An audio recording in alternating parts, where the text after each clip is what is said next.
Chapter 1. The Aristocrat Tradition. I shall now begin by bringing to our attention Isabel's immediate world, which consisted of a people known as the Aristocrats. They were mostly slender in physique, though fierce in temper and often to be reckoned with in military affairs, as they carried on like wounded mother bears standing between their offspring and the predators that threatened them.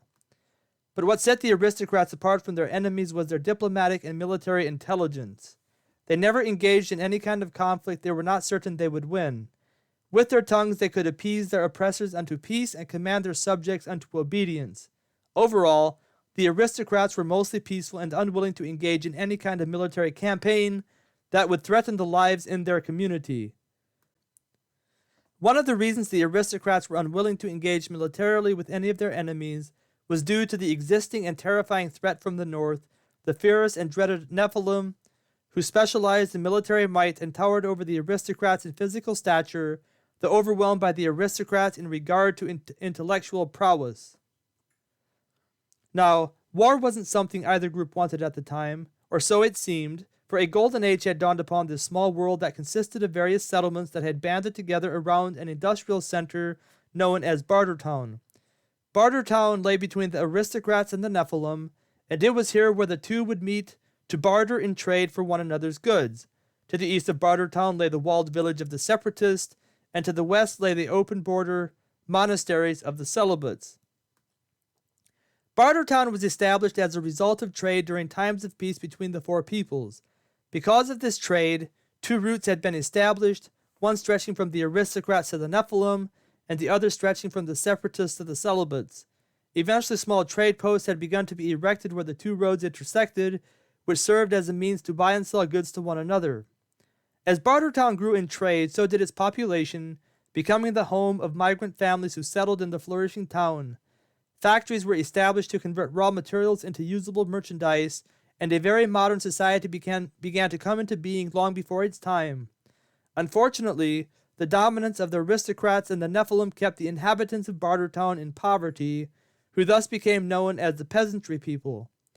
The aristocrats were a shrewd people who controlled the economic, legal, and medical welfare of Bartertown. Although each village had its own economic, legal, and medical establishments, the aristocrats were by far superior in these fields and had established themselves as superb bankers, lawyers, and doctors.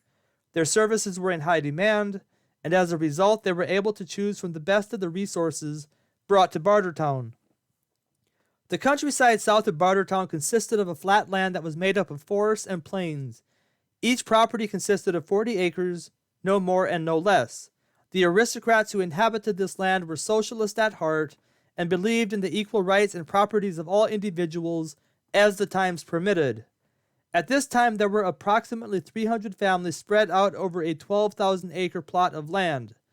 When the aristocrats had first settled there, they had permitted the growth of the population, establishing each married man and woman with a 40-acre plot.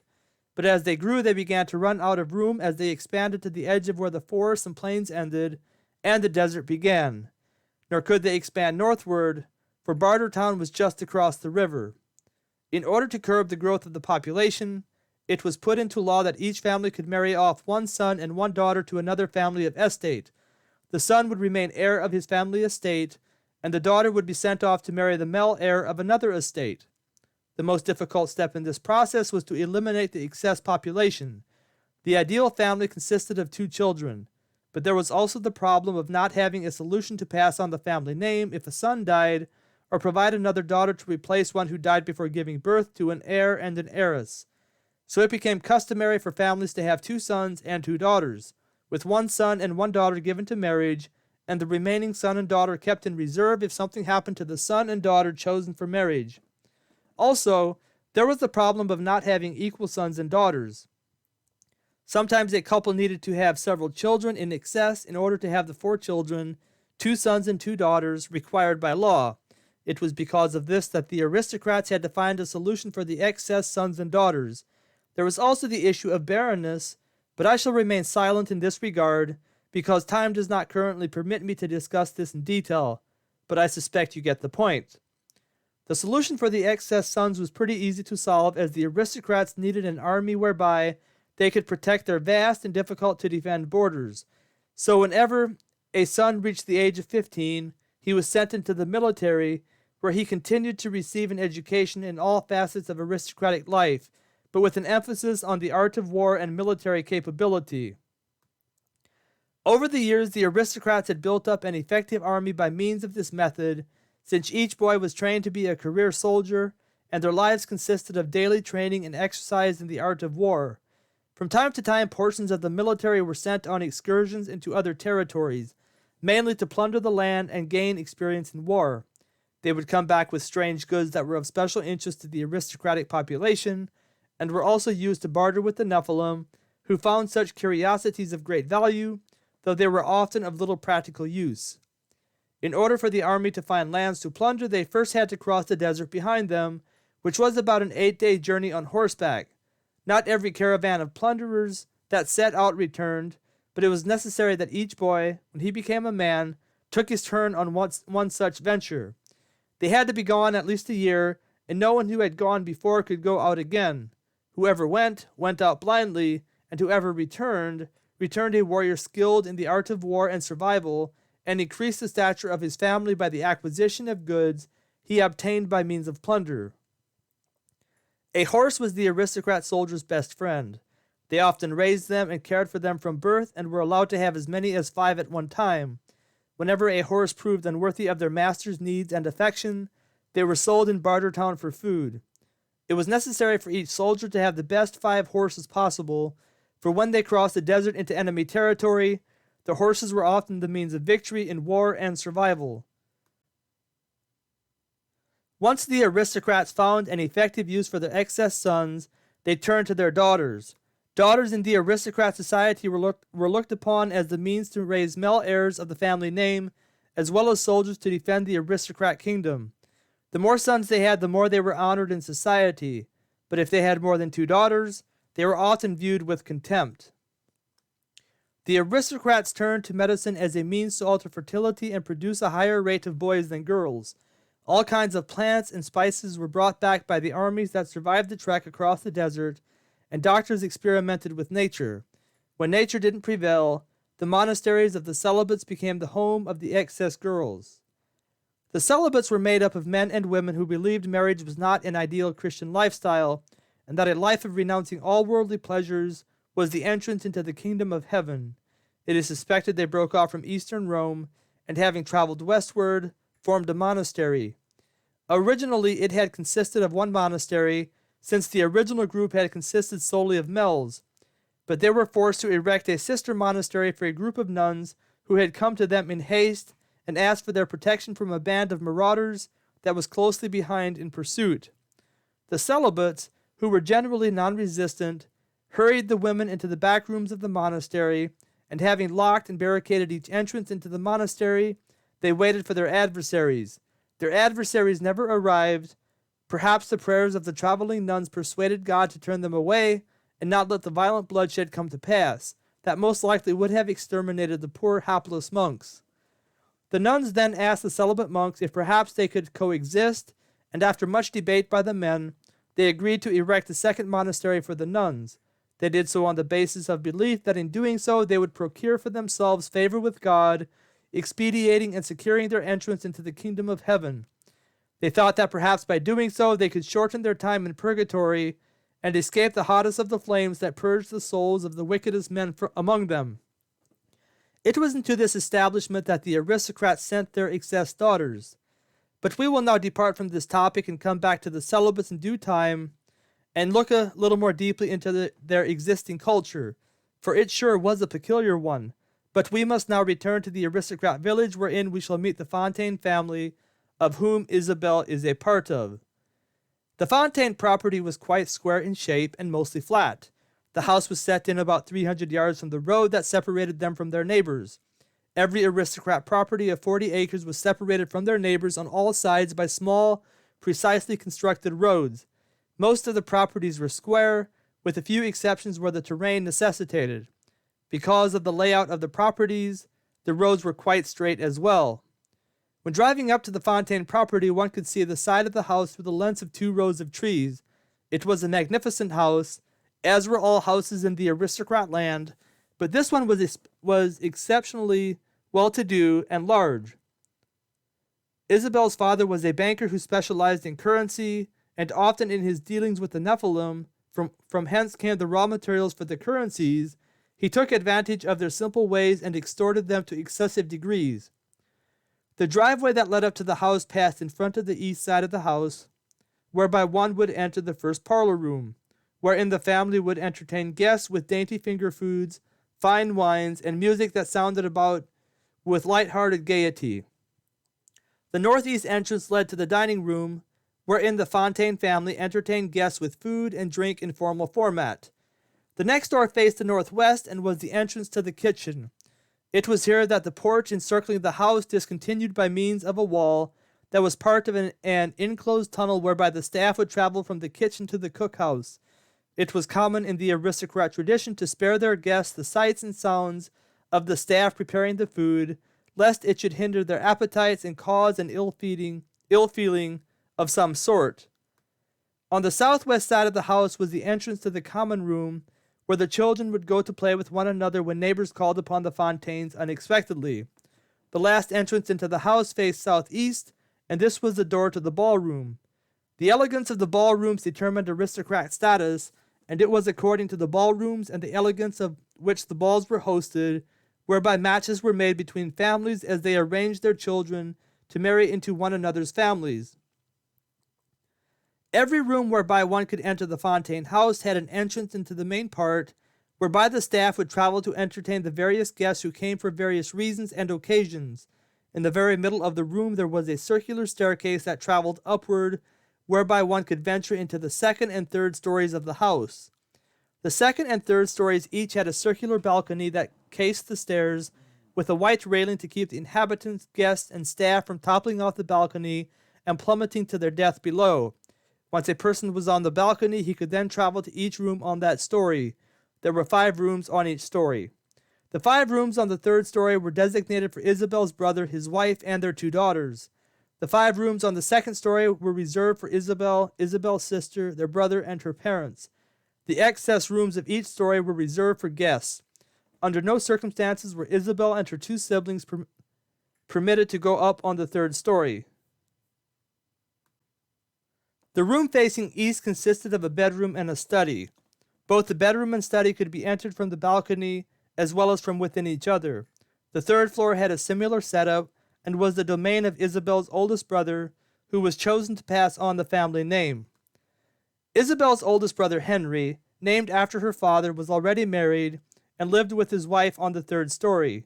Her name was Dorothy, and she came from the equally sophisticated Chevalier family. They had been married now for 5 years and had 2 children, both of them girls, which was of great concern to them, not having borne any male heirs yet. Isabel's older sister was to be wed in 2 years when she turned 20, the Fontaine family having already made arrangements with a prominent courtier family, which would create the trifecta family of having a banker, a doctor, and a lawyer in the family. Henry Jr.'s wife's father was the lawyer, Isabel's sister was to marry the son of a doctor, and Isabel's father was a banker. It was into this picture-perfect family that Isabel was born, that is, unless you were Isabel. Although she did not think of marriage at her age, she knew she wanted to get married one day, but because of the aristocrat tradition, she would be nothing more in life than a wife-in-waiting. But at least she had her brother Gilbert, who was the husband-in-waiting in the family. Chapter 2, The Cruelty of Life. The moon was still overhead when Isabel stirred for the first time after having slept soundly for most of the night. As she began to regain her conscious state of mind, she snuggled deeper beneath her covers, shivering from the cold that had permeated her room overnight. Although the Fontaine house had a masonry stove with which to heat the house, the fire was oftentimes neglected overnight, thus resulting in colder temperatures throughout the house, especially in the upper 2 stories. Isabel's mind drifted to the activities of the previous day. It was an exciting time for the Fontaine family, with Isabel's brother's wife, Dorothy, expecting to deliver her child any day now. It was also a worrisome time for the family, for should the baby be a girl, that meant only one thing, a trip to the Celibates. Henry Sr. was especially nervous about the whole affair, anxious to have his family line preserved by a male heir through his son Henry Jr. With these thoughts floating through her mind, Isabel was now most certainly awake, and deciding to brave the cold, she rolled herself to the edge of the bed and slid her legs out from beneath the covers. Her bare feet on the cold floor forced a slight gasp to escape through her lips. Not wasting any time, she quickly exchanged her nightgown for a dress, donning on a nice warm jacket as well. The jacket was a particularly favorite possession of hers, being made of the softest fur that could be had in this part of the world.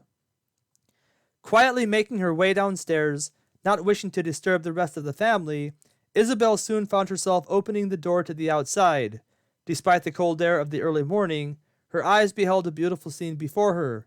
The slender shape of the moon could be seen high above her in the clear sky that was filled with sparkling stars, but even as she made her way to her favorite spot on the Fontaine estate, she could see the stars giving way one by one to the slight light that began to invade the darkness of the eastern horizon. Isabel had soon reached her destination, and giving one last dreamy look up at the beautiful sparkling sky above her, she opened the door and entered into her one haven on earth. The smell of old books cheerfully greeted her nostrils as she stepped inside, and a bright smile crossed over her delicate pale face. It might not be the heaven she had dreamed of as a child, but as she grew older, her sharp mind found a solace in books that nothing else available to her life, chosen for her, could afford her. A sigh escaped her lips as a sad look overcame the bright smile that had blossomed on her thin, pretty face mere moments before. The thought of never having a family of her own distressed her not just a little. Not that she was old enough to begin thinking of such things yet.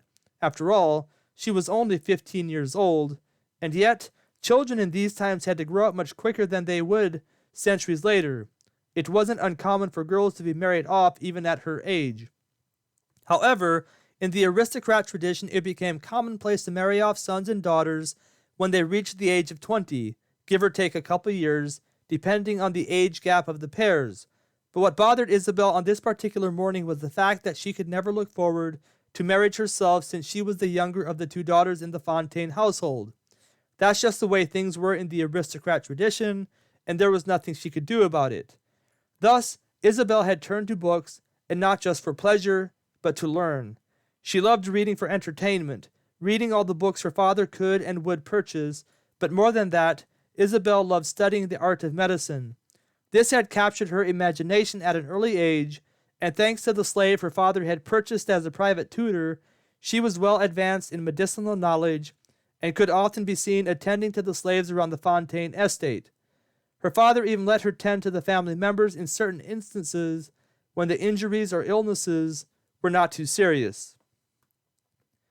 Deciding to put the depressing thoughts out of her mind, Isabel's face was soon lit up with her trademark cheerful smile, and soon she was walking through the cluttered library that was strewn with books of all kinds. Her father had always been an avid book collector even before Isabel fell in love with learning, and thus had acquired many books in his lifetime. Book learning used to be of much value in the aristocrat tradition, and the size of one's personal library was a sign of wealth and prominence in the community. Books were not cheap to acquire, and only the wealthiest among the aristocrats could afford libraries the size of that which the Fontaines possessed. The building wherein Isabel had entered was built out of masonry materials, just like the house, and inside of it, it had a masonry fireplace like that of the house, except smaller.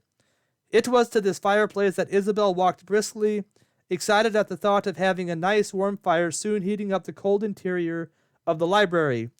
As she walked through the dark narrow aisles toward the fireplace, careful not to stumble over anything, her eyes scanned the shadowy piles of books surrounding her, tickling her mind with the idea of reading them all in her lifetime. There was so much to learn. It wasn't the life she had dreamed about, but maybe it wouldn't be so bad after all. There was a nice stack of wood already lying inside the fireplace, having been placed there by Solomon, one of the estate slaves, and before long Isabel had a nice fire going. Grabbing a candlestick off a nearby desk, she proceeded to light the two candles placed in its holders before carefully making her way toward an enclosed area in the far corner of the room. Lifting the tapestry, she entered into this dark room and quickly illuminated it with the two candles in her hand. The room wherein Isabel had entered was a small, cozy room with a desk and chair sitting in the far corner, all the way up against the exterior wall of the building. Upon this desk lay piles of books, and it was next to one of the piles of books where Isabel carefully placed the candlestick.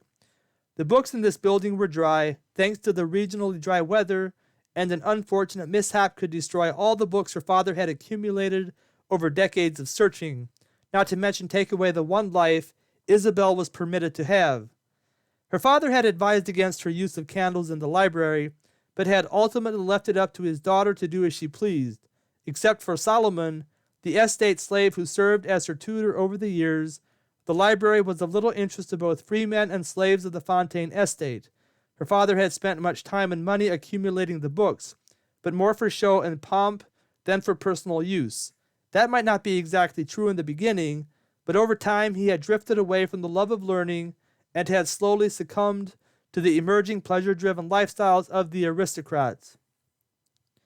Things definitely weren't like they used to be among the aristocrats.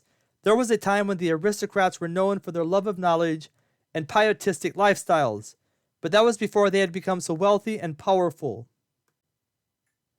In just a few generations spanning 100 years, the aristocrats had gone from a robust community of learning, creativity, hard work, and piety to a community of leisure, dullness, laziness, and depravity. Much of their heritage, it seemed, had been lost to history, at least to the masses, but Isabel had rediscovered their pious and intellectually wealthy heritage that bespoke an emphasis of intelligence, personal responsibility, and hard work. It had happened one day several years beforehand when she first began aimlessly sifting through the mountains of books. She was extremely bored on that particular day, and deciding she had nothing better to do, she entered the library and found within its walls a life that had changed the course of her life forever. It was a biography of her great-great-grandfather, which she happened upon, and after wiping the dust off its cover, she slowly opened the book and began to read. Isabel sat down in her chair and fondly looked at that same old book that now lay by itself on the corner of her desk. Reaching out her hand, she carefully picked it up and once again opened it. Her mind wandered back to the time when she had first come across it. She remembered how the book had intrigued her so much she could hardly stop reading it, and when she had finished, she read it again. Up until that point in her life, the environment around her seemed normal.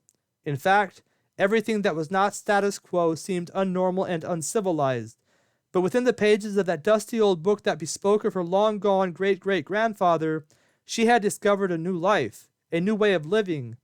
No longer did she want to float through life living a superficial existence mired in the depravity of the emerging aristocratic society.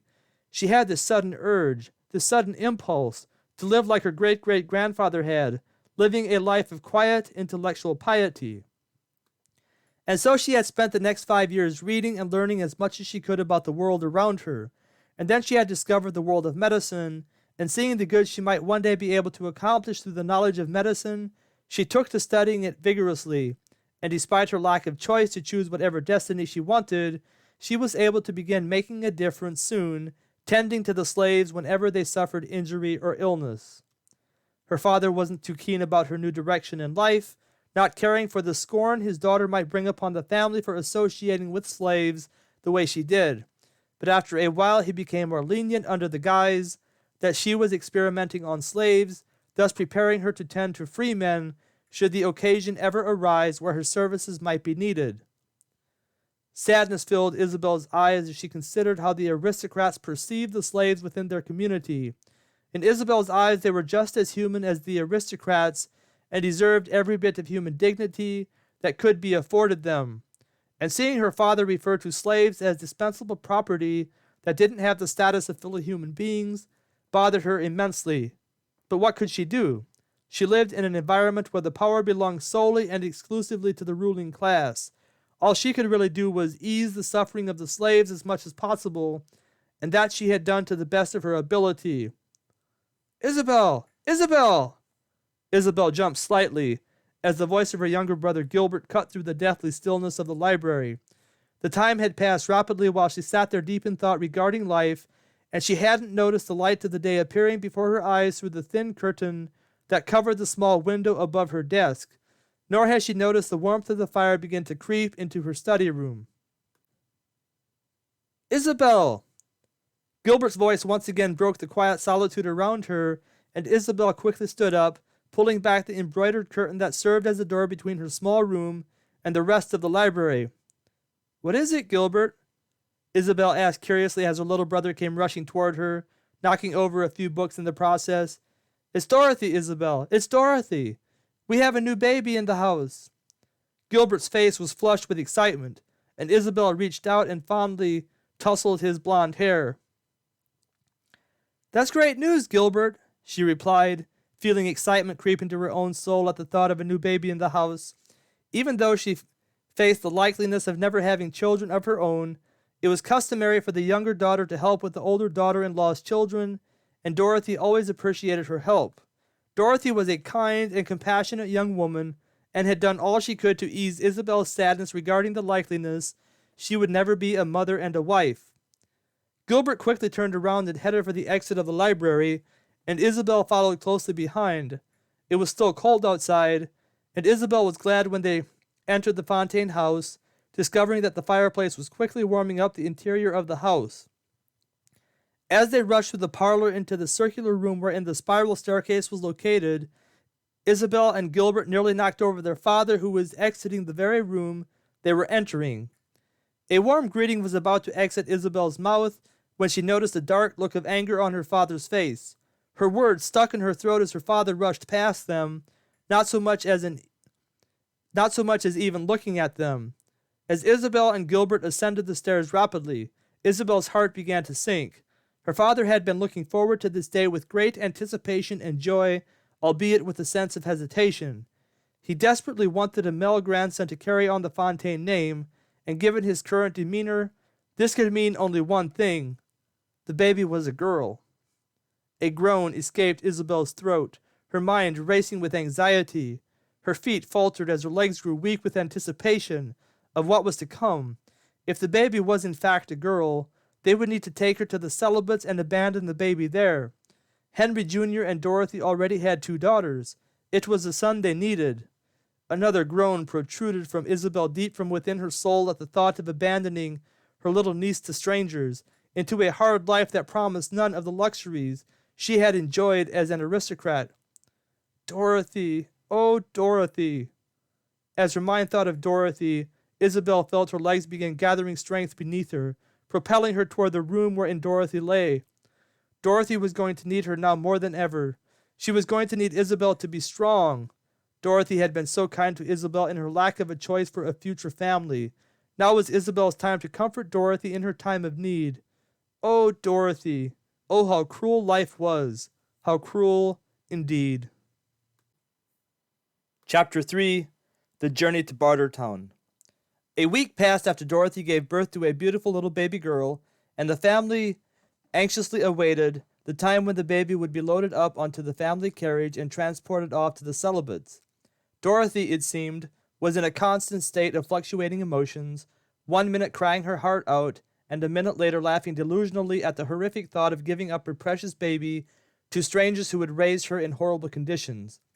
The 2 Henrys, Henry Sr. and Henry Jr., were seemingly ignorant of the whole situation as they went about their normal duties without any change in their demeanor.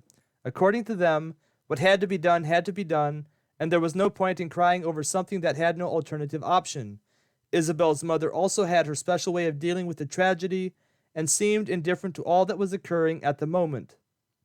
Isabel, on the other hand, seemed to have the only proper response to the tragic incident that was occurring on the Fontaine estate. She had first spent quality time with Dorothy, consoling her as best she could. But for this there could be little consolation, and so Isabel had wept with her sister-in-law until no more weeping could be done. This was when Dorothy had begun to act delusional, and Isabel had left her to her personal doctor, who was also a psychiatrist of the times.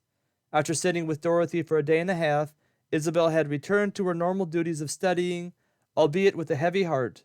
The only reprieve she had from the sadness that plagued her was when one of the slaves she tended to had a miraculous turnabout regarding her health, and Isabel was the talk of the slave quarters for a job well done.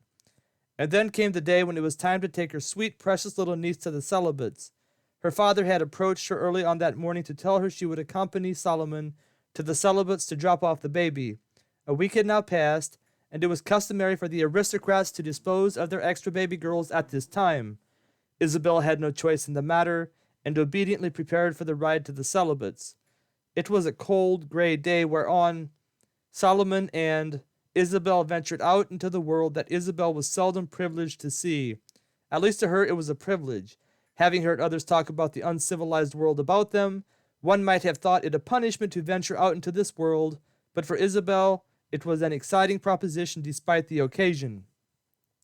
Solomon sat rigidly upon the seat beside Isabel, his strong arms skillfully guiding melancholy along the northbound trail that led to the bridge that divided the aristocrat territory from that of its northern neighbors. Isabel snuggled beneath the thick wool blanket that covered their laps, lovingly holding the bundled-up baby they were transporting to her new home. A few minutes had passed, and the Fontaine property was now out of sight, when Solomon finally broke the silence of the quiet morning. The only sounds previously heard had been the sounds of Melancholy's hooves thudding upon the frozen ground beneath them, and the creaking of the carriage whereupon the trio rode. "That was a fine job you did with Esmeralda," Solomon said, looking over at Isabel as he spoke, a look of pride gleaming in his eyes at the success of his young protege. "Thank you, Solomon," Isabel replied quietly. "I have a great teacher." Now, Solomon replied quickly, "what have I told you about being so modest? Yes, I have helped you along the way, but it was your disciplined study of medicine that has made you a fine physician. Everyone knows that you have well surpassed my own knowledge and capability in the art of medicine." "An ancient philosopher once said it is better to defer praise than to accept it," Isabel responded, "not for the sake of others, but for the sake of self. Praise has a tendency to lead to pride, and pride goes before a fall." "You have been reading the Bible too, I see," Solomon said with a smile on his face. "You seem to have an endless hunger for knowledge, and that hunger has led to the accumulation of knowledge, and the accumulation of knowledge has led to a very fine young girl. I wish all girls your age, and boys for that matter, had a hunger for things other than the superficial pleasures of this world." Silence once again reigned between the two companions while Isabel pondered Solomon's words.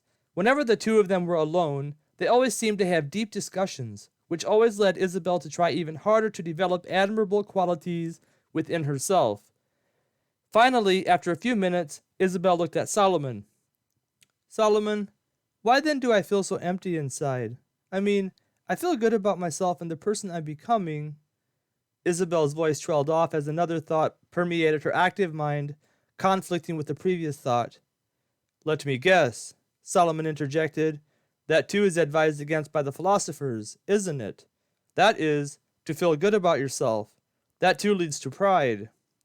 Solomon paused as another smile crossed over his dark, handsome face, and then he continued, And pride goes before a fall." "Yeah," Isabel sighed. "The philosophers advise against feeling good about the accomplishments in life.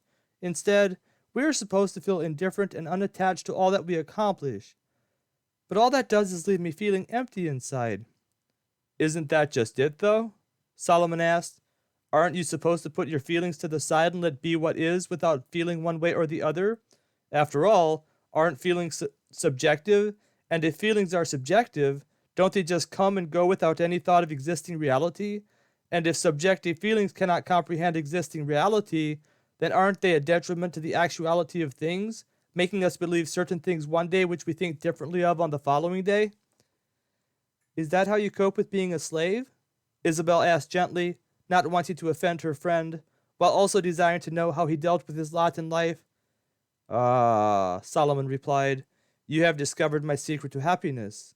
My feelings tell me I cannot be happy as a slave, and yet reality tells me I have a roof over my head, food on my table, and companionship with an intelligent girl who can match me thought for thought.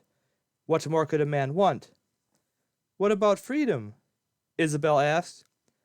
Solomon furrowed his eyebrows as he contemplated Isabel's question. After some time he responded, "Tell me, what is freedom?" Isabel hesitated. "Isn't freedom the opportunity to do as you please, whenever you please, wherever you please? If you had freedom, you could go anywhere in the world and do whatever you wished. You could have a family of your own, an estate of your own, and whatever else you desired." And to have slaves of my own? Isabel was at a loss for words as she pondered Solomon's question. The horse and carriage were now nearing the bridge that would take them across the river, and wanting to finish his thought before they arrived at their destination, Solomon interrupted her thoughts. Isabel, there are two kinds of freedoms. The freedom to do as we please, and the freedom to do as we ought. I don't have the freedom to do as I please, and therefore I focus on the freedom to do as I ought. I can't control the fact that I am a slave, but I can control how I perform as a slave. In my mind, it is better to be a slave to other men and have the freedom to live a pious life than to be a man free from other men, but live a life that is enslaved to my own passions. What Solomon said was one of the most profound thoughts that had ever entered Isabel's mind, and her eyes filled with a distant look as she contemplated his words. But before she had the opportunity to think it through and respond, they were now crossing the bridge into a world much different than the one she knew.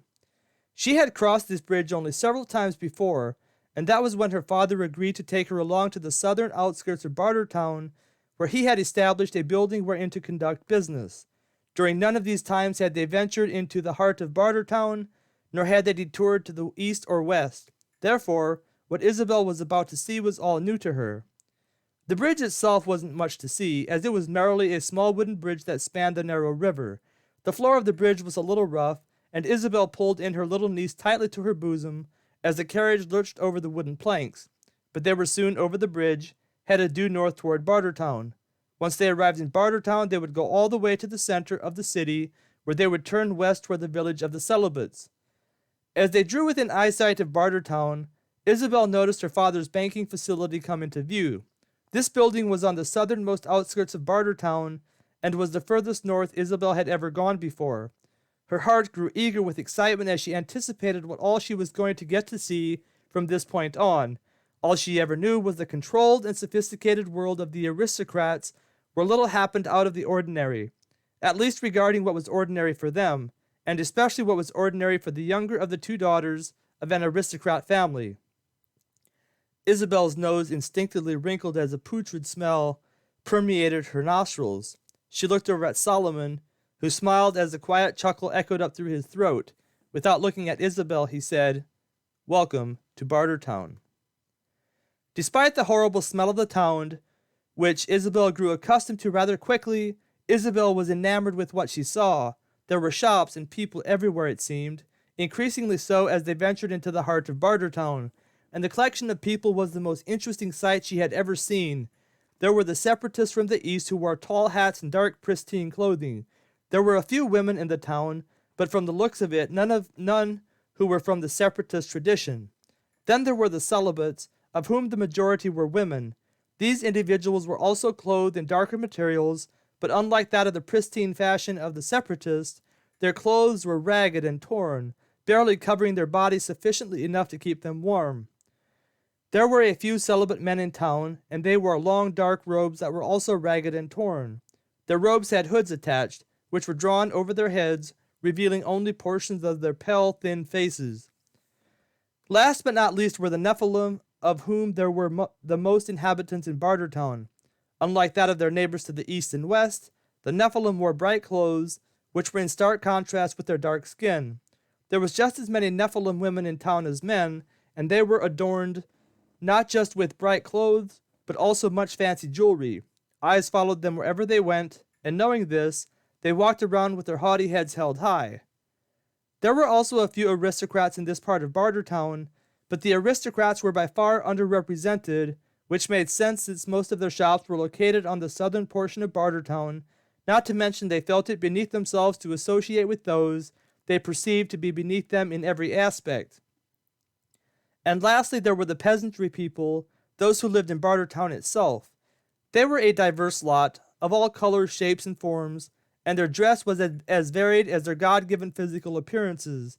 They tended many of the permanent shops that were stationed among the traveling trader shops that came one day and disappeared the next.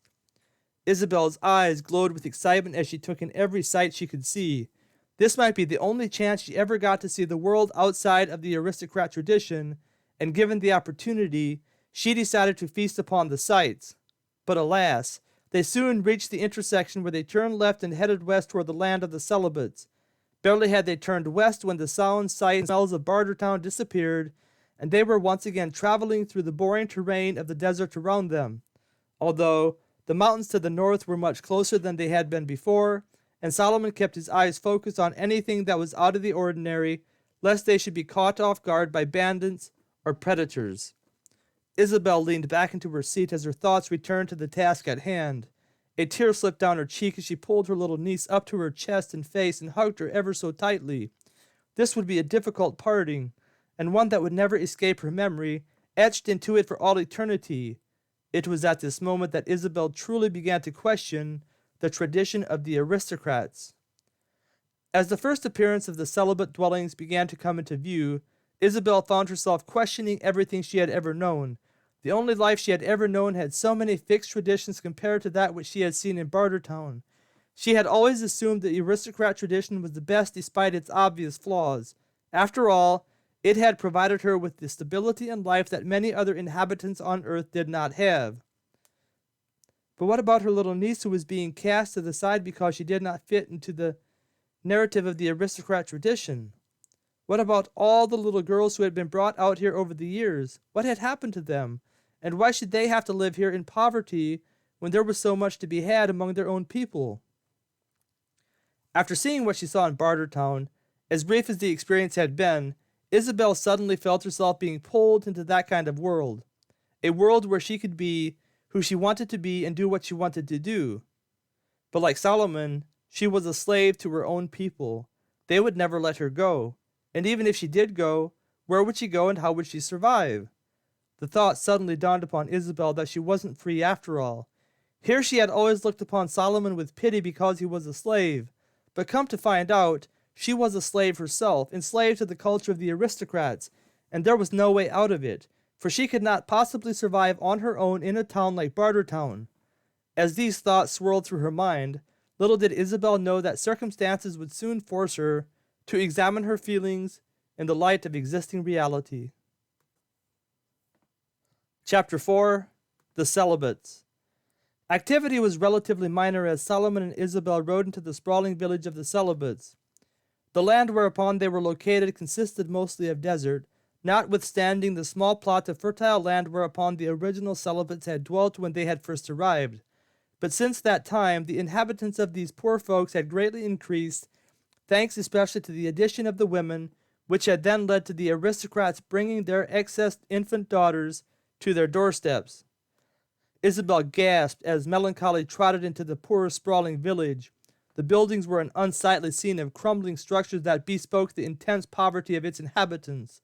Of all the inhabitants who were out and about, most of them were deathly skinny girls dressed in mere rags and covered in dirt from head to toe. Most of them were polite enough, and some of them even friendly-like, but Isabel shrank back from them nonetheless, not sure if they could be trusted.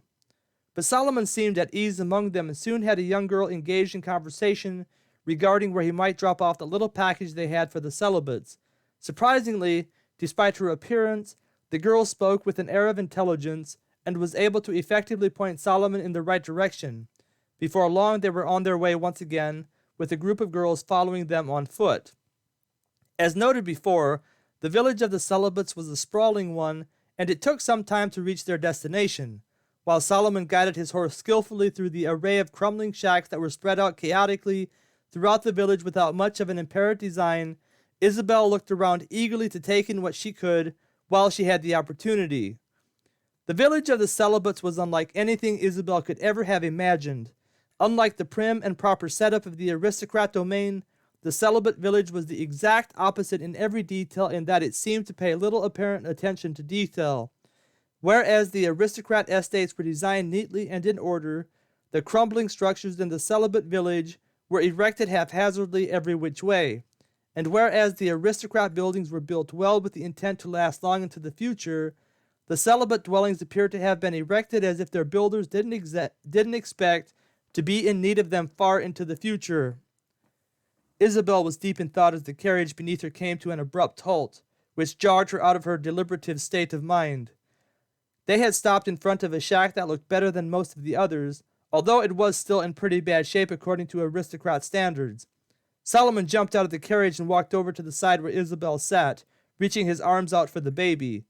Isabel reluctantly gave up the precious bundle in her arms and quickly jumped out of the carriage, following Solomon up to the front door of the shack. One of the girls had gone inside ahead of them, and as Solomon and Isabel reached the front door, it swung back open to reveal an old nun in the customary black dress with the hood pulled over her head. The darkness of the shack coupled with the nun's garb made her look especially foreboding, and Isabel instinctively shrank back, but upon closer inspection, she saw a beautiful look of peace on the nun's face and a gleam of light in her eyes, thus compelling Isabel to look beyond the exterior appearance of the nun. "Hello," the nun said cheerfully, greeting the pair with a big toothless smile.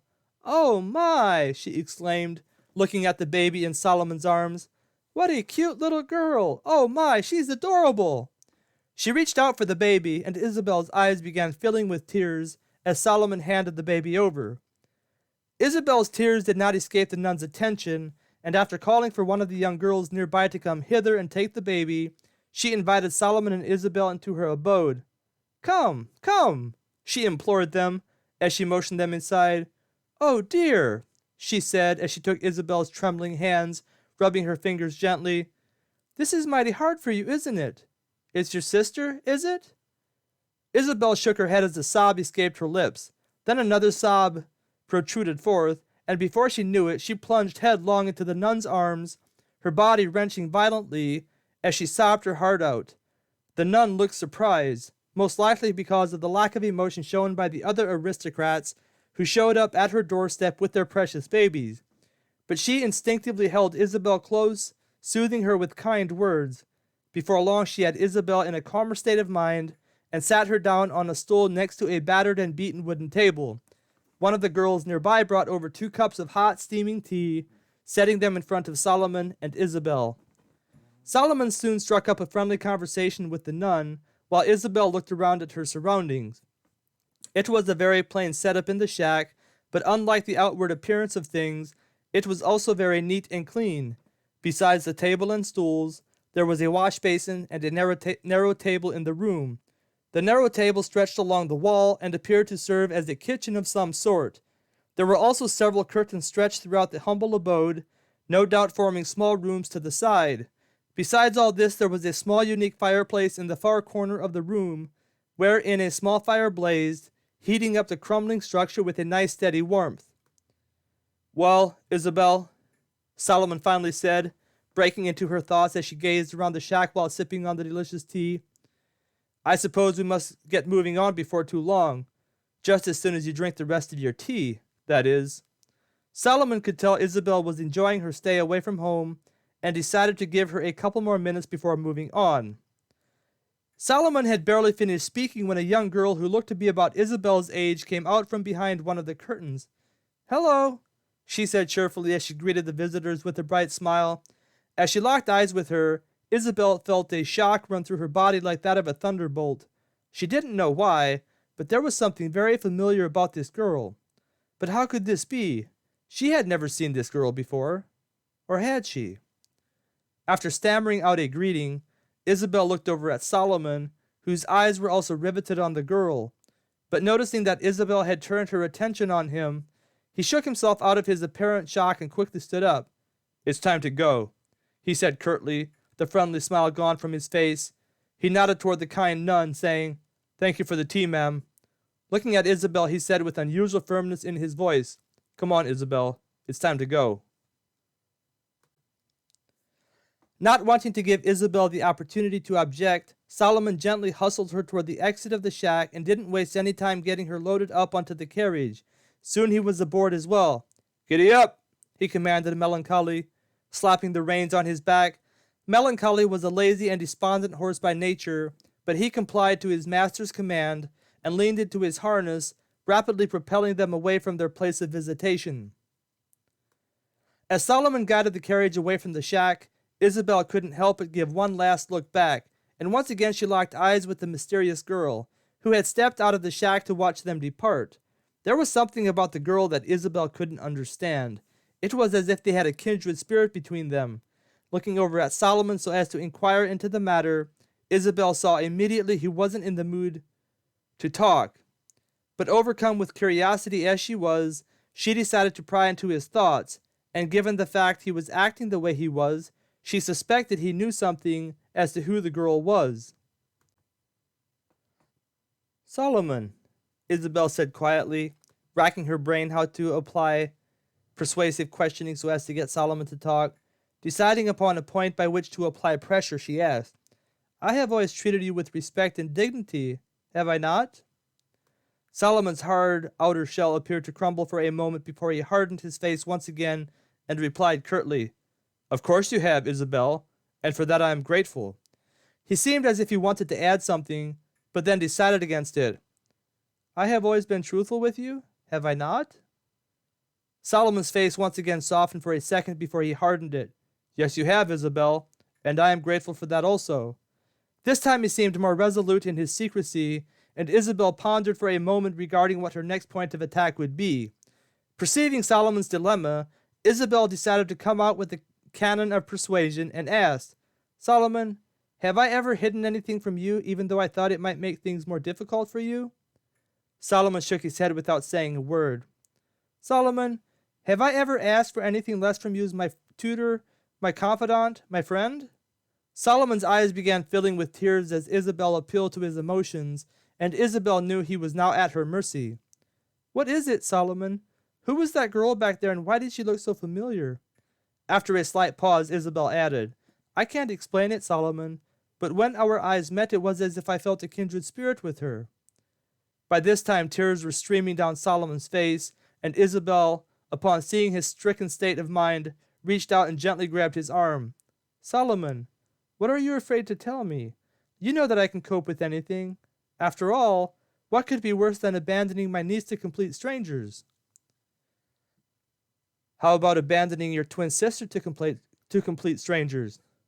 Solomon's voice was husky as he spoke, and tears continued streaming down his face as he let it sink into Isabel's cognition regarding what he had just said.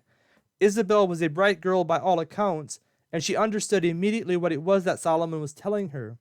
You mean? She asked, with an incredulous look on her face. Solomon shook his head in affirmation. That's my twin sister? But how? Why? When? Oh, Solomon! Without warning or hesitation, Isabel flung herself upon the slave sitting next to her, breaking into a fit of terrible weeping.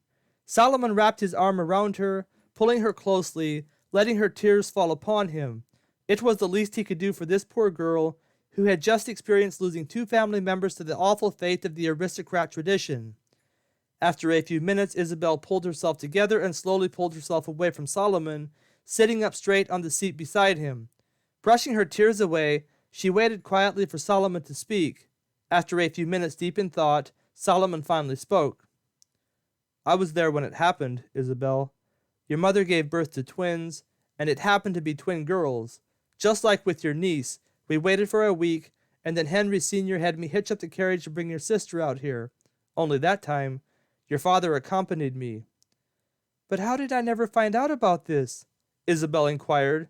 How could everyone keep this secret from me all these years? No one else knows, Isabel, Solomon answered, except me, your father, and your mother, and the doctor, of course. No one outside of us knew your mother gave birth to twins, and after swearing the doctor to secrecy, your father kept your mother and her twins locked up for a week with no visitors until the time came to bring your sister out here. Solomon grew silent and moody as he reflected on that time. Your poor mother. She had a very difficult time overcoming the incident. Even though it is normal within the aristocrat tradition, there is nothing normal about a mother being separated from her child. It does something to mothers, Isabel. It did something to your mother. She was never the same after that incident. Before the incident, she was merry and outgoing, but after the incident, she became cold and moody. Solomon grew quiet and left Isabel to her own thoughts. What had happened back then had been hard on himself, but he couldn't imagine how Isabel felt, especially finding it out like this. Maybe he shouldn't have told her. Oh, why did he have to go and tell her about this?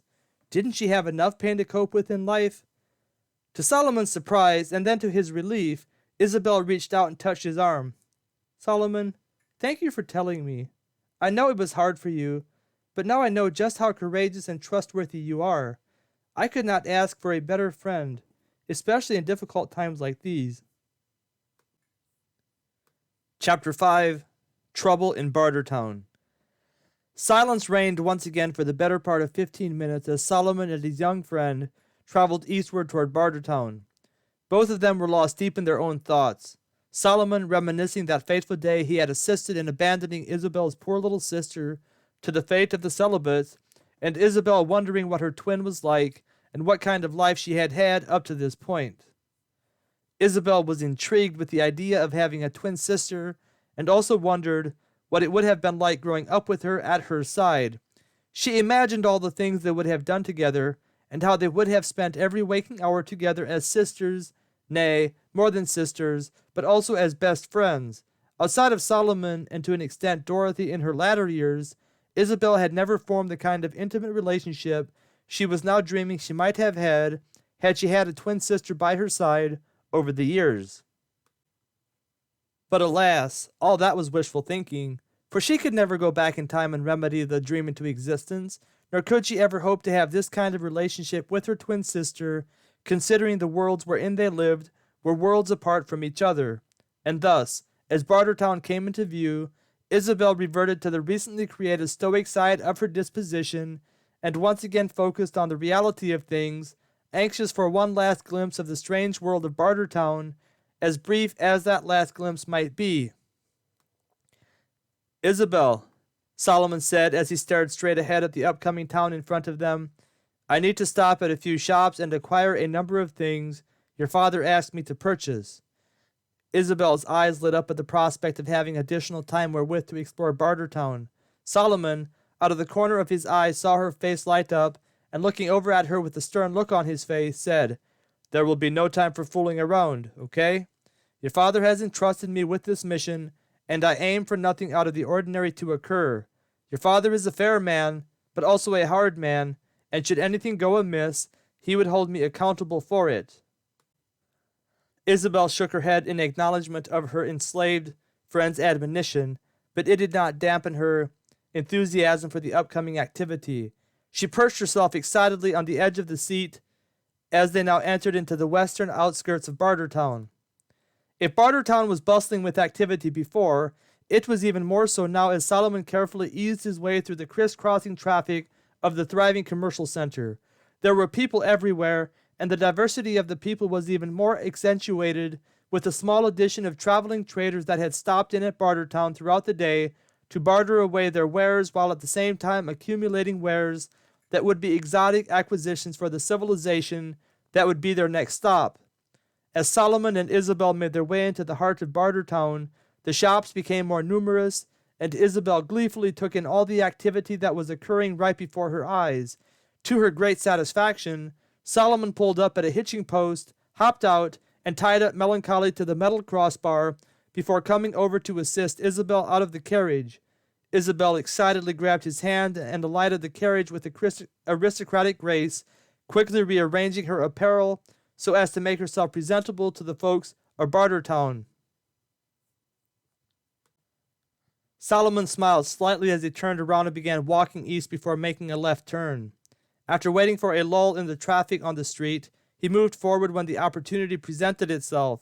Isabel followed closely behind, keeping her head on a swivel so as to ensure she did not get run over by any of the street traffic, as well as by any of the bustling foot traffic that strode to and fro. Solomon didn't walk very far before coming to a fruit stand where he stood and bartered with a man for a few minutes before finally coming to an agreement regarding what exactly would be exchanged for what. Since the Fontaine fortune was in banking, Solomon was able to deal in coin for fruit, which the opposite party would then use to purchase other goods and services in Bartertown. Coinage was becoming considerably effective for trade in Bartertown, thanks to the Fontaine family who ushered in the concept of its usefulness in Bartertown, when before, Bartertown had functioned in bartering only between goods and services available. But thanks to the Fontaine effect in Bartertown, the town had become a thriving center for both the local traffic and that of world traders who came from far and wide. The trader with whom Solomon did business was one such trader who traveled throughout the various regions of the world. and he had with him exotic fruits which he had picked up at his previous stop, and which the Fontaine family would find enticing upon acquisition. After trading for the fruits with Fontaine coinage, which the trader would use to purchase other wares in Bartertown, Solomon withdrew from his satchel a small cloth bag and carefully placed the fruit therein. He handed the bag to Isabel, who beamed with pleasure at the thought of getting to enjoy these fruits at a later time. The next stop was across the street to the east of where Solomon and Isabel had made their first stop, and once again they carefully crossed the busy street en route to their destination. The designated shop was a vegetable shop where Solomon once again acquired a variety of exotic foods which were not available from local growers. This time he pulled a larger cloth bag from his satchel, and filling it with the acquired wares, handed this bag to Isabel as well. Solomon had one more stop to make, which was at the shop of a local carpet maker, the Fontaine family's go-to place for carpets with which to adorn their fabulous aristocratic home. It was here where Isabel caught her first glimpse of the most curious-looking human she had ever seen. And he was most curious-looking indeed. Isabel's eyes grew wide with wonder at the sight which her pretty green eyes beheld. The human in question was a boy, say, about Isabel's age, perhaps a year or two older. It was hard to tell just how old he was beneath the layer of the ragged clothes and dirt with which he was clad. He was a tall, lanky boy with a very skinny frame. So skinny, in fact, that Isabel could see his ribs protruding through the large hole he had in his shirt. Despite the cold temperatures of the day, the boy was clad in scanty apparel, portraying the plight of a young boy alone and without hope in a world that cared less for him than that which came forth from the ground whereupon they walked. Other than a very ragged shirt, the boy was also clad with ragged trousers, of which also had its fair share of use. However, the trousers were in considerably better shape than the shirt, and had only two sizable holes, one above the left knee, and a rip below that hole on the back of his lower leg. Isabel could see red welts on the back part of his lower leg, which appeared to be fresh and quite infected. The boy had his back turned slightly toward Isabel when she and Solomon approached the trader with which they were to do business, and appeared to be engaged in an activity that was attracting a sizable crowd. The boy's activity must have been of some humor to the crowd, as laughter began to echo over to Isabel's ears whenever the boy made a move. To Isabel's utter dismay, she saw that this curious-looking boy had a large rat cornered between two beat-up wooden containers. When Isabel saw the rat, she also saw the boy's feet were attired with absolutely nothing, red and swollen from the cold that was beginning to come upon this part of the world. As the rat dove to and fro, the boy's feet tap-danced from side to side, causing the rat to change direction for fear his feet would crush its head. But the boy was equally cautious in making sure that the rat wouldn't bite him in the process, and thus the boy and the rat entertained the watching audience, which roared with laughter at the vulgar scene unfolding before their eyes.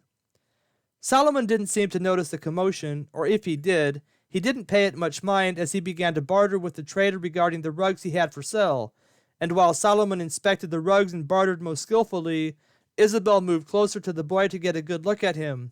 As she did, she distracted him into looking over at her, and as he stared at her for a split second, his feet stopped tapping, and the rat, seeing his opportunity, latched onto the boy's toe for a second before letting go and dashing away to safety. The boy howled in pain as the large rat's teeth broke the callous skin of his big toe, bending down to grab his bleeding toe while the rat dashed off. The crowd roared with laughter while the boy howled in pain, before rapidly dispersing and going about their individual business. Isabel, on the other hand, was at a loss of words as well as at a loss of what to do while the boy bent over in pain. But her instincts kicked in, and she quickly went to his aid, brushing away his hand and inspecting his toe. The boy was apparently stunned by this sudden act of kindness, since his mouth hung open with wonder that such a pretty girl, and especially an aristocrat at that, would pay him mind in such fashion. But Isabel didn't seem to notice as she quickly inspected the wound, but seeing it was merely a flesh wound, her eyes diverted to the wound on the back of his leg. For the boy was, by this time, back to his normal senses, and quickly pulled his leg away from Isabel, who was trying to inspect it through the hole in his trousers. Aware she must have frightened the boy with her quick move to action, Isabel quickly stood up as a red glow deepened across her already rosy cheeks. It looked like the boy was going to turn tail and run, but he didn't, and the two stared at each other, each finding the other an odd sight, thanks to the complete opposite worlds from whence they came. It might be rather strange for my dear readers to hear that the boy found Isabel a curious-looking sight, just like she found him to be a curious-looking sight, but once you see how Isabel was dressed compared to the strange boy, you might be able to comprehend just how strange this girl must have looked to him. Isabel was dressed in the fullness of the pompous attire for which the aristocrat tradition was known, and on this particular day she was dressed in a light-colored, sky-blue dress that was adorned with all sorts of lacings that weaved over and through and around this silk dress. This made the dress seem quite bulky and cumbersome, and on a warm day it would no doubt have been unappealing, but on this cold day it was a blessing, as it kept Isabel quite warm. But besides Isabel's fancy dress, she was also clad with beautiful fur boots. The fur boots were made from wolf fur that was mostly white with patches of gray throughout. Isabel's mittens were also made of wolf fur, matching the color of her boots, and on top of that, on the very top of her person, on her head, was placed a fur hat that also matched her boots and gloves, and over top her dress perched a thick winter coat that was made of the furry warmth of sheepskin. As the two stared at each other, trying to comprehend the world within which the other lived, a sudden commotion southwest of them caught their attention. As Isabel's eyes diverted to the commotion, fright filled her in every fiber of her being. A group of Nephilim, attired in wartime gear, were filling the streets from every which direction, shoving people to the side and plundering the small shops as they went. Screams and shouts filled the streets as panic ensued, with people scattering in every direction they could. Those with shops grabbed their most valuable possessions they could carry and scurried along just ahead of the Nephilim as they marched through the streets. "Isabel! Isabel!" Isabel felt Solomon's strong hand grab her shoulders as he watched the unfolding action, trying to decide what to do. Worry filled his eyes as he pondered the best course of action. Isabel instinctively screamed as she watched the Nephilim sweep through a small group of men who tried to resist them, violently pushing them to the side. Sheer panic spread across Solomon's face as he watched the Nephilim head their way. They were moving fast, and time was of the essence. "Mister! Mister!" Isabel's attention was drawn to the sound of a voice, and to her surprise, it was the curious-looking boy she had encountered just moments before. He was tugging at Solomon's arm, trying to get his attention. "Mister, come with me. I will help you escape. Come quick. They will kill you if you do not come." The boy's face was pale with angst as he turned his attention to Isabel, grabbing her arm and pulling her into the opposite direction from which the Nephilim were coming. Solomon finally got his wits about himself and complied with the boy's admonition to follow him. Grabbing Isabel's hand with his left hand and the boy's hand with his right hand, Solomon pulled Isabel along as he followed the boy. The boy moved fast, and Isabel nearly fell to the ground as she was yanked away from the coming danger. But Solomon kept her upright with his powerful arm, and the trio dashed to safety. The group headed north upon the boy's insistence, but barely had they turned that way when, to their utter horror, they saw another group of Nephilim headed their way from the north. They were off quite a distance when the trio first spotted them, and the boy continued pulling his two companions that way with utmost urgency. But the Nephilim were moving fast as they descended the mountain whereupon they lived, and Solomon began to pull back as the boy rushed them headlong toward the incoming path of the Nephilim. But looking back, Solomon saw that the other Nephilim were not too far behind, and he complied with the boy's urgent request to follow, trusting him only because they had no other option that he could see. Just when Solomon and Isabel thought they were doomed, the boy pulled them to the right into a narrow alleyway. After pulling them down the narrow alleyway, what must have been about 50 yards, he suddenly stopped in his tracks, turned to his left, and knocked rapidly upon a wooden door.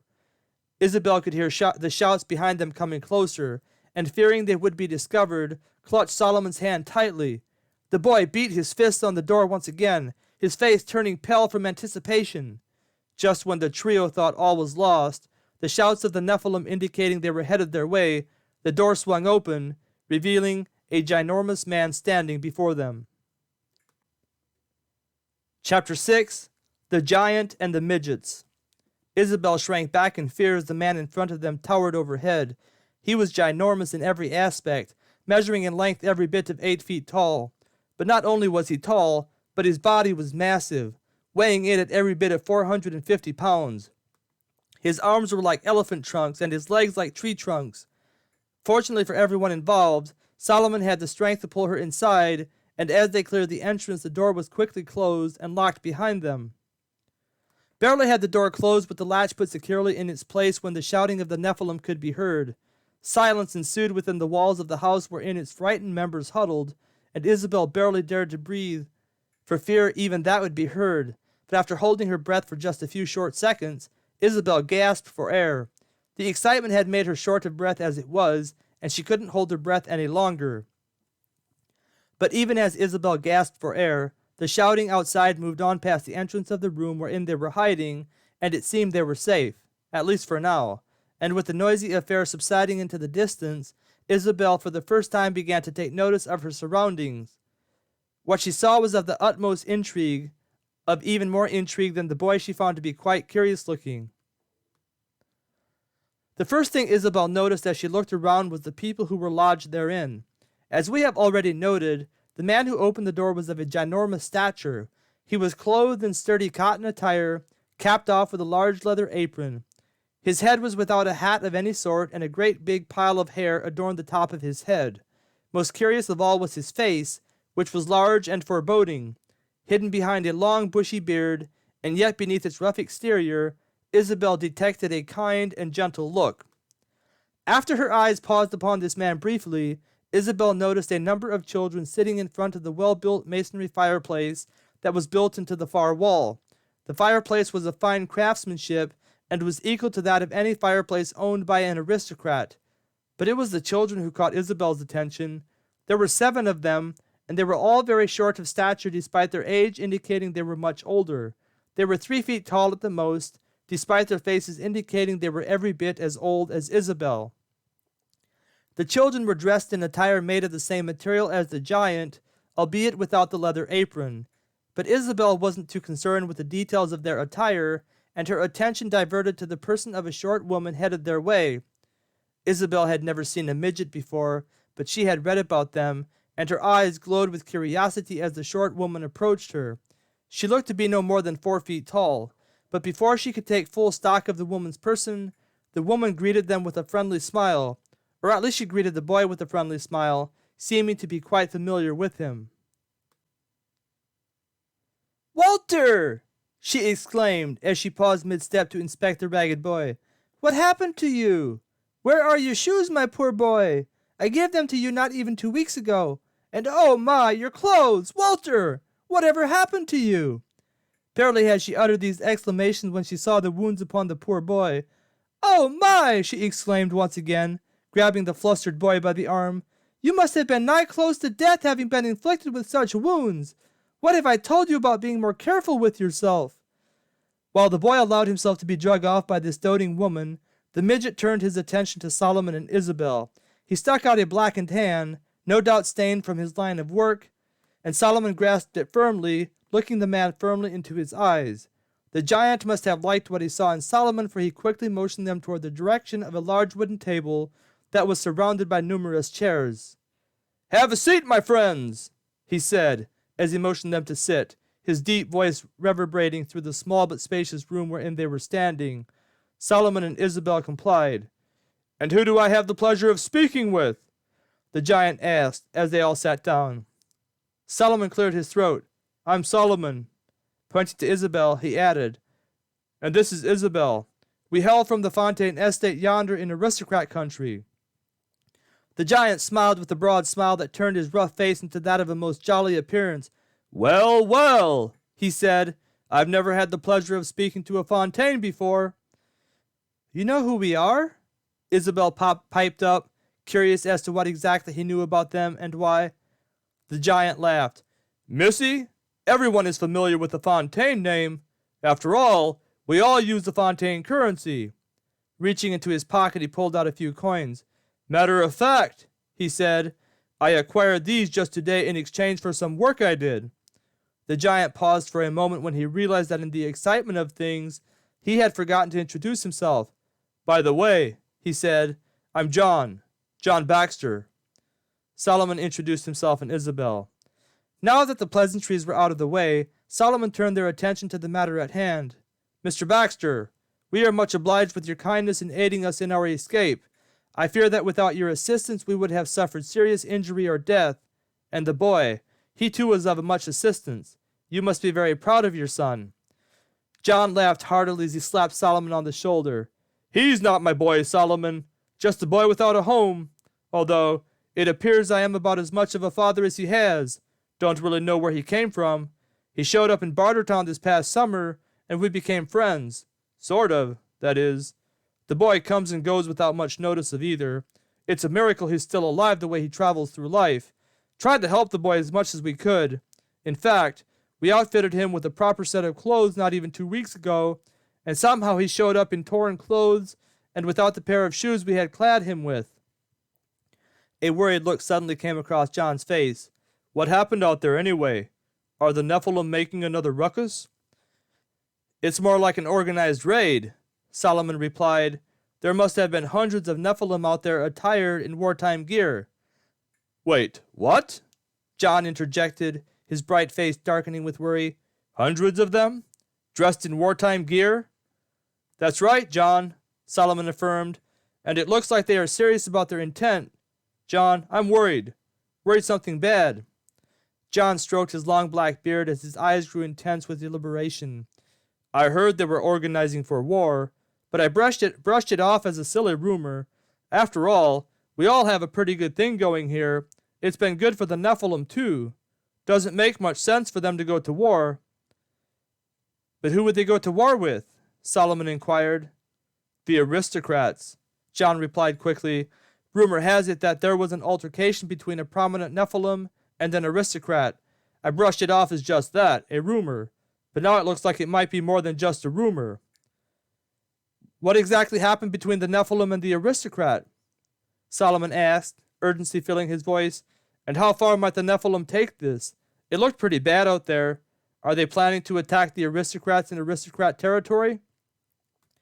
John nodded his head sadly, affirming Solomon's fear. "That's what I heard, Solomon.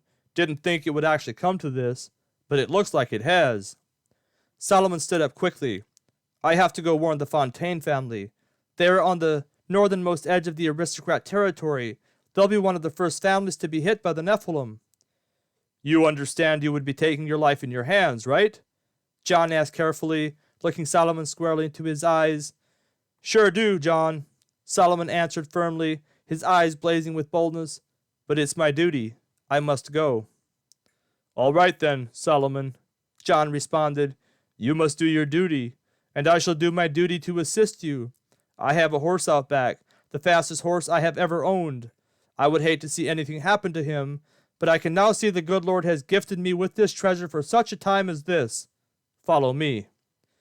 As the two men swiftly rose to their feet, Solomon suddenly remembered Isabel, but before he could address her, John laid his hand on his shoulder. "She'll be safe with us, Solomon. You must go, and go quickly. The lives of your people are depending upon you." Solomon nearly choked up at the kindness of the gentle giant, and merrily shook his head in gratefulness as he followed John through a door that opened into another room. Isabel sat in shock as she watched them leave, but as the door closed behind them, the shock turned into tremors, and before she could stop them, giant tears began to flood her eyes, soon rolling down her pale cheeks. Seeing her sad state of mind must have moved one of the 7 midgets, for he slowly walked Isabel's way and stood close by, not sure how to console her, and since he didn't know what to say, he just stood there watching her without saying a word. Isabel finally noticed, and wiping away her tears, tried to fight through her sobs with a smile, but try as she might, she could not stop sobbing. Suddenly a gleam flickered in the midget boy's face, and he hurried over to a shelf and pulled a book off of it. He opened the book to a specific page as he made his way back to Isabel. Sitting down on a chair facing her, he began to read. "The Lord is my shepherd, I shall not want. He maketh me to rest in green pasture, and leadeth me by the still waters. He restoreth my soul, and leadeth me in the paths of righteousness for his name's sake. Yea, though I should walk through the valley of the shadow of death, I will fear no evil, for thou art with me. Thy rod and thy staff, they comfort me. Thou dost prepare a table before me in the sight of mine adversaries. Thou dost anoint mine head with oil, and my cup runneth over. Doubtless kindness and mercy shall follow me all the days of my life, and I shall remain a long season in the house of the Lord." Barely had he finished reading when Isabel ceased weeping, and wiping her eyes, said with quiet admiration, "That's beautiful." As she reflected upon what she had just heard, she asked quietly, "Can you read that again?" Her companion complied, and Isabel listened intently as she watched him read. The boy had a most generous grasp of the English language, and Isabel marveled at his level of education. Of all places, she wouldn't have expected it here. But more than the presentation, Isabel marveled at the words that were protruding from the boy's mouth. They were marvelous words such as she had never heard before. Most marvelous indeed. The boy had barely finished reading when Isabel asked, "What are you reading?" "The Bible," he replied. "The Bible?" Isabel asked, curiosity and intrigue written all over her tear-stained face. "Yes," the boy affirmed. "Have you ever read it?" "A little," Isabel answered. "It has much wisdom in it, almost on par with the philosophers. It has helped me to be a better person." "What parts have you read?" the boy inquired, furrowing his eyebrows. "The Proverbs of a man named Solomon." "Ah," the boy said, a look of understanding coming upon his face. "And how did that make you feel when you read it?" "Well," Isabel replied, a look of deep thought sweeping across her young innocent face, "like I said, it inspires me to be a better person, and there is much practical wisdom in Solomon's Proverbs, but—" Isabel's voice trailed off, as if she were unsure whether to confide in this stranger, but after searching his face for trustworthiness, she decided to unload upon him the heavy burden that weighed her down. "I guess it helps me to strive to be a better person, but it doesn't make me feel better. I mean, sometimes it does, but then I mess up and don't act according to the wisdom of the ancient philosophers, and especially like that of the Proverbs of Solomon, and I wonder if I will ever attain perfection like I desire. But even when I'm performing well, I guess there is this, how do I explain it?" "Empty feeling?" the boy interjected intuitively, "like something is missing?" "Yes!" Isabel exclaimed. "How did you know?" "Because I have felt the same thing," the young boy answered. "I mean, I have been a Christian as long as I can remember, at least in my external conduct and in my general awareness of the truth, but it wasn't until I was fully converted that empty feeling inside was replaced with an overwhelming peace and sense of purpose and fulfillment." "A Christian?" Isabel asked. "Wait, I think that's what my great-grandfather called himself, and he used to talk about a man named Jesus and the Bible. That's why I picked up the Proverbs of Solomon one day to learn about this God named Jesus. But it didn't talk about him like my great-great-grandfather used to." The boy was about to respond when the duo was interrupted by the emerging presence of John. As he entered into the room where Isabel was located, his big frame suddenly making the room look much smaller, he smiled at Isabel with a calm and peaceful look on his face. "I have prayed to the good Lord about the safety of Solomon and your family, and he has reassured me that he works all things according to the counsel of his will. He shall be the mighty protector of Solomon as he rides through the valley of the shadow of death to warn his masters of the impending danger." Chapter 7. The Story of the Bible. Isabel stared at the big man in front of her as he reassured her regarding the fate of her family and her friend Solomon. This was a strange family indeed. They spoke of such peculiar things, and spoke of them with such great certainty. Moreover, their demeanors portrayed they actually believed that which they spoke of. And this is what appealed to Isabel. This is what Isabel had longed for in her latter years in life. This is what Isabel had been searching for among the writings of the philosophers. And yet, this had eluded her, just like it had eluded the philosophers of ancient times. "How do I get what you have?" Isabel suddenly blurted out, blushing instantly after her random outburst. It was unlike her to expose herself like that, and she felt a great vulnerability creep into her soul as she stared at the big man in front of her. "Ah," he said, seeing the Bible in his son's hands, "I see you have been talking to my son."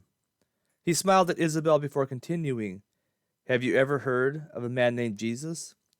Isabel nodded her head in affirmation. "Yes," she said, "my great-great-grandfather used to talk about him, but I couldn't understand much of what he said. This Jesus seems to be a God who became a man, but this is contrary to the other gods who were men before becoming gods.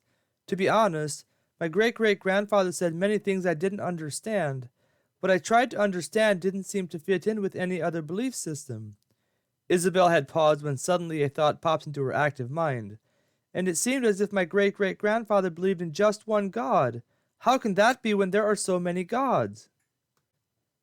My, John exclaimed, as he took a seat at the table opposite of his son and Isabel. "It looks like we have an avid thinker on our hands." But then a serious look came over his face. "But you have much to learn, much to unlearn. But if you are willing, I shall tell you what I know and believe." Isabel felt a glow come over her face as she eagerly exclaimed, "Please do."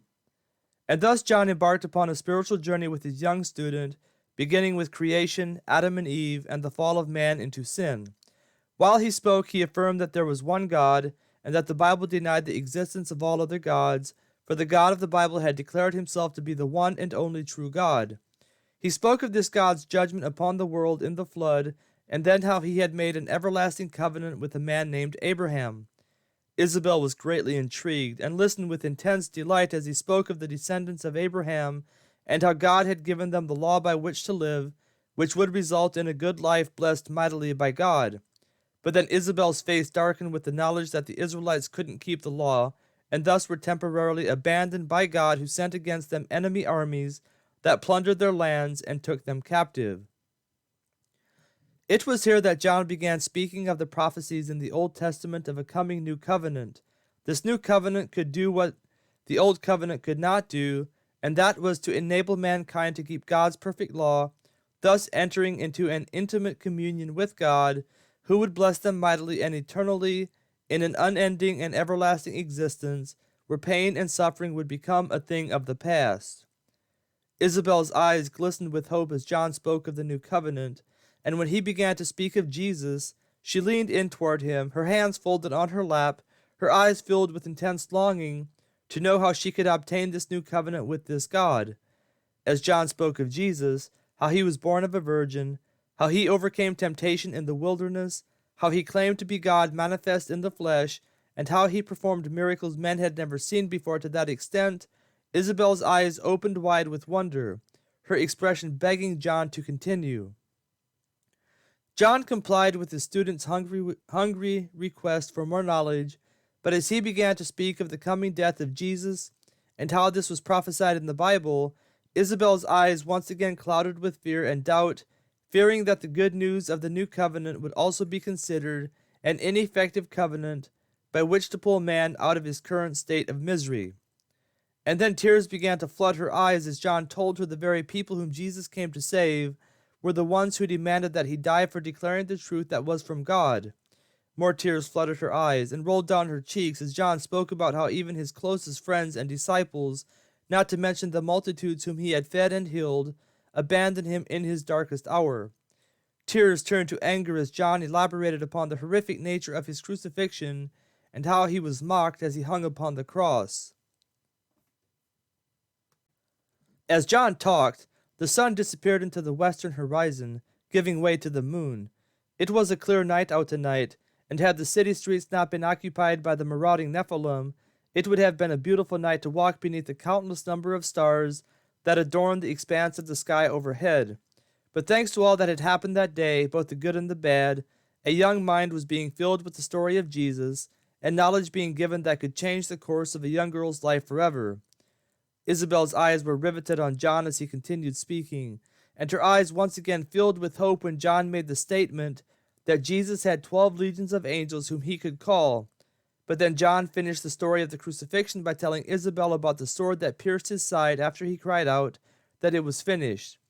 Isabel waited for the good news that maybe he didn't die, but John made it clear that historically, thanks to the sword piercing his side, not to mention the professional ability of the Romans to make sure their victims died, that Jesus was truly dead.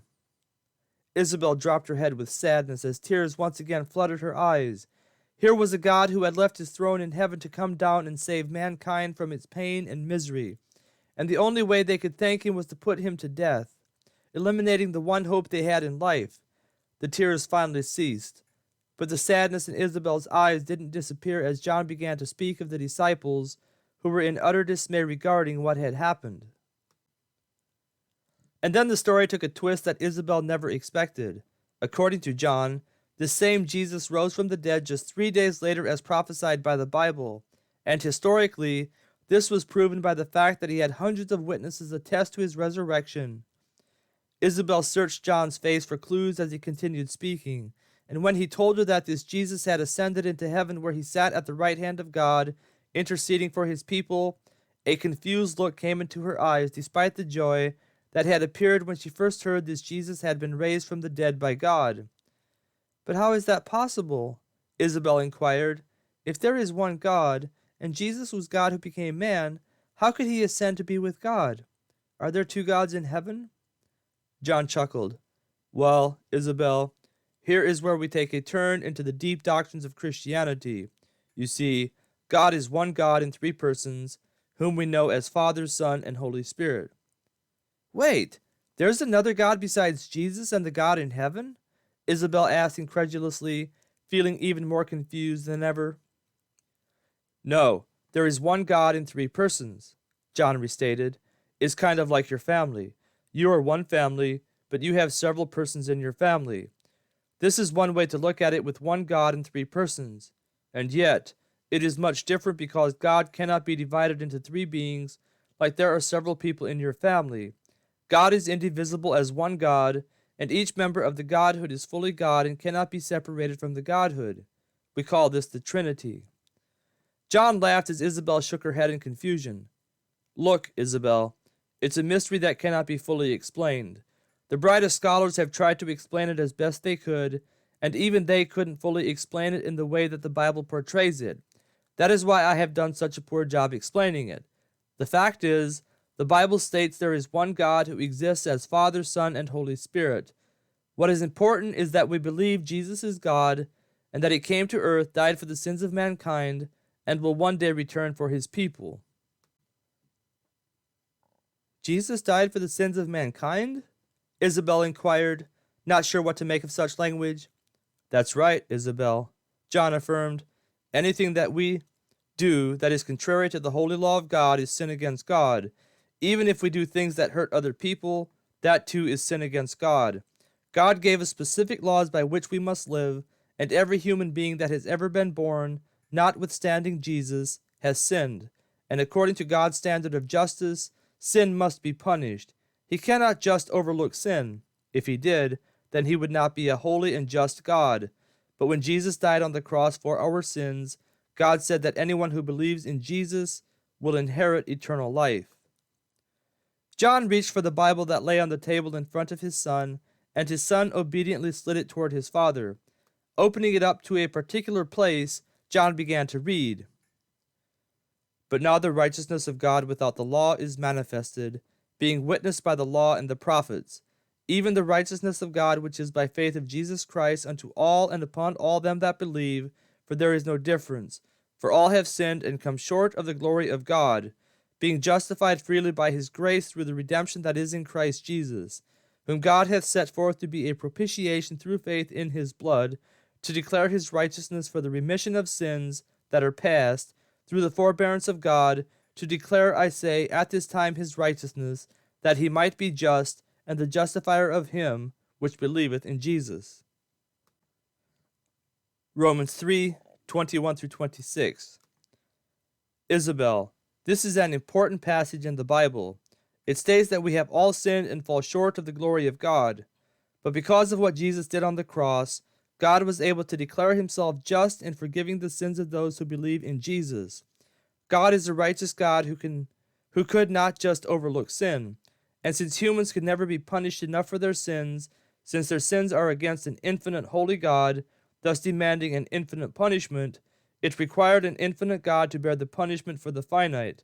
Therefore, when Jesus, who is God, took upon himself the sins of his people, bearing their punishment for them, he could righteously say that whoever believes in him, in who he is, and in what he did on the cross, he could righteously declare them forgiven of their sins and free them from the penalty of sin." Isabel's eyes suddenly flickered with understanding as she sat back in her chair, staring blindly at the floor, her young but brilliant mind beginning to grasp the meaning of the Christian doctrine just espoused to her. But then a confused look clouded her eyes.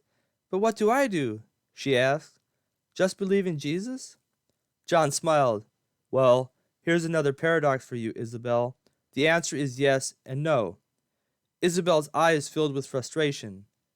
"Wait, let me explain," John exclaimed. "The beauty of the good news of Jesus is that you begin by believing there is one God, that Jesus is God incarnate, and that Jesus died for your sins. Moreover, the Bible says if you confess with your mouth Jesus as Lord and believe in your heart God raised him from the dead, you will be saved. But understand this, Isabel, the only reason you would ever acknowledge Jesus as Lord and go to him for anything is if you believed you were a sinner in need of a Savior. This means that within you, you will begin to acknowledge the sins you have committed in the past, as well as feel remorse for those very sins. This is called repentance. It is an emotion that is necessary to lead you to Jesus. Without this emotion, there is no need for you to confess your sins and believe in Jesus. But if you believe you are in need of a Savior, which the Bible says you are, then you must decide whether or not to accept what Jesus has done on the cross for you." "And that's it?" Isabel asked incredulously. "And I don't need to try to live a perfect life anymore?" After a pause, she added, speaking softly, as if she were speaking to herself more than to her audience, "That would be kind of nice." "Ah, my young friend," John interjected, "that's just it. Jesus didn't die just to save you from the punishment of sin, but also to rescue you from the slavery to sin." Isabel's eyes lit up. "You mean he can help me be the person I am striving to be?" John smiled widely, seeing the hunger in Isabel's eyes for the life of holiness every person feels when the Holy Spirit begins working in his heart. Not only can Jesus help, but he can make it possible. In fact, the Bible says that he is the deciding factor in making you perfect. Here, read this. John turned the pages of the Bible to another passage before handing it to Isabel. John pointed to the particular passage he wanted Isabel to read, and Isabel read the passage slowly. "Now the Lord is that Spirit, and where the Spirit of the Lord is, there is liberty. But we all, with open face, beholding as in a glass the glory of the Lord, are changed into the same image from glory to glory, even as by the Spirit of the Lord." 2 Corinthians 3:17-18. As she was studying the passage, the members in the house were startled out of their thoughts when suddenly a loud crash was heard outside, and then another crash occurred, and before anyone could investigate, loud shouting could be heard headed their way. From the sounds of it, the Nephilim were headed their way, forcing their way into the neighboring homes. This could mean only one thing.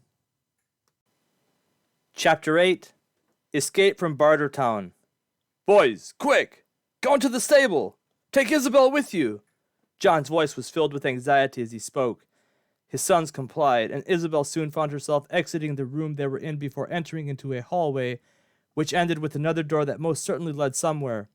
On their way to the end of the hallway, Isabel noticed two doors, one on each side of the hallway, approximately at the halfway point. Sure enough, the door at the end of the hallway led into a stable which smelled like horses, straw, leather, and burning metals. There were numerous horses in the stalls, and Isabel made out what she perceived to be the shop of a leather worker and a blacksmith. The 7 sons of John quickly hustled her to the end of the stable, where they entered into a stall. The stall was of medium size and contained 2 horses. It was in this stall where one of the boys pushed up against the side of the wall in a particular place, and to Isabel's surprise, it swiveled on what appeared to be a metal bar, stretching vertically, centered on the inside of the secret door. Several of the boys went into the dark room awaiting them before the others motioned for Isabel to enter.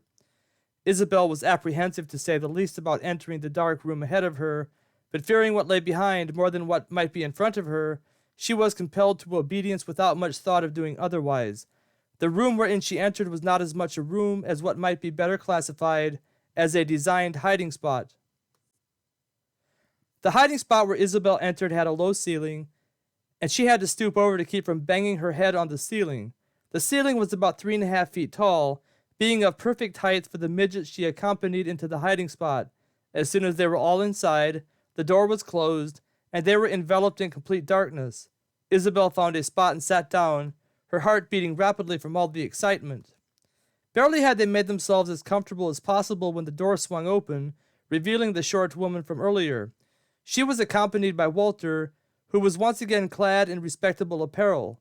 The duo entered the small space, and the door was once again closed, once again clothing the inhabitants in the space with pitch-black darkness. Silence ensued for a few minutes, and Isabel's heart rate began to stabilize when the door suddenly opened, and John appeared before their eyes. "Walter! Isabel! Quick, come!" John motioned them to exit the small space, and they complied as rapidly as they could. "Walter, take Isabel to the Celibates. She can't stay here. The Nephilim are looking for aristocrats and killing them on sight. It sounds like full-out war has ensued between the Nephilim and the aristocrats. Quick, go out the back door. Walter, God has placed you here for this very purpose. Use the gifts he has given you." As John pushed them toward the back door, he grabbed Isabel by the shoulder. "Isabel, remember what I told you about Jesus. If you will, trust him the best you can with what I have told you. He is your only hope in this life and the next." With those words, John pushed them out the door and quickly closed it behind them. The wind had picked up in the waning hours of the day before, and it was much colder than Isabel remembered. The moon was now past the midway point of the evening. Unfortunately for the duo, the moon was shining brightly tonight, and in addition to the stars, made the night unappealingly bright for the venture whereupon they embarked. Walter didn't waste any time setting his course, grabbing Isabel by the hand to ensure she kept up with him. He seemed sure of where it was that he was leading them, and before long the Baxter residence was behind them out of sight.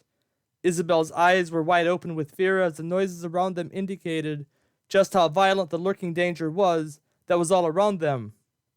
Walter scrambled from dwelling to dwelling, keeping them in the shadows as best he could, without compromising the speed with which they were traveling. The noises around them were increasing, and as they moved west, Isabel could see buildings to the south of them on fire, great big flames leaping into the sky. Isabel nearly shrieked in fear when a group of Nephilim warriors passed in front of them, Walter stopping himself and Isabel just in time. They were about to dash across the street in front of them, but his sharp ears heard the coming warriors and was able to stop their forward momentum before they exposed themselves to the impending danger. Isabel clung to his arm in a fit of panic, but was able to stifle her shriek before it exited her mouth. It would have been a horrible moment to utter any such sound, and would no doubt have given them away.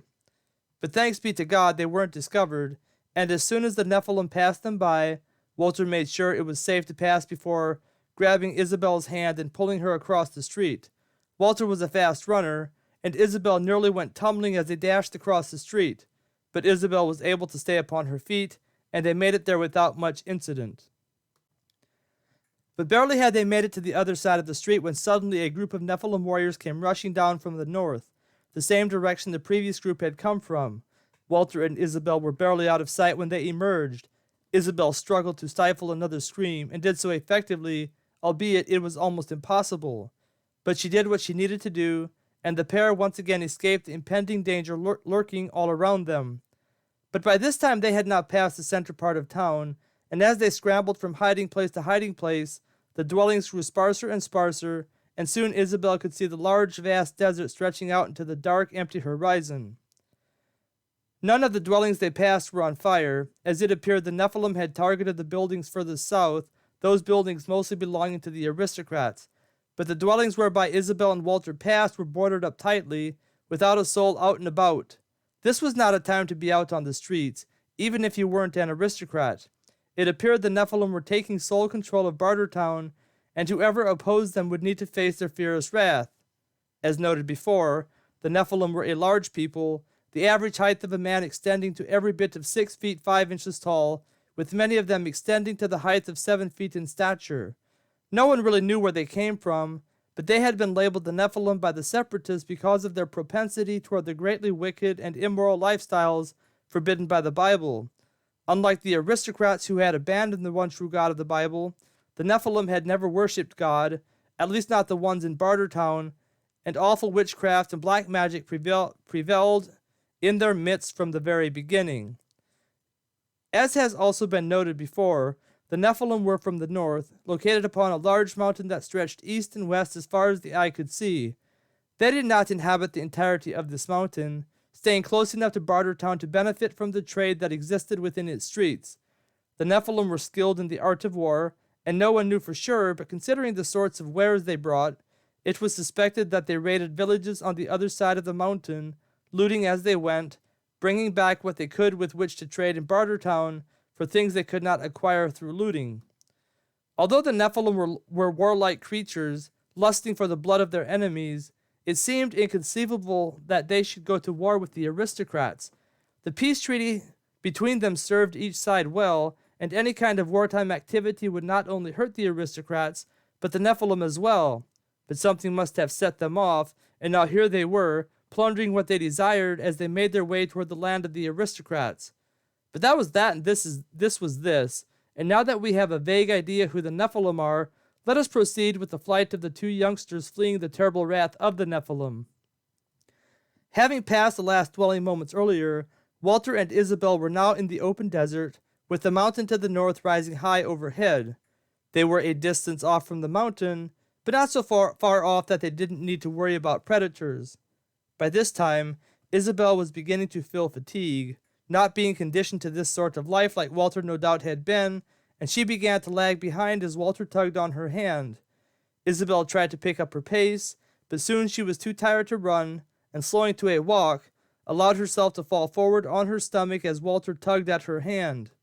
Walter looked at her angrily, casting nervous looks between her and toward the north. He was obviously worried about being out here in the dark, and not too happy that Isabel was hindering their progress toward the village of the Celibates. So Isabel once again stood up and tried to run as fast as she could. Her legs screamed with pain as she propelled herself ever forward, exerting herself with every fiber of her being. An animal howled in the distance, and Isabel felt Walter's hand tighten as his body tensed up. Another animal howled, this time closer, and Walter picked up his pace, pulling Isabel along as fast as he could. Isabel didn't think she could go another step, but something within her pushed her forward, and as the time passed, the howling faded into the distance, and the sun began to appear behind them, albeit ever so slightly, slowly lighting up the path in front of them. It was a beautiful sunrise that arrayed the sky behind the weary travelers, and Walter began to slow his pace as the daylight began to appear. He wasn't keen on stopping before they arrived at the Celibates, but seeing that Isabel was about to drop from sheer exhaustion, he decided he better at least slow his pace before she did. Moreover, he was now limping most noticeably, and Isabel could see he was beginning to experience tremendous pain. As the sun rose overhead, the pair struggled onward. They were now beginning to feel the effects of dehydration, their parched throats longing for water. Their faces were flushed with exhaustion, and their eyes longed to see the village of the Celibates come into view. And finally, when it seemed impossible to Isabel to continue on, she gave up trying, tumbling to the ground, pulling Walter down with her in the process. Had Walter not been in so much pain, he no doubt would have vehemently rebuked Isabel for stopping their forward progress, but being that he was in as much pain as he was, he simply laid on the desert sand, gasping for breath. Isabel lay at his side, unable and unwilling to move, and thus the pair lay where they fell, unable to continue forward, the sun continually progressing overhead them until it reached the midway point. Walter was unconscious, and Isabel vaguely conscious when the sound of hoofbeats could be heard coming from the direction of Bartertown. Isabel tried to turn her head to see what was headed their way, but she found herself too weak to do even that, and she just lay there, too weak to move, too weak to think. Whoa! Isabel heard the faint sound of a voice that seemed very far away, but then began to pass in and out of consciousness. Walter lay beside her, not moving anything whatsoever. Isabel cringed slightly when she felt a hand touch her, but even that was nearly too much for her weary body to manage. The next thing she knew, she was being picked up and then placed into what seemed to her feeble mind the back of a carriage. Walter was then placed beside her. "Giddy up!" the voice shouted, and the carriage lurched forward. The driver seemed to be in a hurry, and Isabel felt her body lurch back and forth as the carriage bounced over the rough terrain beneath it. But less than 5 minutes passed when Isabel saw buildings pass them by.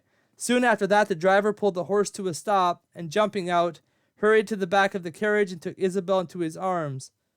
"Oh, my!" a voice called out as Isabel found herself now entering into a dwelling. Isabel strained to see where she was, and was finally able to recognize it as the dwelling where they had come to earlier to bring her little niece. They had made it to the village of the Celibates. It was then that Isabel stopped trying to stay awake and slowly gave herself over to the rest she so much desired. But even as her eyelids closed, she felt cool water begin to trickle down her throat, and then she felt herself being placed on a soft cot, and a blanket being pulled over her worn-out body. And then darkness ensued, and Isabel was released from the dangers of the violent world around her. Chapter 9. Elizabeth. Isabel awoke with a start. She was surrounded by a pitch-black darkness, and a wave of fear permeated her frightened being. Peering into the darkness around her, her eyes finally began to become accustomed to her surroundings, and she could make out shapes of things surrounding her. To her surprise, her immediate environment looked familiar, and suddenly she realized why. It was the nun's abode that she and Solomon had visited 2 days earlier. Isabel's fears began to subside, and she lay quietly, contemplating her current lot in life. Life sure had taken a dark turn, thrusting her into a world she did not know, nor did she know about except for the times she had learned about them in the books she read. Unlike the steady and secure life in the aristocrat tradition, this life was unpredictable, and from what she could tell in just a short time, it was also dangerous, very dangerous. Isabel shivered as she remembered the narrow escape she had encountered with Walter. She didn't remember walking through the desert. She remembered her intense fatigue, her parched throat, and the tug on her arm by Walter. Walter. Who was he? Where was he from? He was such a strange boy, unlike anybody Isabel had ever met. Isabel looked around her again to see if he was nearby, and to her dismay she realized she was all alone. She was lying on a cot in the corner of the room of the dwelling she had visited 2 days earlier, with the great darkness surrounding her.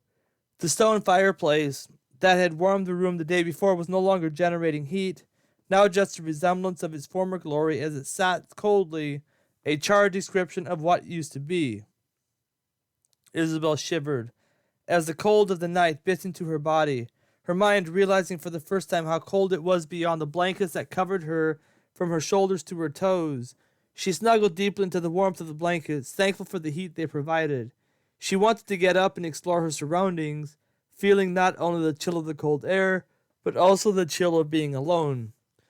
Isabel was not a stranger to loneliness, often a victim of the dreadful feeling that depressed her soul that desired the warmth and love of family and friends. Despite the picture-perfect life of the aristocrat tradition, it was not what it seemed to be, portraying the good life, but void of depth and meaning in the intimate moments that never happened. Isabel's mind paused from her thoughts as a sound protruded forth from behind one of the curtains over yonder. But before she had time to think anxious thoughts of who it might be, a hand appeared, and then a body. To her great delight, it was the girl she had seen the previous day. The girl smiled at Isabel through the darkness as she quietly walked her way, and Isabel felt a warmth in her soul she was not able to identify. It was a strange feeling, but a strange feeling she welcomed with utmost gladness. "Hi," the voice of the girl whispered as she approached her twin sister. "Hi," Isabel whispered back shyly. "How are you feeling?" Isabel hadn't thought about her physical well-being, thanks to the strangeness of her environment, but now that she thought about it, she realized the aches and pains in her body. Every little movement brought a discomforting feeling, and she wondered what had happened to her to bring this about. "It hurts whenever I move," she answered. A look of concern crossed the girl's eyes before disappearing beneath a confident look. "You suffered a serious sunburn," she said. The girl smiled. "But you're going to be okay. It might be sore for a while and your skin may peel, but time will make you all better." Isabel stared at the girl in front of her. She had never seen such peace and joy on the face of a person like she saw on her face. It radiated joy and happiness, which was in stark contrast to her apparel. She was dressed in a ragged gown which had definitely seen better days, but it didn't seem to bother her as her face glowed with the joy of life itself. What's your name? Isabel asked suddenly, blurting out her question without hesitation or thought. Elizabeth, the girl responded. What's your name? Isabel, Isabel responded. Isabel Fontaine. A curious look came into Elizabeth's eyes. What's it like to have a last name? She inquired. Isabel was dumbfounded. She had never considered such a question before and wasn't sure what to say. I don't know, she stammered. After a short pause, she added, I guess I never thought about that before. She had almost blurted out her dismay regarding Elizabeth's lack of a last name, but she had resisted the temptation, realizing it might make her new friend uncomfortable. But then a thought came into her mind. But you have a last name, too, she insisted. A strange look crossed Elizabeth's face. I do? Yes, Isabel insisted. It's Fontaine. Fontaine? Elizabeth inquired. Yes, Isabel affirmed. She knew she probably shouldn't be telling Isabel what she was about to tell her, but she couldn't stop herself. If she were in Elizabeth's shoes, she would want to know, and if she would want to know, didn't that mean that Elizabeth too would want to know? Either way, Isabel couldn't stop herself, and she asked, Has no one ever told you that you have a family? Elizabeth nodded her head. Yes, we are told we come from aristocrat families, but that's all we are told. Last names are forbidden, and even possible hints at what our last names might be result in punishment. Isabel felt a sadness permeate her heart. It didn't surprise her, and why should it? Chances were, the nuns here didn't even know their last names, and even if they did, it would break the unwritten code of the secrecy the aristocrats no doubt demanded from their neighbors to the northwest. And with this in mind, Isabel knew she had already said more than she should, but she couldn't stop herself. She was desperate for the companionship only a sister could provide, the companionship she never received from her older sister. You're my twin sister, Isabel suddenly blurted out, unable to contain her secret, and unable to think of a better way to tell Elizabeth what was on her mind. Elizabeth's eyes filled with shock, and then wonder, and then all kinds of questions. But despite her desire to speak and to ask questions, Isabel's statement had left her dumbfounded, and her mouth hung open, suspended in midair, her eyes asking Isabel to expound upon what she had just said. Isabel wondered what it was like to grow up without a family, knowing you had a family somewhere, but didn't know who that family was. She tried to put herself in Elizabeth's mind, trying to know what she might be thinking at this very moment, but she didn't know. She couldn't know, and thus she looked at her with curiosity, wondering what was on her mind.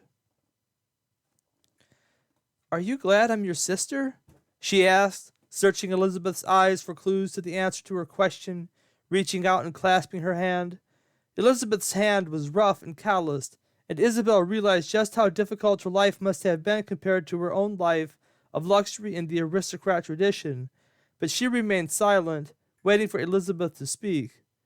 It looked like Elizabeth was about to speak when a tear slid down her rosy cheek instead, and then another tear slipped out of her eye, slowly following the trail of the previous tear. She tried to hold back the flood of tears behind the first two tears, but she struggled to no avail, and her eyes flooded with the tears that she couldn't hold back. Isabel gripped her hand tightly, not sure what to say or what to do. Maybe she shouldn't have told her. Maybe it was better not knowing, at least for Elizabeth. Isabel would have wanted to know, but then again, Elizabeth was in a much different situation, much different. But to Isabel's relief, the tears ceased to spill forth from Elizabeth's eyes, and she bravely smiled at Isabel. Thank you for telling me, she whispered. A tear trickled down Isabel's cheek, feeling Elizabeth's hand tighten as she stared at her twin sister. I've always wondered what my family was like, Elizabeth said as she stared at Isabel. A smile broke forth through her tear-stained face, her green eyes sparkling with joy, and then a curious look crossed her face. You know what? She added. For some reason, I always had the thought what it would be like to have a twin sister. I don't know why, but I always dreamed that if I did, she would be my best friend. Isabel giggled. Me too, she said, but I always thought it was silly of me to daydream like that. Never once did I think it was possible. She stared at Elizabeth, her eyes studying the face of her twin sister.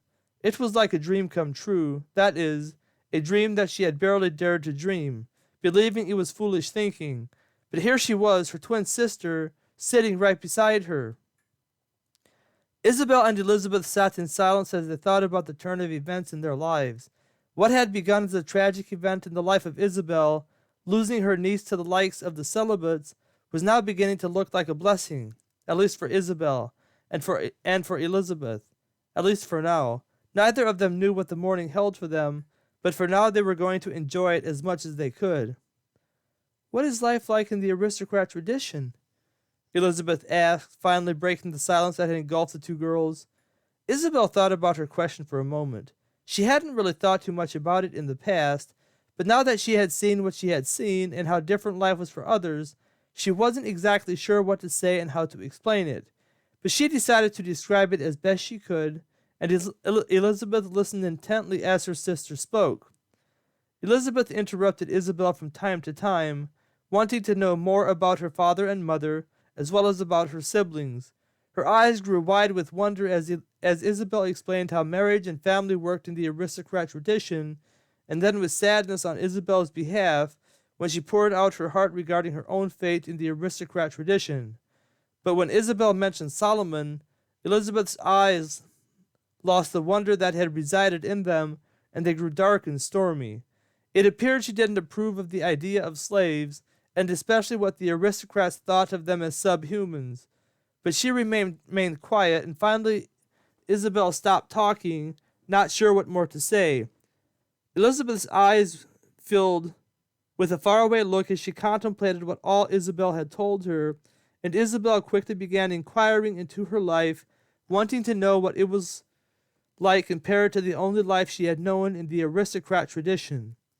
Elizabeth was willing enough to explain what it was like living in the celibate village, and Isabel's eyes changed back and forth from intrigue to dismay to wonder to horror as Elizabeth shared her experiences and the hardships she had endured in the celibate village. Isabel wanted to pity her twin sister, but she didn't see any hint of sadness or discontent in her twin sister's eyes, and she finally couldn't help but ask why this was so. "Elizabeth," she interrupted, "aren't you unhappy living here with the way things are? I mean, you don't look unhappy, and you don't seem angry that your family abandoned you here. Why?" Elizabeth smiled, her eyes sparkling with a look of serenity that Isabel had only dreamed about having. "I'm a Christian," she responded. "My happiness is not found in material things. Look around," she asserted. "We have only the basic necessities, and yet I have much happiness. Not because life is easy, but because I have something much more than can be seen. I have Jesus, and that's what matters the most to me." Isabel's mind remembered John in Bartertown, the giant who had told her a great many things. He too had spoken of Jesus, but not in the same way that Elizabeth spoke of him. The way Elizabeth spoke of Jesus was as if he was alive and present, standing here this very moment as if he were a friend of Elizabeth. "What do you mean you have Jesus?" Isabel inquired. "What does that mean?" Elizabeth smiled. "Have you ever heard of Jesus?" Isabel nodded her head. "What do you know about Jesus?" Elizabeth probed. Isabel told her what she remembered from her conversation with John, and Elizabeth nodded her head as she spoke, appearing to approve of everything that John had told her. Her eyebrows furrowed when Isabel tried to explain the Trinity as John had explained it, and then she laughed as Isabel looked even more confused than she was when John had tried to explain it to her. But Elizabeth remained quiet until Isabel was finished speaking, her eyes searching Isabel's face for clues as to what she thought about what John had told her. When Isabel finished talking, Elizabeth remained quiet for a little while, obviously contemplating her next words. Finally she spoke. "What do you think about all this?" she inquired, wanting to feel out Isabel's thoughts regarding the matter. Isabel furrowed her brow, but before she got to answer the question, the two girls could hear the sound of hoofbeats outside the hut wherein they were located. The two girls waited quietly, not sure what to do. Fear began creeping into Isabel's mind as it plagued her with all kinds of questions regarding who may or may not be headed their way, and then the hoofbeats could be heard outside the hut. Isabel hardly dared to breathe as she waited for the hoofbeats to continue past the hut, but to her dismay, they came to a grinding halt. She could hear a hoarse snort, and then the slight sound of a man's footsteps could be heard walking up to the hut. Isabel lay upon the cot, frozen in fear as the footsteps drew closer, and then there was a knock on the door. Isabel wanted to scream, but she was too paralyzed to do even that. Who was outside the door? Was it a friend? Was it an enemy? Was it someone from the Nephilim coming to get her? Chapter 10. News from Home. Isabel lay frozen in place as the knocking on the door stopped for a moment before being repeated. Elizabeth waited until the second round of knocking occurred before scrambling to her feet hastily with narrow sound, soon disappearing behind one of the curtains in the room. It wasn't but a few moments later when she re-emerged with the old nun in tow. Isabel watched anxiously as they walked to the door. The knocking subsided by the time Elizabeth and the old nun reached the door, and the pair paused for a second before the nun reached out and opened it. The door swung open, and Isabel watched with anticipation, wondering what it would reveal this time of the night.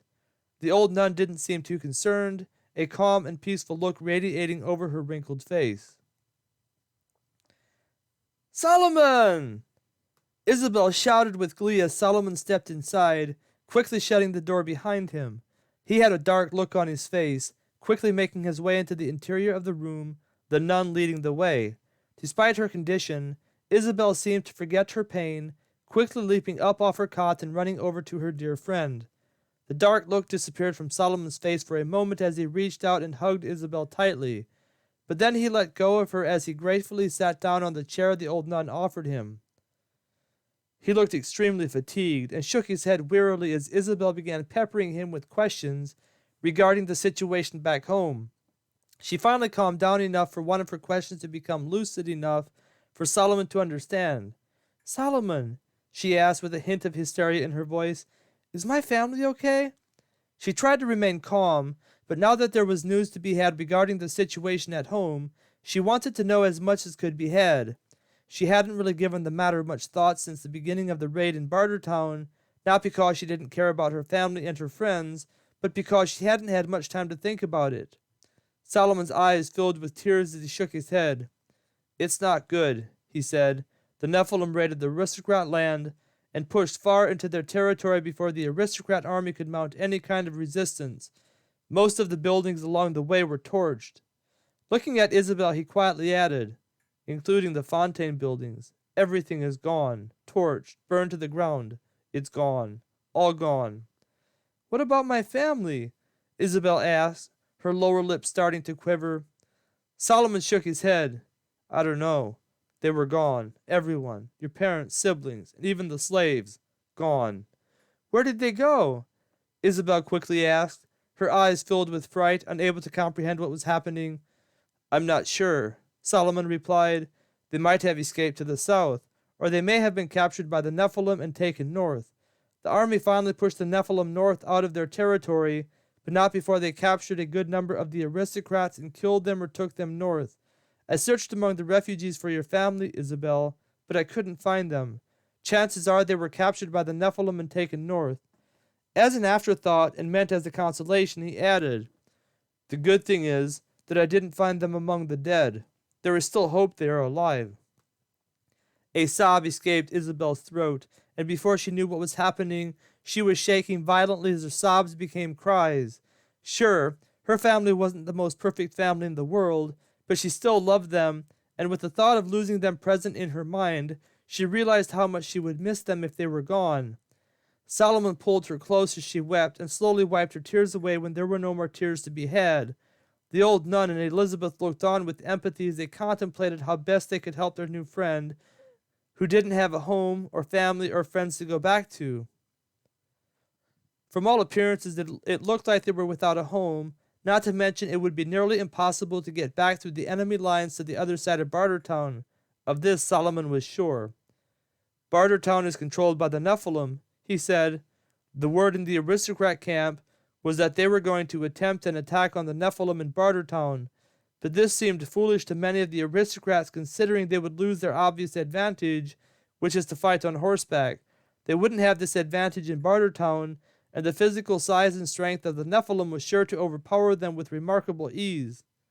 Solomon, what are we going to do? Isabel's eyes were as large as saucers, and she stared at Solomon with them, expecting him to lead the way to safety and survival, whichever way that was. Solomon sat and stared as he contemplated her question. It was obvious he had come back for Isabel, but he had not exactly given much thought about what he would do after he found her. He had risked his life making his way through Bartertown to the Baxter residence, where he was pointed toward the Celibate village as Isabel's destination. The trek from the Baxter residence to the village of the Celibates was equally dangerous, and Solomon was fortunate to have reached his destination with ne'er a scratch on him. Now, the old nun interjected. The first thing you'll do is get some rest. Solomon here looks as tired a man as I have ever seen, and you'll both be safe here. You can stay as long as you need to. At least you, Isabel. Solomon can stay with the monks. We are servants of God, and we turn away no soul in need of anything we have to offer. We are grateful for your hospitality, Solomon said, his heart filled with gratitude for these simple folks. If only the world had more of these people, it wouldn't be as unbearable as it was because of folks that were constantly looking for what they could take rather than what they could give. Come, Solomon, the old nun said. I will take you to the side where the monks reside. It's not too far from here.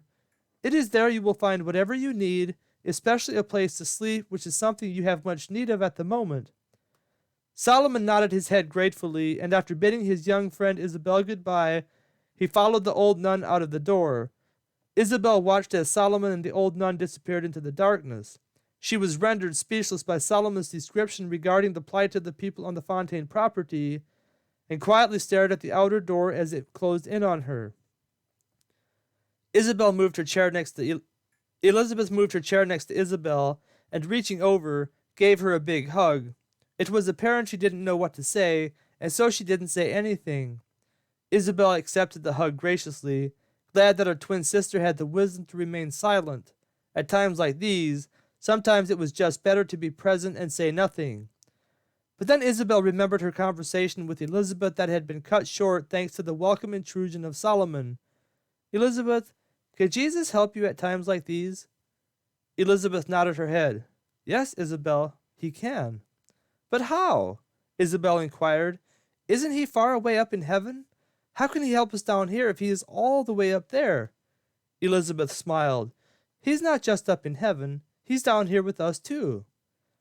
Isabel looked at Elizabeth with a puzzled look on her face. The Christians were always contradicting themselves, saying different things that could not both be true. It was as if Elizabeth read her mind, for she decided to elaborate in an attempt to guide her twin sister into all truth. Racking her brain, trying to decide how to best say what she knew regarding this issue, she waited for a few moments before speaking. But when she spoke, it was as if she spoke with great authority, and Isabel peered into her clear green eyes as she talked. It's like this, Isabel, she said as a look of intense deliberation crossed her face. When Jesus ascended into heaven, he said he would send the Holy Spirit. The Holy Spirit is the Spirit of God, and when we become Christians, the Holy Spirit comes to live in us. And when he comes to live in us, we then have fellowship with all of God, including God our Father, Jesus Christ, and the Holy Spirit. I want to become a Christian, Isabel suddenly blurted out, not giving Elizabeth the opportunity to continue. Isabel! Elizabeth exclaimed. That's great! But then a serious look came on her face. But why, Isabel? Isabel looked confused. What do you mean? Well, Elizabeth answered, becoming a Christian is more than just saying so. You need to understand what that means. Can you tell me what it means to become a Christian? Isabel nodded her head. I want what you have. Even with everything that has happened in your life, you seem so calm and peaceful about everything. I don't understand how, but it seems Jesus has something to do with it. Elizabeth nodded her head. It has everything to do with Jesus, but that's not where a relationship with him begins. It begins with understanding something about yourself and something about Jesus. Isabel, do you think you are a good person? Isabel thought for a second. A sad look came across her face. Then she shook her head. I don't think so. I try to be, but deep down I feel miserable. I can't explain it, but it's as if I need to be perfect. but no matter how hard I try, it seems I can't." Elizabeth nodded her head. "That's right, Isabel. The Bible says we need to be perfect like God our Father in heaven is perfect. The fact that you feel like that makes it seem like the Holy Spirit is convicting you of your sinfulness. It doesn't matter how good you are. If you break even one little command, you become guilty of the whole law. You have to be perfect, and not just perfect in man's eyes, but perfect in God's eyes. And if you think you fall short of your own interpretation of what it means to be a good person, just think about how far you fall short of perfection in comparison to God, who is perfectly righteous without a speck of fault in him." Isabel's eyes teared up. Everything she had been feeling the last year was exactly what Elizabeth was talking about. But she didn't know why. That's why she had turned to the philosophers for answers, and that had helped a little, but only for short bits of time.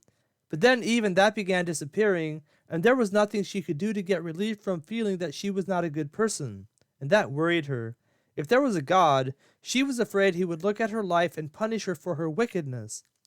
But Elizabeth, seeing the plight of her twin sister through the longing in her eyes, quickly moved on to the good news. "But Isabel," she countered, "there is some good news to all of this." Isabel looked at her eagerly. She began telling her the secret to her own peace and happiness. "The good news is that Jesus came to earth and became a man and lived the perfect life that we couldn't live.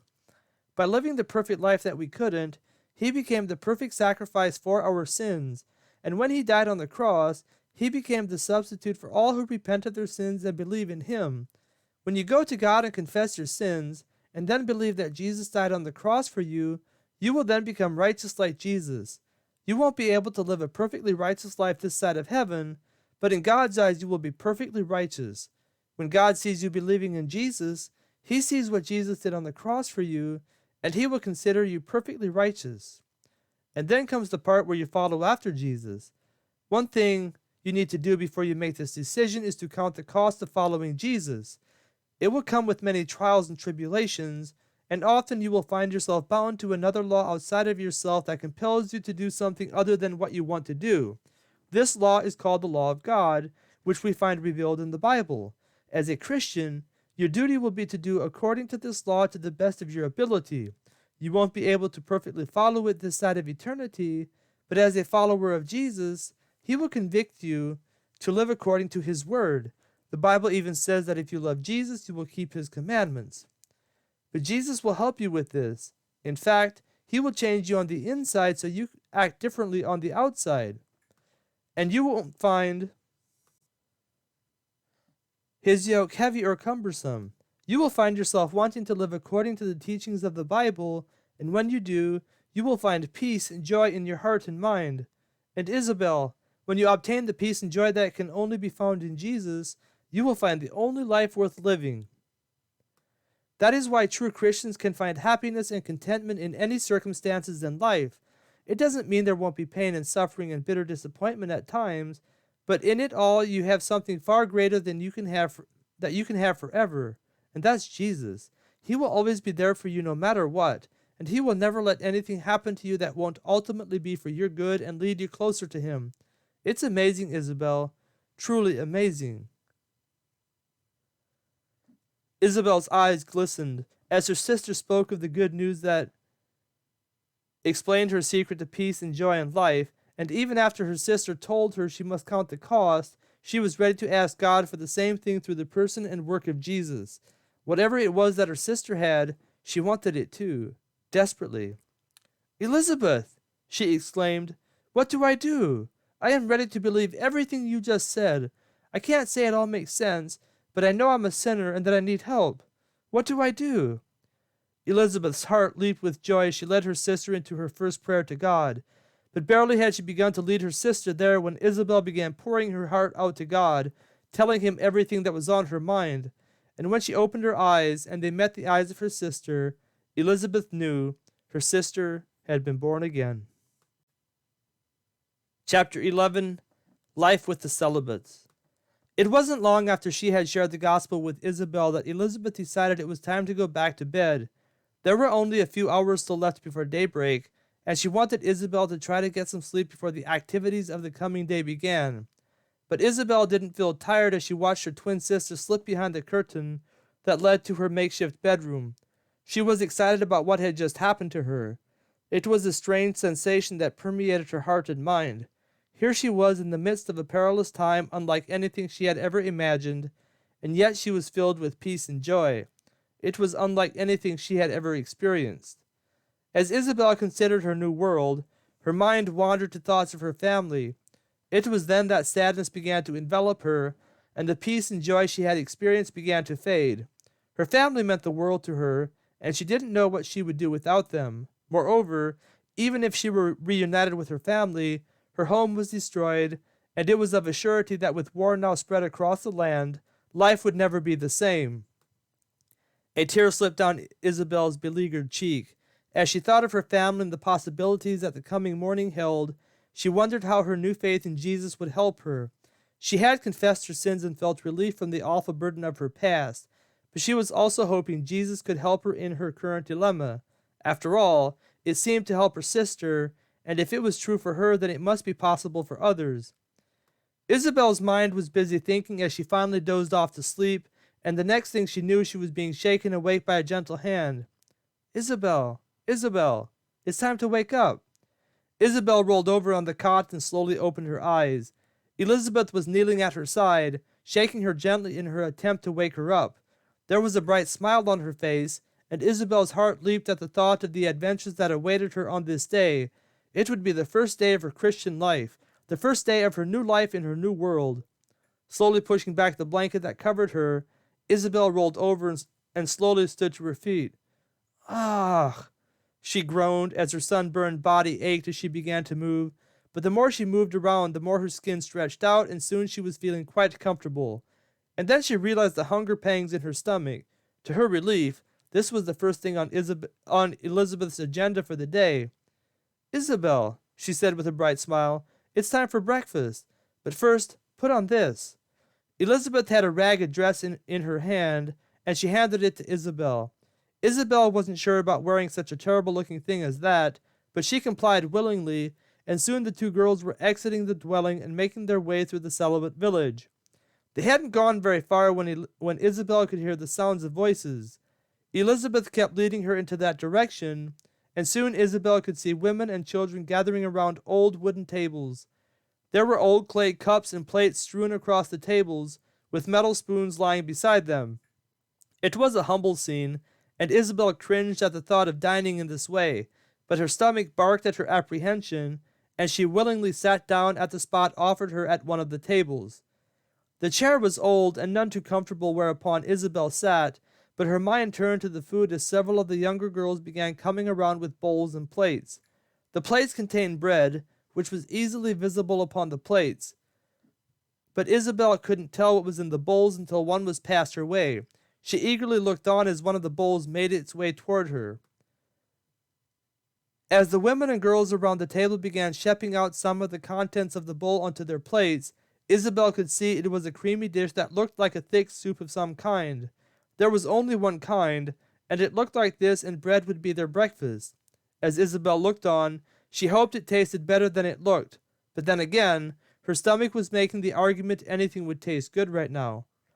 It was finally Isabel's turn to take her portion from the bowl, and she did so gratefully, understanding that these poor folks didn't have much to give, but were willing to share what they had. After passing the bowl on, Isabel slowly dipped her spoon into the mushy dish and put it up to her mouth. As the contents entered her mouth, Isabel's nose wrinkled, and she felt herself gag involuntarily. It was the worst thing she had ever tasted. Isabel felt her face begin to redden as she forced the first bite down her throat. She hoped no one noticed the involuntary gag, but when she looked up she saw a few smiles around the table. Realizing that her distaste of the dish was discovered, Isabel quickly put another spoonful into her mouth and tried to swallow it without gagging. She was successful this time, and soon she had the food consumed. Then came the singing, and Isabel looked on as the women around the tables heartily lifted up their voices to God. Isabel had never heard such a beautiful sound, recognizing the natural singing abilities of many of the women and girls around her. It was obvious they were trained well in the art of music, and Isabel felt her heart strangely stirred as the music floated through the air. It was Christian music that was being sung, and Isabel's thoughts were directed to the new God she had become a disciple of just a few hours earlier. And lastly came the reading. After the singing ceased, one of the old nuns stood up from her seat at the table and walked to a spot where all the girls and women could see her. She had in her hand an old large book, and while Isabel looked on, she opened it up to a portion she said was written by a disciple of Jesus named Matthew. She called this section the Beatitudes. Isabel listened quietly while the old nun read, noticing that none of the other girls or women moved an inch from their seats, at least not most of them. Some of the younger ones seemed to have a more difficult time sitting still, but didn't seem to have that problem after one of the watching nuns walked over and rapped them on the shoulder with a stick. Isabel listened with wonder as the nun read the famous words of Jesus in the Beatitudes. She had never heard such beautiful thoughts, and she resolved to follow the commands of her Lord and Savior as best she could. It seemed he had spoken with great wisdom and authority, and if everyone kept his commands, it would be a much better place to live in. But barely had Isabel begun contemplating what she had heard when it was time to pray. Everyone turned around and knelt on their chairs, and several of the older nuns prayed. This lasted about 15 minutes, and Isabel felt her body begin to ache in this position. But it was finally over, and everyone began chatting busily as the tables were cleared out, and everyone went their designated ways. "What did you think?" Elizabeth asked with a smile on her face as she looked at Isabel while she gathered up some of the plates and cups on the table before her. Isabel didn't answer right away, not sure what to say. She enjoyed parts of it immensely, but it was also very strange compared to the life she once had. As much as she was grateful for the food, and as much as she enjoyed parts of the worship service, she couldn't imagine doing it every morning. And yet, the fellowship with the other women and girls was very appealing to her. There was a kind of bond here that she had never had at home with her family. But this life was much different indeed, and would take some time getting used to. I don't know," Isabel stammered as she looked at Elizabeth. Elizabeth didn't say anything, giving Isabel time to think about her answer. But Isabel didn't say anything more. She sought for the right words to express her feelings, and seeing her plight, Elizabeth patted her on the back. "It's okay, Isabel. I'm sure it's much different from what you know. You don't have to answer my question." Isabel smiled gratefully, and then proceeded to help Elizabeth gather up the plates, cups, and spoons. After everything was cleaned up, Elizabeth grabbed Isabel's arm and began pulling her toward a large dwelling on the northern side of the section where the nuns were located. It was right on the other side of this dwelling where the abodes of the monks were located. These abodes were also run down and crumbling, like that of the dwellings of the nun. The only difference was that there were only a few of them compared to the numerous dwellings the populous nuns dwelt in. Isabel's eyes eagerly scanned for signs of Solomon or Walter, but to her dismay she wasn't able to spot them. But before she had much time to look, Elizabeth pulled her into the large dwelling they had been walking toward. As they had approached the large dwelling, sounds of crying babies began to reach her ears, and she had wondered if this was where the aristocrat babies were kept. Sure enough, as they entered into the dwelling, Isabel saw that she had wondered correctly. There were about 15 babies and little children in the dwelling, ranging from just a few weeks old to just a few years old. Several of them were crying, and Isabel's heart leaped with joy as she spotted her little niece lying in one of the wooden cradles. Looking at Elizabeth, who nodded her approval, Isabel quickly ran to the cradle and delicately scooped up the little treasure into her arms. Isabel's little niece was crying when she walked into the dwelling, but barely had Isabel scooped her up into her arms when she stopped and looked at her with her large blue eyes. As Isabel stared into her eyes, she could see the eyes of her mother, Dorothy, and sadness once again swept over her. It seemed so wrong and cruel for a child to be taken from her mother. While Isabel spent some time with her niece, Elizabeth took to tending to some of the other youngsters, relieving one of the other girls present from her duties, giving her a much-needed reprieve. Elizabeth seemed to have a special knack for tending to the children, and soon a quiet lull fell upon the inhabitants of this old dwelling that held the discarded female babies who were in their present condition as a result of an experiment gone wrong. When the aristocrats had started out with their intention of creating a perfect world of equality and equity for all the aristocrats, they did not intend for the ensuing consequences to occur. But in their attempt to redefine the world they lived in without considering the commands of the Christian religion, their ancestors had adhered to in their success in developing a prosperous land, they had created a community where there were only two classes, the rich and the poor, which was in stark contrast to the large middle class that their ancestors had developed. But now is not the time to dwell upon such reflections, for the new world Isabel was now living in was about to become very dangerous for her. In fact, it wasn't just about to become dangerous, but it had become dangerous. As Isabel swayed back and forth, lulling her little niece to sleep, the door of the dwelling suddenly swung open, revealing a distraught Solomon. "Isabel," he shouted, "we need to leave. The Nephilim are coming." Isabel stood in shock as she looked at Solomon, her arms cradling the little baby in her arms. Solomon rushed over to her and quickly took the baby from her, gently laying her back into the cradle. Grabbing Isabel's arm, he quickly pulled her toward the exit. "Wait, Solomon, what's happening?" "There's no time to talk," Solomon shouted as he roughly pulled Isabel toward the exit. Isabel looked back at Elizabeth as she watched them go, her beautiful green eyes filled with a serene look that harbored no fear. But then she was out of sight, and Isabel's eyes beheld a carriage with two horses hitched up to it. Walter sat on the front seat, holding the reins, while Solomon dragged Isabel that away. Isabel wanted to scream, but her throat refused to let out any sound. Her mind was a whirlwind of emotions, and she tried to talk, but nothing came. Solomon didn't seem to notice as he picked her up and set her in the carriage, quickly hopping up beside her. Barely had Solomon leaped up into the carriage when Walter slapped the reins and shouted at the horses, "Hee-yah!" Isabel lost her footing as the horses plunged into the harness and fell into the seat behind her. Solomon's strong arms enveloped her and sat her upright as the carriage careened west toward the outskirts of the Celibate village. The inhabitants of the village scattered as the carriage careened through their village, utter shock on their faces as they watched them go. As the carriage lurched its way into the western desert, Isabel strained to look back to take one last look at what she had just experienced. Her eyes filled with horror as she watched the first horses come into view, carrying large, swarthy men with massive weapons of destruction in their hands. As her body began to shudder and shake, Solomon grabbed her by the shoulders and turned her around. Isabel struggled against the strong grasp of Solomon, but to no avail. He was of a mind not to let her witness what was about to happen to the Celibate village, and he pulled her in close to his side as the carriage continued its western trek into the vast desert that lay before them. Tears began trickling down Isabel's cheeks, and then they came in torrents. She wondered what would happen to the Celibates, to her niece, and to her twin sister Elizabeth. It was then that Isabel remembered her conversation with Elizabeth, and she decided to talk to this Jesus she was told could help her in times like these. "Lord Jesus," she prayed, her mind grasping for words to portray what it was that she was thinking. "I don't know how to pray to you yet, but Elizabeth said that you can help us in times like these, and she seemed pretty certain about that. If that's true, will you protect my sister and my niece, and make so that the Nephilim can't hurt them?" Barely had Isabel prayed when she felt a calmness sweep across her mind. She couldn't explain it, but she felt as if this Jesus had actually heard her prayer, and that everything was going to be okay. Leaning her head up against Solomon's shoulder, Isabel looked up at him. He looked down at her as he squeezed her shoulders.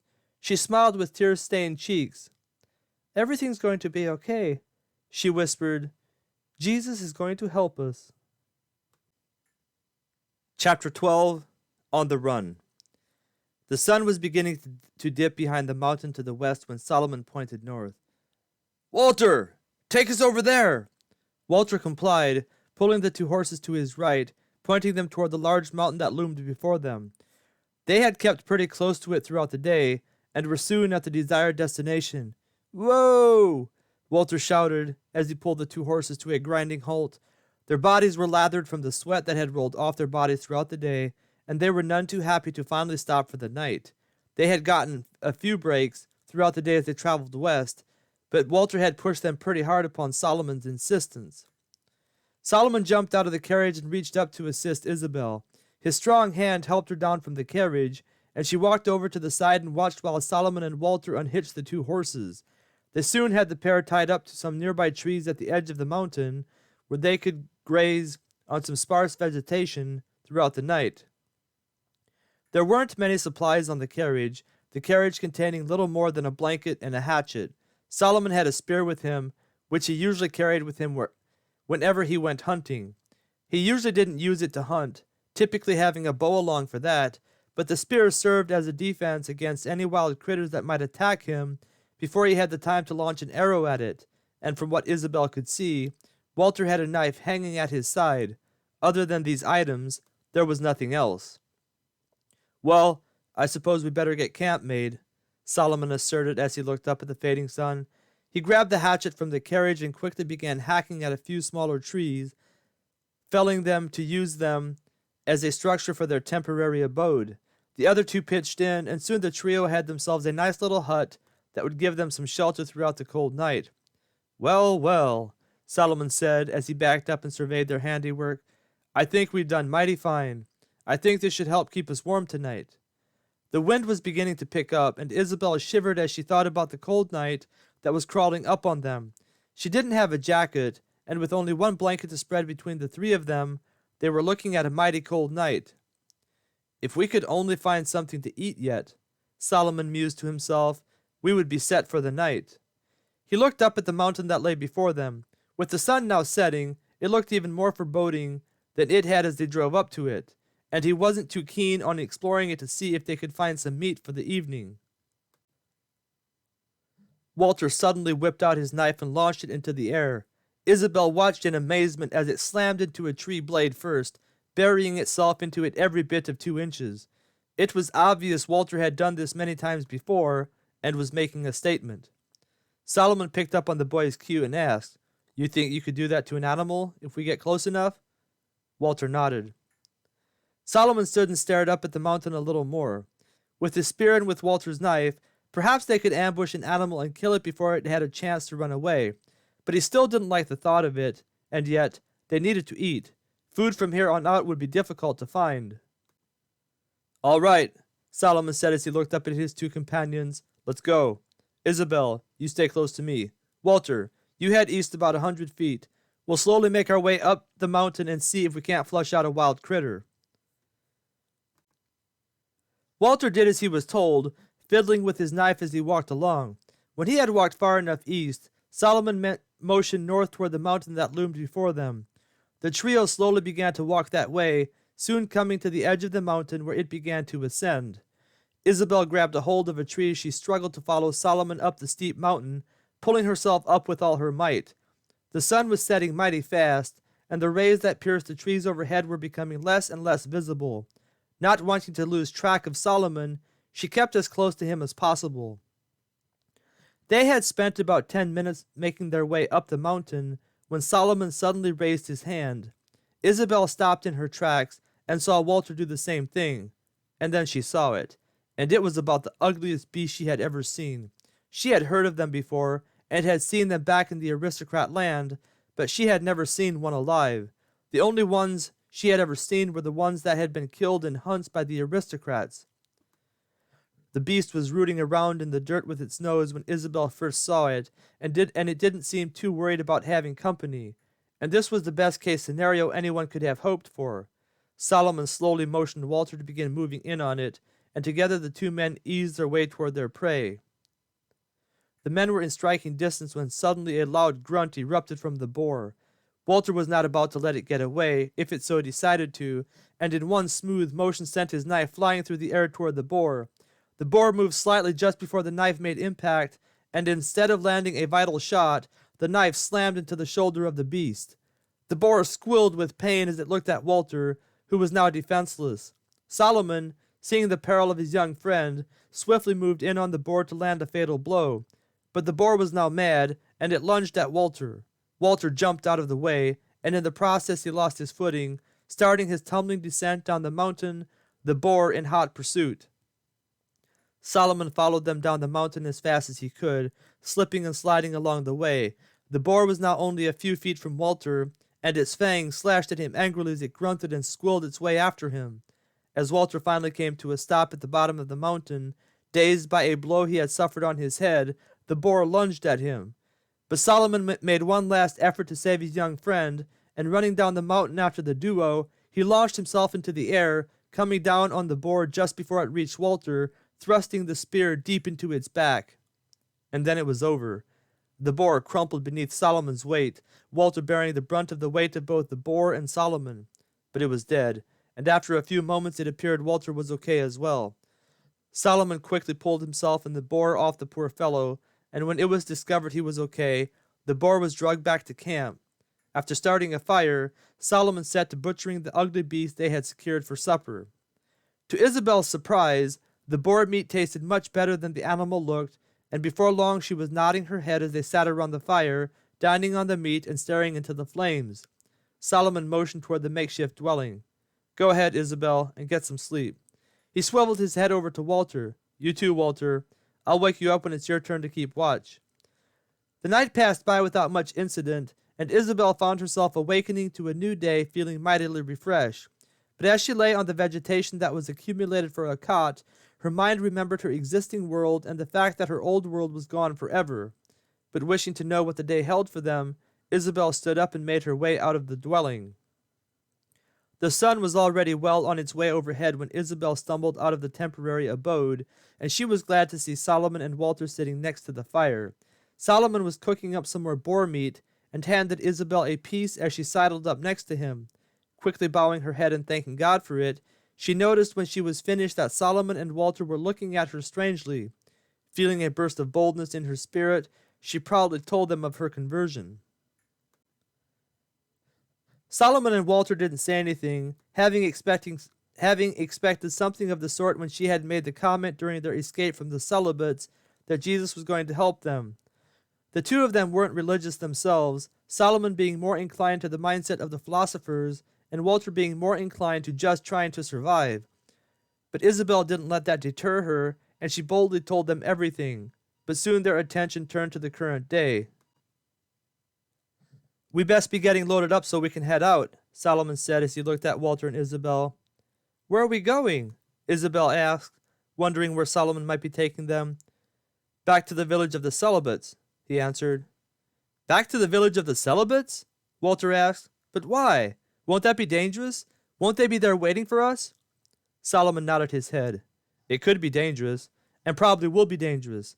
But I did some thinking last night and decided that's probably our safest bet. Fact is, we can't keep going the direction we're going. All it is desert and mountain, and we won't be always as lucky as we were last night. Besides, maybe the Nephilim didn't destroy the village of the Celibates and we can stay there a while. And even if they did, maybe we can get over to the land of the Aristocrats or the Separatists. What we can't do is stay out here by ourselves." Walter didn't say anything, but stood up and began getting the horses ready to head back from where they had come. Isabel was glad Solomon had come to this decision, and couldn't wait to see her sister again. She was certain she would still be there and that everything would be okay. She had followed Solomon's lead only because he had forced her to, but if it had been up to her, she would never have left the village behind. The trio was soon loaded up into the carriage and heading east. It was another cool day with a slight breeze, and the two horses felt good, keeping up a brisk pace most of the way. They stopped from time to time to rest the horses and stretch their own legs, but before they knew it, they could see the Celibate village come into view. As the Celibate village drew nearer, Isabel began to see smoke arising from some of the dwellings. At first she thought it was smoke coming from the little fireplaces in the huts, but then it began to look like the dwellings were no longer there. Her heart began to beat with anxiety. She strained to look. Looking over at Solomon, she saw a dark, worried look on his face. Sure enough, it was what Solomon had feared. As they drove toward the village, all they could do was stare at the dwellings that were nothing more than charred lumps of ashes. But then they saw the bodies lying on the ground. A groan escaped Solomon's gut as he stared at the scene unfolding in front of them. Bodies lay strewn everywhere, and there was no sign of life in the village. Isabel stared at the gruesome picture that once depicted the kind of love that couldn't be found in most places on earth. She had never seen anything like it, and the shock of the scene rendered her speechless. There were bodies of men, women, girls, and even little babies lying on the ground everywhere. Walter pulled the carriage to a stop as he looked around, a hard look forming on the edges of his mouth. He had seen a lot of evil in his time, but he had never seen anything quite like this. It was then that Isabel saw her. It was Elizabeth. A groan protruded from her throat, and then a sob as she clutched Solomon's arm. Solomon brushed away a tear as he looked into the direction she was looking. when he saw Elizabeth. He moaned in agony, swiftly pulling Isabel to his side, motioning Walter to drive the horses away from the horror of what they had just seen. Walter carefully backed the horses away from the scene before them and slowly turned them north, walking them that way. That's when he noticed movement from the north. "Solomon!" he urged as he grabbed his arm and shook him. "Solomon, look!" Solomon turned his tear-stained eyes into the direction Walter was pointing. It looked like someone was headed their way, leaving behind them a trail of dust. Holding Isabel as she sobbed into his chest, Solomon watched as the dust cloud drew nearer. He could hardly imagine who it was. He hoped it was someone friendly, but if it was the Nephilim, they sure were in a difficult spot. Chapter 13. Sold to Survive. For some reason, Solomon decided to stay put when he noticed a cloud of dust headed their way. It could be the Nephilim, but in his mind it didn't make any sense that they would come back after having destroyed all signs of life. From the number of bodies that lay strewn on the ground, it didn't look like they had taken any live captives with them. In fact, it looked like nothing more than a killing spree, and Solomon felt his gut wrench in horror. Isabel was still sobbing as the dust cloud to the east of them drew close enough to reveal a carriage being pulled by two horses. Solomon felt a sigh of relief escape his throat when he saw it wasn't a group of Nephilim warriors. Had it been, there was no way they could have outrun them, and with them on the killing spree, they no doubt would have killed the three of them. Solomon couldn't imagine what possessed the Nephilim to suddenly lash out against the Aristocrats and Celibates. He wondered if they attacked the Separatists as well, but none of this made sense. He had heard of the marauding Mongols of the Far East who acted in similar fashion, but it was hard to believe this was now happening here. What once was a thriving collection of communities had become the battleground of bloodthirsty men with no respect for the sanctity of human life. Solomon kept his eyes on the approaching carriage while he thought. He had motioned Walter to stop the horses, and the three of them peered at the dust cloud headed their way. Whoever it was driving like Jehu and apparently in a hurry to get somewhere. Or maybe he was in a hurry to get away from somewhere, or something, or someone. Solomon cringed at the thought, hoping against hope there wasn't more bad news headed their way. As the carriage drew nearer, Solomon could finally begin to make out shapes upon it. It looked like a man was driving the team of horses, with a woman at his side. Solomon could finally make out the face of the man. It was John Baxter from Bartertown. "Hey!" Solomon stood up in the carriage, waving his hat and shouting at the oncoming carriage. It didn't seem as if John recognized him, not letting up on the horses one bit. His whip flashed in the setting sun as it came down on the flanks of the horses again, and the horses charged toward the waiting inhabitants sitting upon the carriage. Solomon watched as John drove the carriage toward them at breakneck speed, motioning at Walter to be ready to move. Something was obviously amiss, and there might not be much time to make their move. Suddenly John stood up in his carriage as his horses careened over the rough desert ground. "Go! Go! Go!" He waved his hand westward, motioning them to head that way.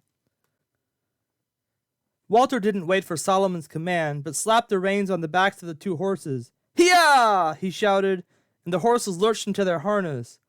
He pulled them sharply to point them west, the back wheels skidding as they slid around in violent fashion. John was now even with them, his horses flying by them without slowing down at all. They were panting heavily, foam forming on their mouths, their bodies lathered from the sweat that now glistened on the side of their underbellies. Solomon turned around to see if anything was headed their way. He didn't see anything on his first glance, but then he saw it. A large cloud of dust was coming up behind them, rapidly moving their way despite their own frenzied pace westward. Walter had his two horses running at full speed by this time, and had the carriage pulled even with the Baxter carriage. As Solomon turned around, he met John's gaze. "Head for the mountains!" John yelled as he pointed to the north. Walter caught wind of his command and complied immediately, turning the horses sharply north, nearly pitching the unsuspecting Solomon over the side. Solomon grabbed the side of the carriage just in time, and was able to keep himself aboard. John had turned his carriage north simultaneously, and his whip flashed once again as it came down on the two horses. The sun was setting in rapid fashion as the two carriages and their passengers approached the mountain that lay before them. Isabel looked on, dumbstruck by all the action that had unfolded, clinging to Solomon beside her. The carriage lurched this way and that as it bounced over the holes and ridges in the desert, and it was all she could do to keep her seat. But finally they reached their destination, and John and Walter pulled their horses to a skidding halt. Neither carriage had stopped moving when John vaulted himself off of his carriage. "The mountains!" he cried. "We need to hide in the mountains!" He quickly grabbed his wife's arm and helped her off the carriage while his 7 children leaped onto the ground from their positions on the back of the carriage. John turned his carriage west and cracked his whip on the backs of the horses, and they took off as he had intended. Barely had Solomon and Isabel descended from the carriage, along with Walter, who had turned his horses west, when John extended his whip again, sending them hard on the tail of the first carriage. "Quick! Let's go!" John was obviously in charge, and he swiftly led the scramble toward the mountain that towered high above them. Barely were they inside the first row of trees when John spoke again. "Hold up!" he ordered. "Stay here." He swiftly made his way to the edge of the trees and peered out at the action unfolding southeast of where they were hiding. "Hey, Solomon, come here!" Solomon complied with John's command and quickly made his way over to him. He didn't say anything as he sidled up next to him, suspecting John would say what was on his mind.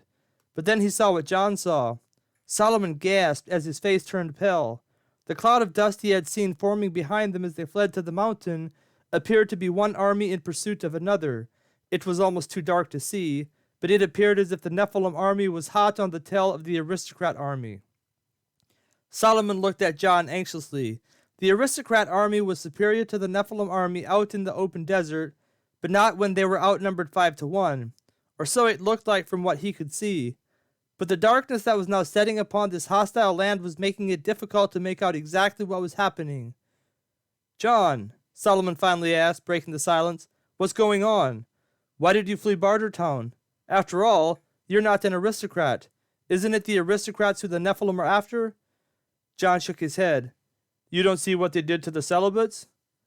Solomon remained silent, understanding what John was getting at, but he wanted a few more details if at all possible. John caught the drift and complied. "They're out to destroy everyone who isn't a Nephilim. They're killing almost everyone they come across, especially the professing Christians like the Celibates. In fact, that's what set them off. A professing Christian from the Aristocrats, one of the few professing Christians still left among the Aristocrats, got into a conflict with one of the Nephilim. The aristocrat confronted him about his idolatry, preaching to him the truth of the Bible. That's what I was talking about a couple days ago, when the violence first occurred. But I didn't make much of it, not thinking the Nephilim would go on this kind of a rampage. But I was wrong, dead wrong, and we barely escaped with our lives. Many of the folks in Bartertown decided to make a run for it, not knowing on what side of the Nephilim they stood. I was trying to decide what to do when a fellow Christian rushed into my home and said that the Nephilim are rounding up the citizens of Bartertown and making them pledge allegiance to their idols. If anyone refused, they were executed immediately. This was the moment I knew we needed to run. I told my Christian brother as much. He agreed. We both left at the same time." John paused as a somber look crossed his face, but he and his family weren't so lucky. As we guided our horses out of Bartertown, the aristocrat army, or what was left of it, descended down upon us from the south, clashing with the Nephilim army coming from the north. We were both caught in the middle of it. I was sure my family and I were goners when, by the providence of God, a path opened up and we rushed out into the desert. I didn't see my Christian brother and his family again. Anyway, as we rushed west as fast as the horses could pull us, I looked back and saw that the aristocrat army was outnumbered by at least 4-1 by the Nephilim. Solomon, I don't think I've ever seen that many Nephilim before. They were everywhere, hacking everything and everyone to pieces, setting everything on fire, and leaving nothing intact as they plundered Bartertown and decimated the aristocrat army. Solomon, our homes are gone. We have only one option before us. We have to cross this mountain and try to find a new home.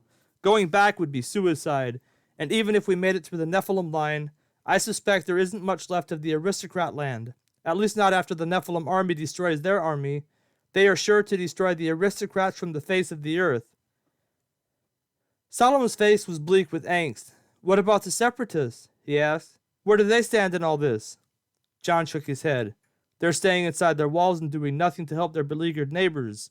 Seems to me they think they will be secure behind their walls. For their sake I hope they're right.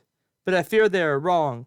I suspect the Nephilim will turn their eyes on them once they've annihilated the rest of the opposition, and then the Separatists will have no one to turn to for help, just like their neighbors couldn't count on them for help. Solomon stared out into the darkness as he considered what John had told him. He could hear faint shouts headed their way as the aristocrats fled before their pursuers, falling one by one before them. They had lived by the sword as they plundered other lands year after year, and now they were dying by the sword. All the training they had had over the years that made them think they were invincible was all now to no avail. God's judgment upon them was now at hand. But Solomon didn't believe in God. He believed in being a good person, like the Stoics. He believed in karma, and that a person gets what he deserves. And that mentality had served him well in life, at least to a certain degree. But there was a downside of that philosophy, and that was the fact that it didn't seem that everyone got what he deserved before he died. That was the problem with his beliefs. It didn't actually pan out when he took a hard look at it. But he had needed to believe something. He had needed a set of beliefs to make his life as a slave bearable. He had needed a set of beliefs he could turn to in dark times to find meaning and purpose in life. And in a way, it helped him, at least outwardly. This was what Isabel had seen in him over the years. But inwardly, he never had the happiness he desired. Inwardly, he was miserable, empty, and depressed. But he didn't know how else to cope, and so he had held to a set of beliefs that blunted the harshness of the life he was forced to live. But now here he was, a free man for the first time in a long time. He almost couldn't remember what it was like to be a free man. In fact, he couldn't remember. All he could remember was that he was sold into slavery by his mother at a very young age. Not that he harbored any ill will against his mother. Not that he could remember what she was like. He was too young when she had sold him. But he remembered that it was a desperate situation that had caused his mother to sell him into slavery. His father had died on the battlefield, leaving behind a young mother with too many children to care for, and she couldn't feed them all. So she did what she needed to do, and sold one to feed the others. Solomon felt sorrow sweep through his spirit as he remembered that time from long ago, it all seeming like a life many lives ago. He had seen a lot. He had been through a lot. And now, for the first time since that time so long ago, he was a free man. He was free to go where he pleased and when he pleased, however he pleased. It's strange what a man thinks about at a time like this, but for Solomon, they were the most natural thoughts he had had in a long time. For most of his life, he had been taught what to think. Most of his masters didn't like slaves who thought for themselves. A man could be free, and yet the man who was enslaved in his thoughts was more a slave than the man who was bound with chains. As for Solomon, he was bound with chains for most of his life. Figuratively speaking, of course, he was always the property of another man, but more than that, he was also enslaved in his thoughts for most of his life. But then an aristocrat had purchased him, and seeing his potential for learning, had lent him many of his books. This had put Solomon on a much different course, and soon he became a free thinker, making himself a valuable commodity to any man who thought to hire him as a tutor. This is where Mr. Fontaine entered the picture. Mr. Fontaine became aware of his intellectual prowess, and desiring a tutor for his daughter, he had purchased Solomon for a steep price. It wasn't customary for the aristocrat daughters to engage in book learning beyond the intermediate level, and in order to pursue a higher depth of learning, it became necessary to train slaves to tutor them, for no free man would tutor a woman. And this was how Solomon ended up where he did, standing next to John Baxter as a free man, as an equal in the world of men. But now was not the time to relish such a thing, for to be a free man in this situation might actually have been worse than to be a slave in the condition he had been in not even a week beforehand. But as it were, life came at him the way it did, and all he could do was make the best of it. And right now they needed to move, to run, to hide. Shouts from the ensuing battle were drawing closer, and if they waited too much longer, the Nephilim might discover them and do to them what they were doing to so many of their countrymen. Chapter 14. Trapped on the Mountain. The sun was no longer visible as the little group slowly began the awful trek up the mountain that few people dared to attempt. It wasn't too difficult to begin with the slope toward the bottom a gradual incline, but it wasn't long before it became necessary to grasp a hold of anything that might assist them as they walked and crawled their way up the side of the mountain. To make matters worse, this particular night was colder than most nights so far this year. But the fact was, winter was rapidly approaching, and snow could come at any time, especially in the mountains. And tonight was one of those nights that made it seem like it would snow sooner than later. Moreover, their trek up and over the mountain nearly guaranteed they would run into the snow at some point, and this was not good. But the little group had no choice but to forge ahead. To turn back now was to face imminent death, or perhaps their lives would be spared. But if so, it was pretty much guaranteed they would live as slaves the rest of their lives, if they were allowed to live. But even if they were spared and weren't enslaved, they still had nothing to go back to. Their homes were destroyed. Nothing would ever be the same again. It was with these thoughts in mind that the little group of travelers headed north up into the mountain. They didn't know where they were going. They didn't know what to expect along the way. They didn't know what would be on the other side. But they had to go this way. There was no other alternative. "Everyone hold up!" John shouted, startling Isabel out of her thoughts. The going had gotten particularly difficult for her, and she had almost slipped with her last step, which might have sent her sliding to the bottom of the mountain, or at least until she crashed into a tree, which wasn't a much better scenario, if at all better. "Issachar, bring me the rope!"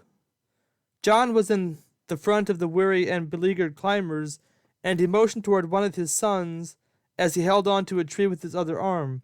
His young son complied, making short work of his father's command. John's young sons were remarkable climbers, thanks to their short stature, able to dart to and fro effortlessly. But the climb was getting dangerous even for them, and it seemed John wanted to take precautions to make sure they didn't lose anyone along the way. If one of the travelers slipped and slid to the bottom, it would put the whole group in peril and would set them back at least 2 hours. That is, if the person survived. Quickly tying the rope to himself, he tossed the rest of the rope down a few feet to where his wife was standing. John's wife quickly tied the rope around her waist and passed the rope down to Isabel. Isabel fumbled with the rope, not sure how to tie herself off to it. But to her relief, Walter, who was right below her, scrambled up to her side, making short work of the process. "Thank you," Isabel breathed quietly, feeling a blush come over her face. She felt slightly ashamed that she couldn't do something as simple as tie a rope around herself. Walter must have thought she was a real dunce. But Walter didn't seem to notice or think anything of the sort, and quickly tied himself off after taking a few steps down. This process continued until the very last person. Solomon was tied off the rope. "All right," he yelled. "We're good to go."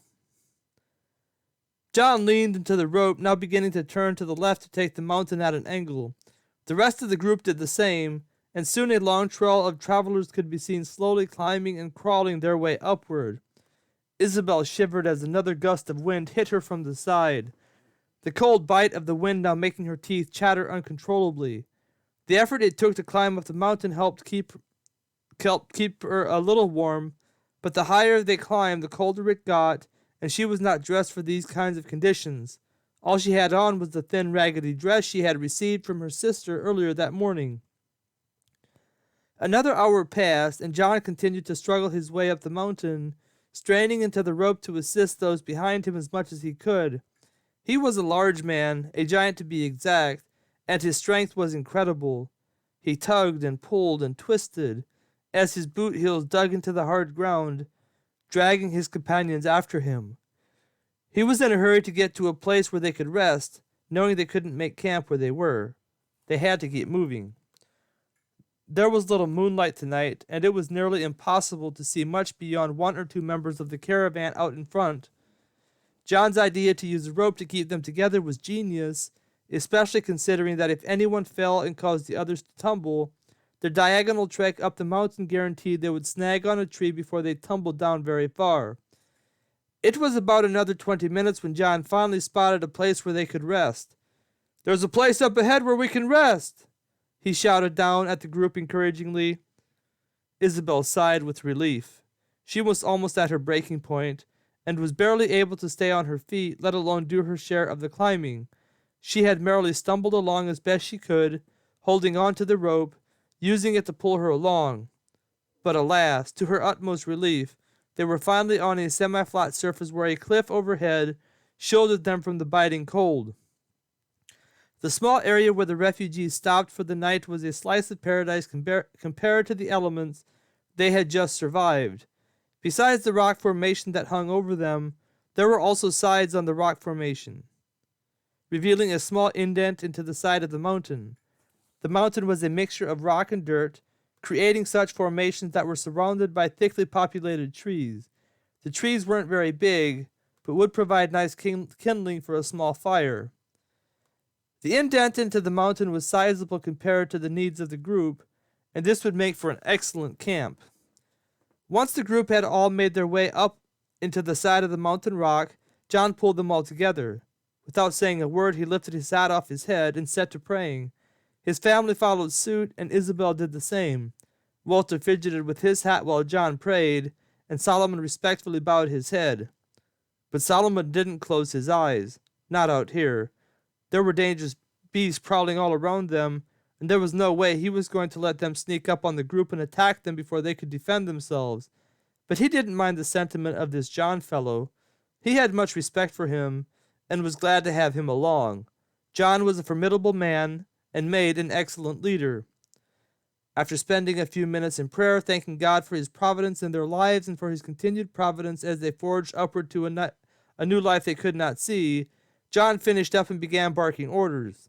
His sons were well trained, and it wasn't very long before they had a nice fire crackling and popping on the outer edge of the ridge whereupon they sat, lighting up the mountain around them. The heat from the fire felt good, and Isabel sat as close to the fire as she could without getting burned. To her surprise, Walter suddenly stood up from where he was sitting, and coming over to her, pulled his own jacket off and wrapped it around Isabel's shoulders.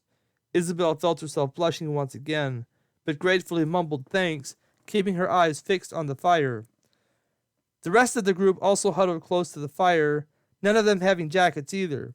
In their haste, the Baxter family had rushed out of the house without jackets, each person grabbing what he could on the way out. John himself had grabbed his saber. It was a formidable-looking weapon, having a double-sided edge. It was long and straight, giving a man the size of John great reach, should he have to go up against a large animal like a bear. With one swing of his saber, John could decapitate the head of any animal that got within reach. The only weakness was speed. The weapon was large, like the sword of Goliath, but it was also bulky. John's wife had grabbed a tin cooking pot. This would come in handy should it be in God's will to provide them with something to cook in. Then there was Reuben, John's eldest son. Well, not his eldest, since all 7 of his children were born at the same time. Fact is, John and his wife Mary had septuplets, and all of them were boys. Not having time to mull over names, and wishing for their sons all to have Bible names, John and Mary simply started with the name Reuben and continued on down the line. But as I was saying, Reuben brought his bow and arrows, and so did the rest of the boys. Walter had his hunting knife, Solomon had his hatchet as well as his spear, and Isabel had nothing. In the mad dash to safety, she hadn't thought to grab anything. Not that she had anything to grab. All the others were folks of the land. They were able to improvise on the go. But Isabel was from a pampered life that had never known hardship, and thus she came with nothing.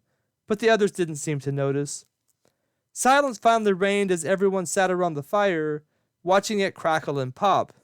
One of the boys fed the fire with the small sticks of wood they were able to rustle up, making sure to keep the fire going as hot as possible. The night was getting colder by the minute, and it looked like they were in for a rough night. John must have been thinking the same thing because he suddenly spoke, breaking the stillness of the cool night. "Judah," he said, "take Gad with you, and see if you can't get some more firewood." "Okay, Father," Judah replied, scrambling from his seat at the fire, soon disappearing into the dark with his brother Gad. The rest of the group soon started nodding off to sleep, exhausted from the trek up the mountain they had just endured. When Judah and Gad came back with some more firewood, John would wake up 2 of the other boys and send them out for more, and this rotation continued until he was satisfied they had enough. Then he too dozed off to sleep, after setting up a rotation for his sons to keep watch and to keep the fire going. The night passed by without much incident except for a continual drop in temperature, and most of the members of the group stayed asleep as the wee hours of the morning passed them by. Isabel slept soundly thanks to the warmth of the fire and the jacket that covered her upper body, and it wasn't until the sun was well on its way overhead when she began to stir.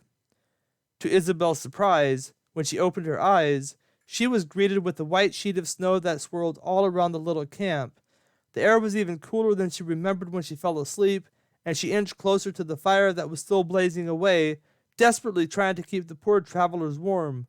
Everyone else was awake and huddled around the fire, staring out into the miserable cold that in any other circumstances would have been a beautiful scene, lovely and serene. John and Solomon sat together talking in low tones, obviously discussing what they should do. They had no food, and with them being stuck out here on the ledge without the ability to go anywhere, they needed to make plans of how to secure some. They finally decided on a plan of action, and began to move around to put it into motion. "Solomon and I are going to see if we can't find something to eat," John said firmly as he looked at the group huddled around the fire. "But John," Mary insisted, "won't that be too dangerous? How will you find your way back?" "We talked about it," John replied, "and we believe we need to take the risk. We need food to survive out here, and we have no idea how long this storm is going to last. We're going to stay together, and we won't go very far. The odds of our success are low, but we have to at least try." "But what about the cold?"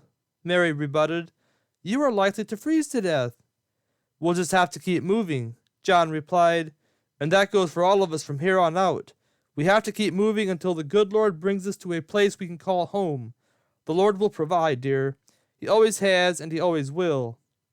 And just like that, the two men were gone. Isabel watched them leave, her eyes large with fright, her mind busy with thoughts of what would happen to the rest of them if the two men didn't make it back. It was then she remembered Jesus and decided to seek his favor. But barely had she begun to pray when she remembered what had happened the last time she prayed. Isabel's mind grew sad as she thought of her sister Elizabeth.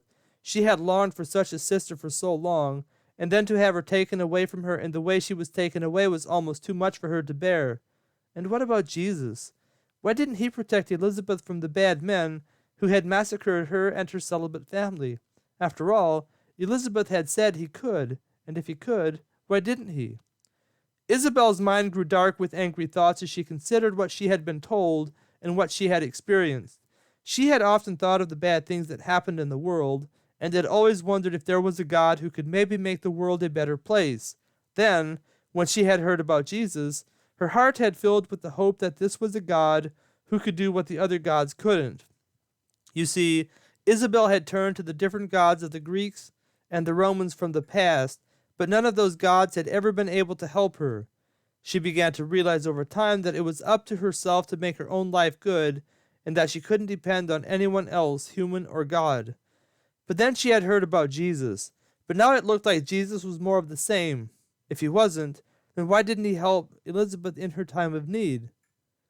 Isabel stared out into the blinding snow, depressed thoughts plaguing her mind. Life had always been a struggle for her, even in the comfort of the aristocrat culture. She had tried to be happy and content, but happiness and contentment had always eluded her, and now here she was, out in the middle of a snowstorm on a mountain, with no idea whether or not she would escape this predicament alive. Chapter 15, Living by Faith.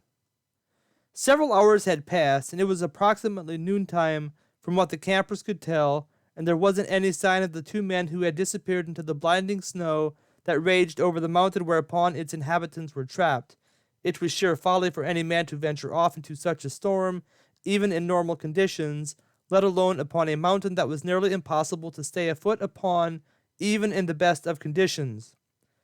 Mary had come over and sat next to Isabel, huddling together with her in an attempt to keep both of them warm. Isabel gratefully accepted her gesture, and the two of them huddled together while they watched the 7 children continue to feed the fire with the firewood they had left. They had enough firewood to last them through most of the day, but they were going to be in dire straits if the snowstorm didn't let up enough for them to go gather more. It was at about this time, noontime, when Isabel struck up a conversation with Mary.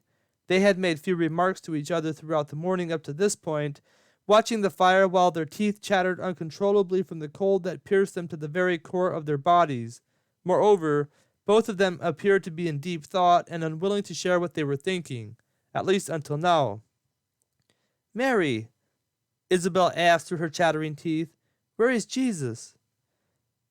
Mary looked into Isabel's eyes, her own eyes filled with surprise as she contemplated what the young girl had asked her. But quickly regaining her composure, she replied, "Why, he's right here with us, Isabel." "He is?" Isabel asked, not understanding how. "Yes, Isabel," Mary affirmed. "As sure as you and I are here, he is here too." "Then why doesn't he help us?" Isabel asked. Mary smiled. "Who says he isn't?" Isabel looked confused. "It sure doesn't seem like he is," she replied. "I mean, if he were helping us, why would we be out here about to die? Doesn't he want us to be alive?" Isabel paused for a second before asserting, "Or maybe he can't help us." Mary shook her head. "Oh, no, child. The Lord Jesus can help us in any way he desires. There is nothing outside of his control. In fact, the Bible says that in him all things hold together. The fact that we're alive at this very moment is proof that he is here helping us." "It sure doesn't look like it," Isabel interjected. "If I could do anything right now, I would make it stop snowing, and then I would make it warm, and then I would make an animal walk right in front of us so one of your sons could shoot it with his bow." Isabel paused for a few moments while she contemplated what was on her mind. "You know what, Mary? Now that I think about it, if I were Jesus, none of this would have ever happened to begin with. The war wouldn't have broken out, my family wouldn't be lost to me, and most of all, my sister Elizabeth would still be alive." Isabel shook her head. "If Jesus can do whatever he pleases, I sure don't understand why he doesn't do a better job." Mary smiled. "I bet the world you would create would be about the best world ever," she said. "In fact, I bet nothing bad would ever happen on it. It would be like living in a paradise. But tell me, dear, would people have the choice to choose how they would live? Or would you make them like little wood toys that can't move or think of their own free will?" Isabel didn't say anything. She was taken aback by Mary's words. Not having really thought about such things, she didn't know what to say. "Isabel," Mary asked, "what do you know about Jesus?" Isabel thought for a few moments. "Well," she began, "from what I remember, Jesus came to earth as a man and died for my sins. I know I am not a good person, which makes me a sinner, and that I needed to be punished for my sins. But then Jesus came and was punished in my stead. But then he arose from the dead and went up to heaven. And now he watches over us, helping us in our time of need." Mary nodded her head. "That's right, Isabel. Jesus died for our sins and is right now up in heaven watching over us, helping us in our time of need. I can see you believe the first part, which is the most important part, but it seems you have a problem understanding the part that he is helping us even in this very moment. Am I right?" Isabel nodded her head. "Ah," Mary sighed. "You have the same problem we all do." "I do?" Isabel questioned. "That's right, Isabel," Mary affirmed. "You see, we as Christians are called to live by faith and not by sight. Even though it might look like Jesus isn't watching over us and helping us during this difficult time, we believe by faith that he is. The thing is, dear, Jesus can see everything that is happening, and he knows exactly what is best for us. We can only see what is in front of us, and can only think what we believe is best. But Isabel, don't you think that someone who can see the whole picture knows what is best?" Isabel thought for a second. She said. "I had never really thought about that, but it does make sense." "What happened to your sister Elizabeth?" Mary questioned, not knowing the details. "The Nephilim murdered her," Isabel replied, a tear slowly trailing down her frozen cheeks. Mary hugged the little girl tightly. Pulling back, she asked, "Did your sister know Jesus?" "Oh, yes," Isabel affirmed. "She told me all about him. John had told me some things, but Elizabeth also knew Jesus very well. Elizabeth helped me pray to Jesus. It was wonderful. I never felt like I did when we finished praying. It was like a great weight was lifted off my shoulders, and that I was free for the first time without fear of the future. A sad look crossed Isabel's face. But then she was killed by the Nephilim. I just don't understand it. Elizabeth said Jesus would help us, but he didn't. He let her die. Isabel's voice trailed off, and Mary looked at her silently, inwardly praying to God for the wisdom and the right words to speak to this new child of his. Finally she asked, Isabel, do you remember when you came to our house? Isabel nodded her head. And that's where you first heard the good news of Jesus Christ, right? Isabel nodded her head again. Do you think you would have had that opportunity if it hadn't been for the attack by the Nephilim? Isabel contemplated the question. She finally shook her head. Maybe not, she answered. Although, I was reading the Proverbs of Solomon. Maybe I would have found the rest of the Bible and learned it like that. Mary nodded her head. Maybe so, Isabel, but maybe you wouldn't have. And if you had never heard the gospel, would you be able to go live with Jesus in an eternal kingdom where there is no pain and suffering after you die? Isabel shook her head. I guess not, she said. But because of the wicked actions of men, you were led to a place where you heard of Jesus. Isabel nodded her head, albeit with a strange look in her eyes. She had completely forgotten about the cold, and her mind was working feverishly as she tried to understand what Mary was trying to teach her. Mary felt her heart abound with joy as she saw the young girl next to her comply with such an eager heart and mind for the truth about Jesus. She didn't feel adequate for such a task as this that God had entrusted her with, and she wished John were here to take over. But she knew God was using her to teach Isabel more of who he was, and that it was her duty to follow his lead. You know what, Isabel? She continued. This story sounds a lot like a story in the Bible. When the disciples of Jesus began preaching about Jesus, some wicked men became very angry with them and began persecuting them severely, killing and torturing many of them. But God used the evil actions of those men to scatter his disciples all over the world, where they also preached the gospel. In fact, if it hadn't been for the persecution, many of the people in the faraway lands would not have heard the gospel. So you see, God uses all things that happen to advance his own kingdom in this world, and when he is finished with his servants in this world, he takes them home to be with him in heaven.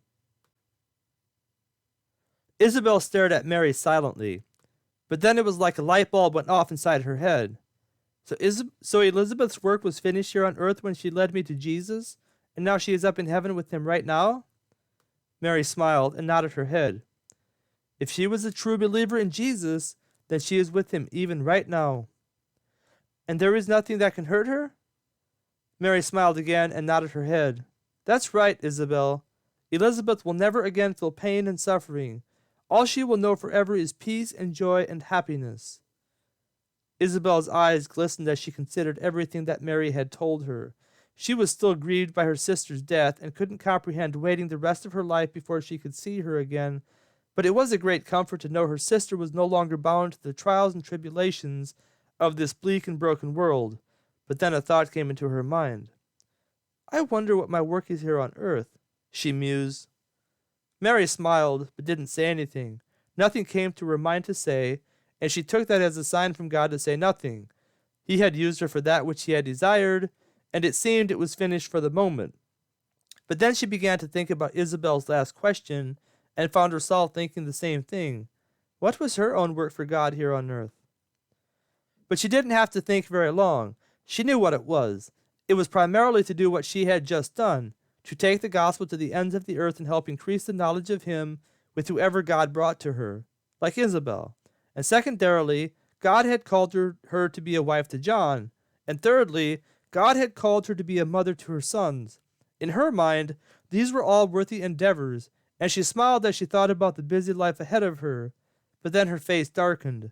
They would be fortunate to survive. Who knows? Maybe they had finished their work here on earth too, and God was calling them home. Mary shook her head as she considered the last thought. She had no way of knowing if her life here on earth was about to be over, and until it was certain, it was her duty to forge ahead in life with every ounce of strength and courage that she could muster. And with this thought in mind, she looked around at her present world, taking stock of all that was happening. The fire was still blazing brightly when Mary looked at it intentionally, but she also saw that the pile of wood was beginning to look pretty small. They were going to need to make their move before dark, and they couldn't count on the snowstorm to stop before then. "Judah!" she yelled, motioning her young son over to her. Judah was the unspoken leader of the 7 sons, and it was to him she would entrust this mission of hers. Judah scrambled over to her obediently. "Yes, Ma?" "Judah," Mary instructed, "take the rope and tie yourself to one end. Give the other end to one of your brothers. Then go fetch some wood." "Okay, Ma," Judah replied heartily, excited about such a daring adventure. He was a lively boy and ready to attempt nearly anything. "Judah!" "Yes, Ma?" "Don't be out too long at one time, and when you come back, send one of your brothers while the rest of you warm up by the fire." "Okay, Ma." Judah was about to bound away when Isabel said, "Judah, here, take this jacket." Isabel was the only one with the jacket, and it was the one piece of clothing that had made her and Mary's life this morning somewhat bearable. But Isabel was unwilling to let this little fellow go out into a blinding snowstorm with bare arms. "Go on, take it," she insisted. Judah complied at the behest of his new friend, and soon he was crawling down off the ledge out into the swirling snow, soon lost to the sight of his companions. The rest of them watched him disappear, with several of his brothers hanging on tightly to the rope as he ventured off into a land that could not currently be seen with their eyes. They were worried for his safety, but they were also praying for his success. Even if his father and Solomon returned with food for them to eat, without a fire with which to cook it and to keep them warm throughout the coming night, their chances of survival were slim. They were already slim, even if with success. Chapter 16. The Fight for Survival. Walter watched as Judah disappeared into the blinding snow. He had sat and stared at the fire all morning, not having anything to do to assist in keeping their small group alive. At the moment, it would be foolhardy to attempt anything more than what was being attempted. He hoped to get his chance to go scrounge around for some firewood in the blizzard that was raging all around them, but wasn't sure he would get the chance. With nothing else left to do, Walter merrily sat as close to the fire as possible and watched the fire dance in the tiny bursts of flames that would come from time to time. There weren't many coals thanks to the lack of big chunks of firewood, and the flame was constantly flaring up and dying down as new sticks were tossed into the fire and then quickly consumed. Several hours passed as the boys continued taking turns hauling up firewood, and Mary finally decided they had enough, telling her sons to stay put for the rest of the night. She had a worried look on her face, and it was becoming obvious that every minute that passed without the reappearance of the 2 men made it more and more unlikely that they would return. They had been gone a long time, and by this time they would certainly be frozen. The snow was still coming when darkness began to fall, and everyone sat gloomily staring into the fire. The boys had been telling stories they were inventing on the fly, causing dampened laughter to ripple around the fire. But as evening drew near, everyone was beginning to think the worst of the situation. John and Solomon were not coming back. Levi was the first one who saw it. "Hey!" he shouted as he pointed toward the edge of the stone ledge whereupon they were huddled. Isabel looked quickly into the direction where he was pointing and gasped, sheer fright echoing up through the chambers of her being. The head of a brown bear had arisen up out of the mountain below them, a snow-covered paw reaching up to pull itself up to them. "Bows and arrows!" Judah shouted, not wasting any time. But Walter was too quick for all of them, and in an instant had his knife in his hand, poised to launch it at the massive beast. But suddenly he paused, a strange look coming into his face. "Wait!" he shouted. Walter scrambled over toward the brown bear despite the protests of the others. "It's John!" he shouted. "Quick! Help me pull him up!" The rest of the boys quickly scrambled to their feet and rushed to their father's aid. What had looked like a brown bear clad in snow was John wrapped in the skin of a brown bear. As they pulled him up, they discovered he had a large chunk of meat with him, which was quite frozen by this time. John was nearly unconscious as they pulled him up, and Mary didn't waste any time tending to her precious husband. She stretched him out next to the fire as close as possible, rubbing his body furiously as he tried to get him warm. His cheeks were blue, and his beard was frozen stiff, with eyes formed around his eyelids, and his hands and feet white, displaying the first signs of frostbite. But John was a hardy man to say the least, and he feebly pointed toward the edge of the rock ledge as soon as he could move his hand. "Solomon," he whispered. "Solomon." Walter was the first one to grasp what he was saying. "Solomon is out there somewhere," he shouted. "Maybe he is close by. Quick, give me the rope." Gad tossed him the rope, and Walter made short work tying it around his waist before tossing the other end to Judah. "Pull me up when I give the rope 2 hard jerks." Walter quickly descended down into the snowy depths, soon finding himself in snow several feet deep. It made the going easier, keeping him from sliding down, but it also posed the serious threat of a snowslide. But Solomon was out there somewhere, and he had to be found. Not having thought much before exiting the rock ledge whereupon the rest of the refugees were perched, Walter had not thought about donning the one jacket they had amongst themselves. It was even colder than he had imagined, and he found himself shivering as he plowed through the snow, digging frantically all around as he searched for Solomon. Darkness had fallen upon the mountain by this time, and finding Solomon on this mountain in this snowstorm was going to be like finding a needle in a haystack. For all they knew, Solomon might not even be close by. John had pointed only into the general direction of where Solomon might be. In fact, Solomon might very well be at the bottom of the mountain by now. Intense pain began to circulate through Walter's body as he continued his search for Solomon. His eyes blurred from the icy cold, making it even more difficult to see any signs of their companion. And to make things worse, it seemed that the boys at the other end of the rope thought it was time for him to get back up to the fire and warm up before he too became a casualty. After all, he had been gone a mighty long time. As Walter struggled to find Solomon, he too began to think it was time to abandon the search, when suddenly he felt his right foot brush up against a lump in the snow. He quickly slid down the mountain until he could get his hand upon the lump. Feverishly scattering the snow that covered the lump, Walter discovered what it was. It was Solomon! Walter gave 2 massive yanks on the rope before latching onto the frozen body beneath him, holding on to him as tightly as he could. The 2 massive jerks on the rope had sent the signal loud and clear, and Walter felt the rope around his waist begin to tighten as the little but mighty boys above him pulled with all the might they could muster. The boys heaved as Walter pulled, and together they slowly began to make progress. Solomon was not as massive as John by any stretch of the imagination, but he was still a decent-sized man, and with him not moving at all, it was all dead weight the boys had to pull up the mountain. Moreover, Walter had used most of the length of the rope to search for him, which was about 100 feet. Isabel sat and stared at John's 7 sons as they braced themselves as best they could as they pulled at the rope with all their might. Tears began filling her eyes as she watched the boys struggle to save the 2 people most dear to her. Well, Solomon was most dear to her, but with everyone else from her previous life now gone, Walter was pretty precious to her in his own way. There wasn't much left in her world that was even vaguely familiar. Mary sat to praying most feverishly, and Judah began shouting out orders, commanding his brothers to pull this way and that way. The boys dug in with all their might, their little bodies straining as they formed a line along the rope, their little hands turning white from the strain of the effort. And then Walter's head appeared, and then Solomon's head appeared, and then they had both bodies up on the rock ledge out of the snow. Mary had John tended to, and deciding he was no longer of most concern, she swiftly swept the bloody and slimy grizzly bear hide off her husband and turned her attention to Solomon. Solomon looked bad, real bad.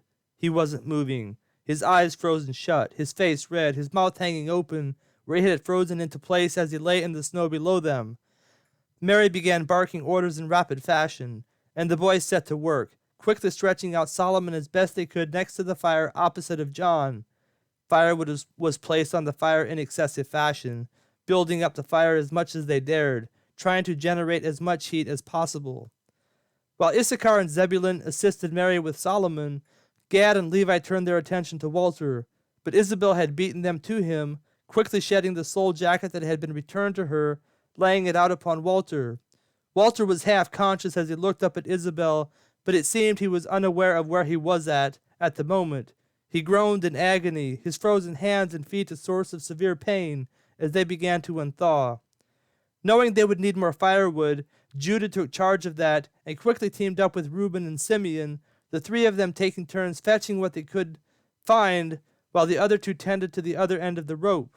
It seemed God's providence shone upon the boys as they returned with handful after handful of firewood, piling it on top of the fire that was already roaring with fury as it blazed in furious opposition to the cold that raged all around them.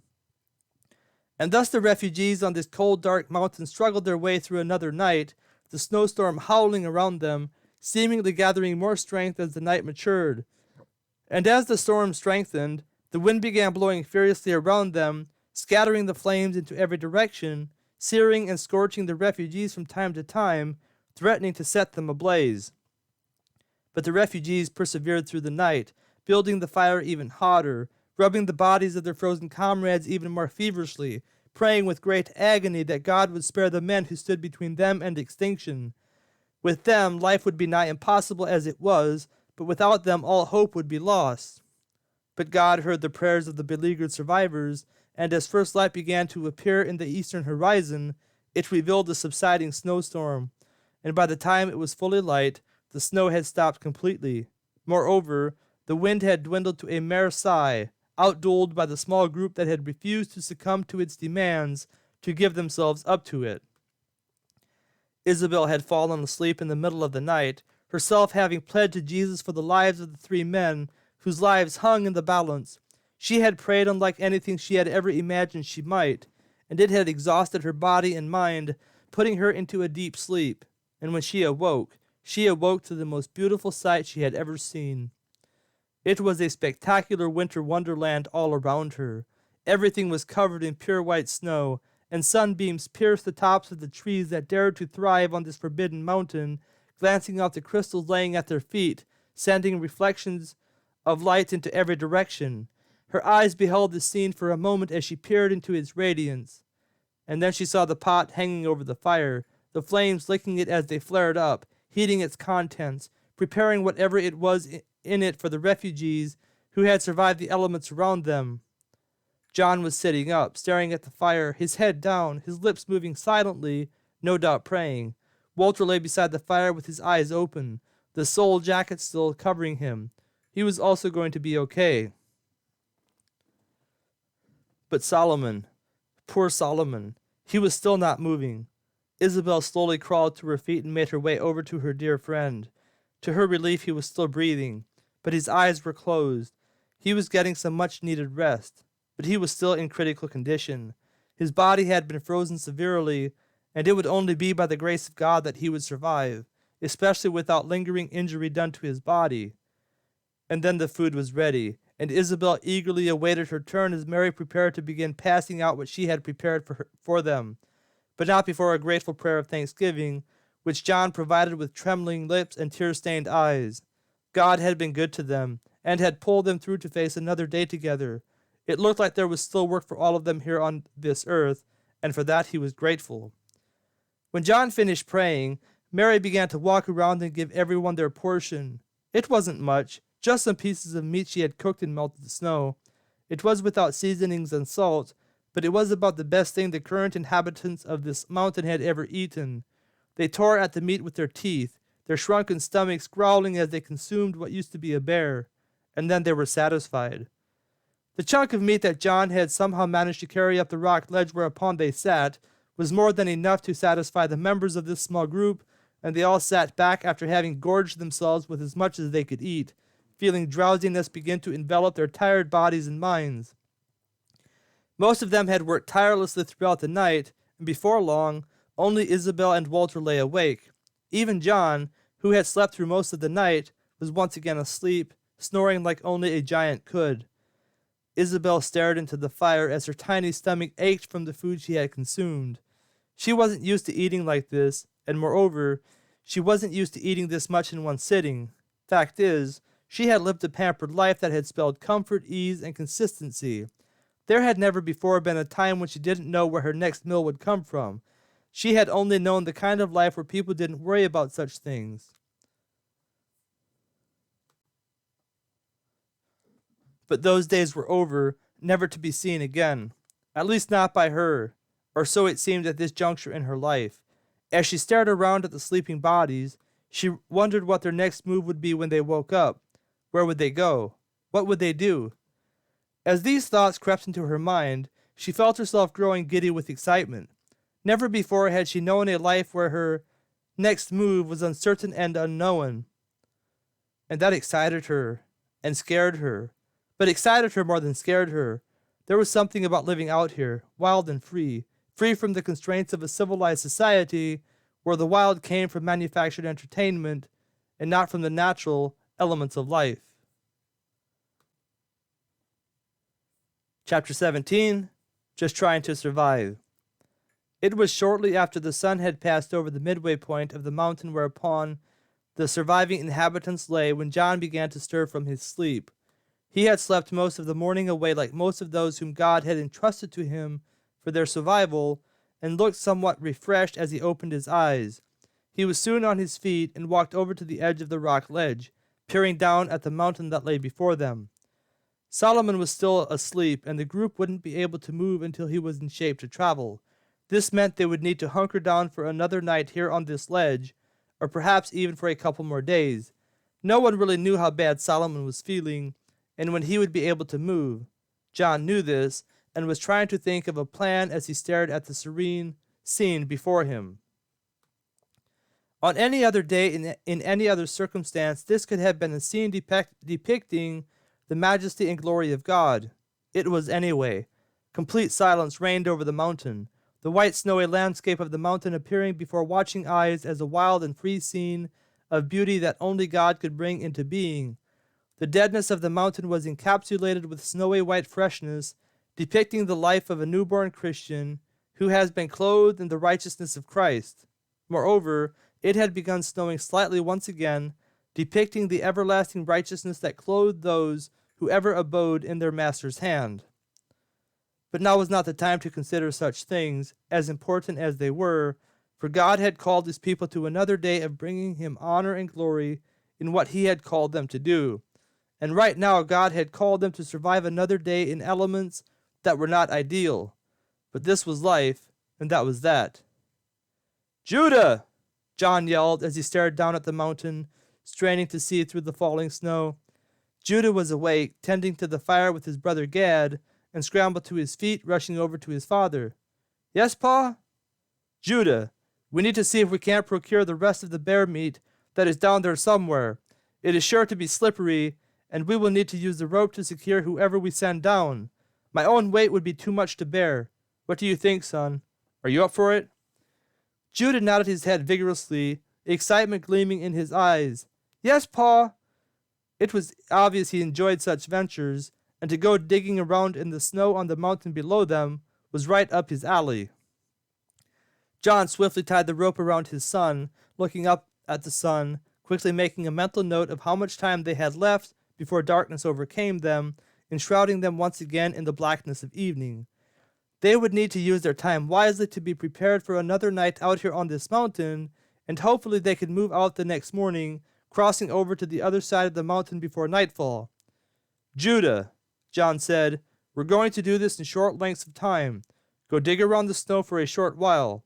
If you can't find the dead bear, start looking for firewood. Once you find one or the other, give the rope a sharp yank. Whatever you do, don't yell. I don't want to risk a landslide. If you're gone too long, I will begin to pull you up.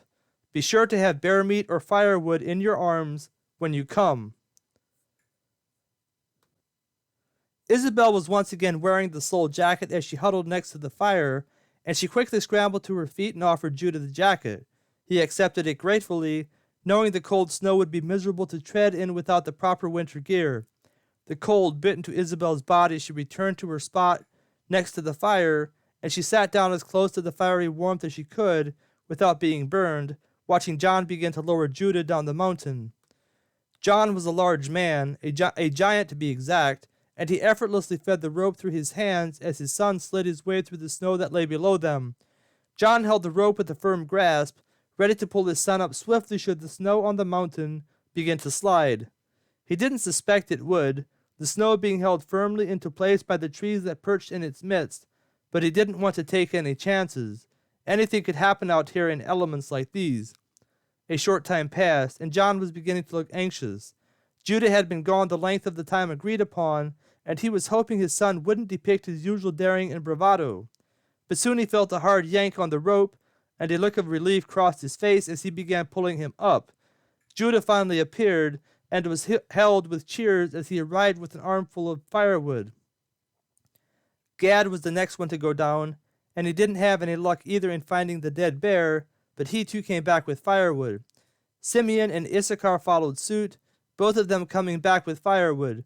Then the 3 remaining sons of John went down, and they too were not able to find the bear, but all 3 of them found firewood. And thus the afternoon passed, not a total loss, but also not the kind of afternoon that John was hoping for. Judah was about to go down for the second time, the rest of his brothers having taken their turns, when Walter sprang to his feet. "Let me go look," he volunteered, a look of sheer determination on his face. John gave his consent, and Judah went back to his place by the fire, looking on while Walter was lowered down the steep mountain. Unlike John's sons, Walter decided to dig around longer than usual, and John began to become impatient when the allotted short time passed and Walter still hadn't given the signal that he was ready to come up. Then another short period had passed, and Walter still hadn't appeared. The sun was now beginning to set in the west, and it was looking like they were going to go hungry tonight. John finally decided they were going to need to do without meat, and reached out with his massive right arm, grabbing a lower portion of the rope, pulling it up toward his chest. A surprised look came over his face when the rope didn't budge. He strained again as he tried to pull the rope, but once again the rope didn't budge. Then he felt a sharp yank on the rope, the signal for him to start pulling Walter up, and he heaved once again, his face turning red as he pulled. But once again there was no give in the rope. "Boys!" he shouted. "Help pull!" John's 7 sons sprang to their feet, lining up next to the rope as they stretched it out. 1, 2, 3, pull!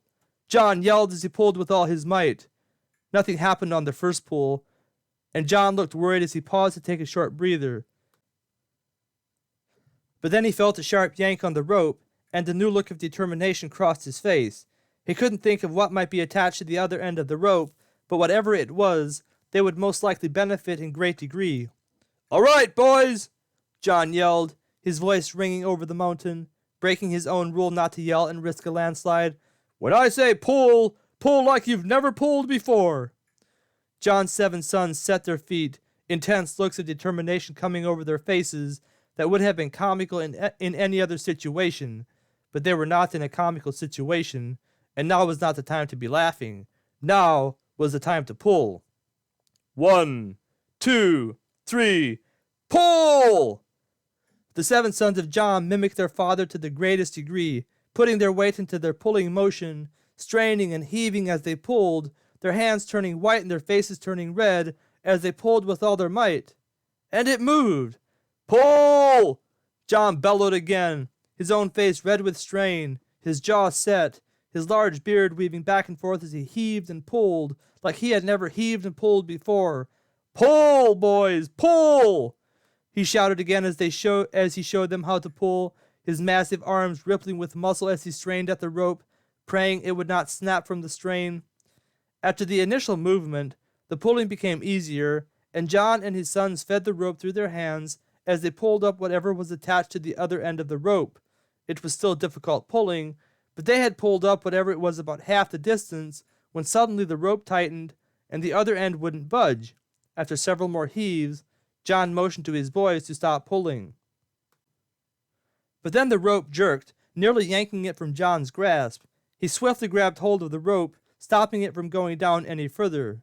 Then it jerked again, and a surprised look came over his face, but he and his sons kept firm grasp on the rope amid the steady jerks that continued to occur, and to their intense surprise, Walter's head suddenly bobbed up over the rock ledge. "The bear!" he shouted, overjoyed by his accomplishment. "I have found the bear! It's hooked on the other end of the rope." He finally calmed down enough to fill them in on the details, telling them that the bear had hooked on a tree on the way up. He had tried to move it to the side, but couldn't budge it. John was overjoyed at the thought of having the entire bear at their disposal, and quickly instructed the others to hold on to the rope while he went down to see what he could do. Before long he seemed to have reached his destination, and after a few moments, Walter and his sons felt a sharp yank on the rope. The sun had by now pretty much set in the west, and the boys heaved as the final rays disappeared. Isabel watched in awe as they strove to and fro, pulling the remains of the bear toward them inch by inch. And just as the last bit of sunlight disappeared, giving way to a cool, clear winter night, John's head appeared above the ledge whereupon they sat. Then the first sight of the bear appeared, and then they had the bear up on the ledge. John and the boys sat back on their arms, gasping for air as they looked at the glorious sight before them. The bear that John and Solomon had killed the night before sat before them, able to supply them with meat for several days if necessary. It would be a boring diet, but it was food, and right now they were grateful for whatever they could get. The fire was soon once again licking at the bottom of the tin pot as it cooked the bear meat that lay between its tin sides, while the campers looked at the tin pot hungrily.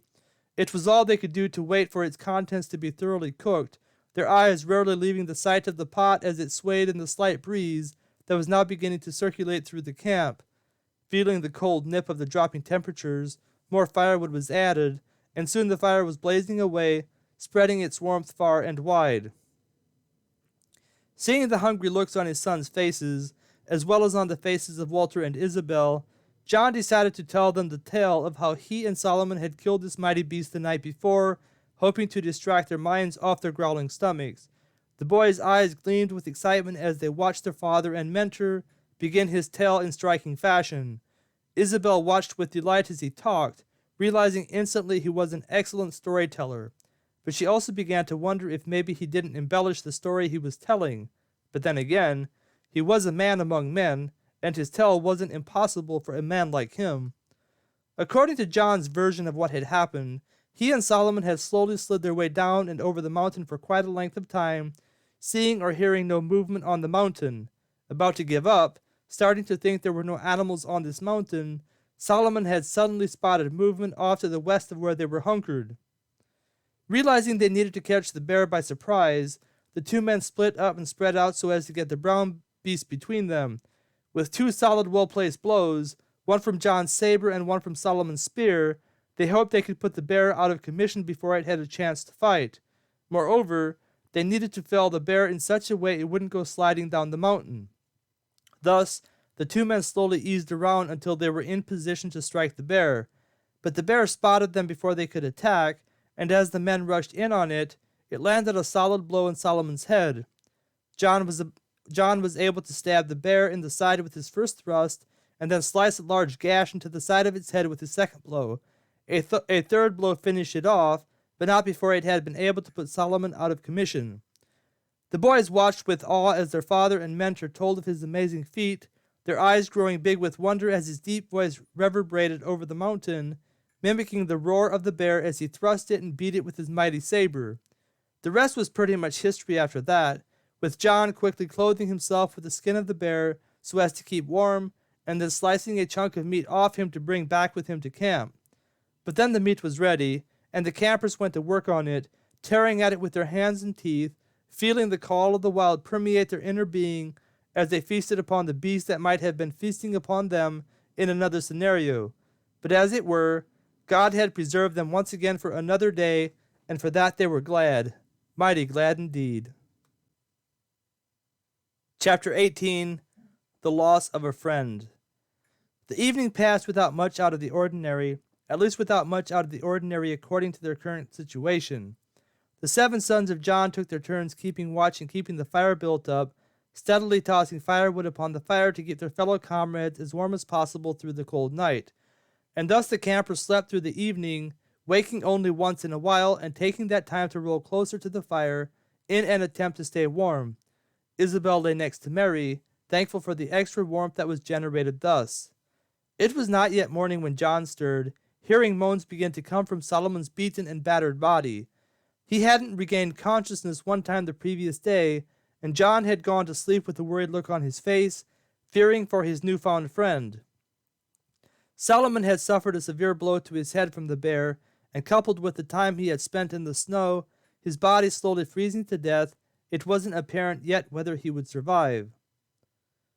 But moans began to protrude from the suffering man, and John awoke to the sounds of pain permeating up through the chambers of the poor man's throat, quickly getting on his feet upon realizing where the sounds were coming from.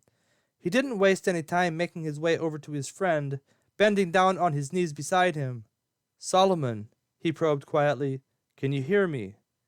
Solomon groaned, and John wasn't sure if this was a yes, or if this was an involuntary groan from the poor man. He had a large knot on the side of his skull that didn't look very good, and John was worried he had suffered a serious head injury. "Solomon," he probed once again, "can you say anything?" "So much pain," Solomon finally projected out of his stiff lips. "So much pain." "Where do you hurt the most?" John asked, gently probing Solomon's body, trying to get a feel for where the man's most serious injuries might be. "My head," Solomon answered, his breathing coming in short gasps. It seemed he was fading in and out of consciousness as John continued asking questions, and a deep look of concern deepened on John's face. Things were not looking good for the man, and he might not even last the night.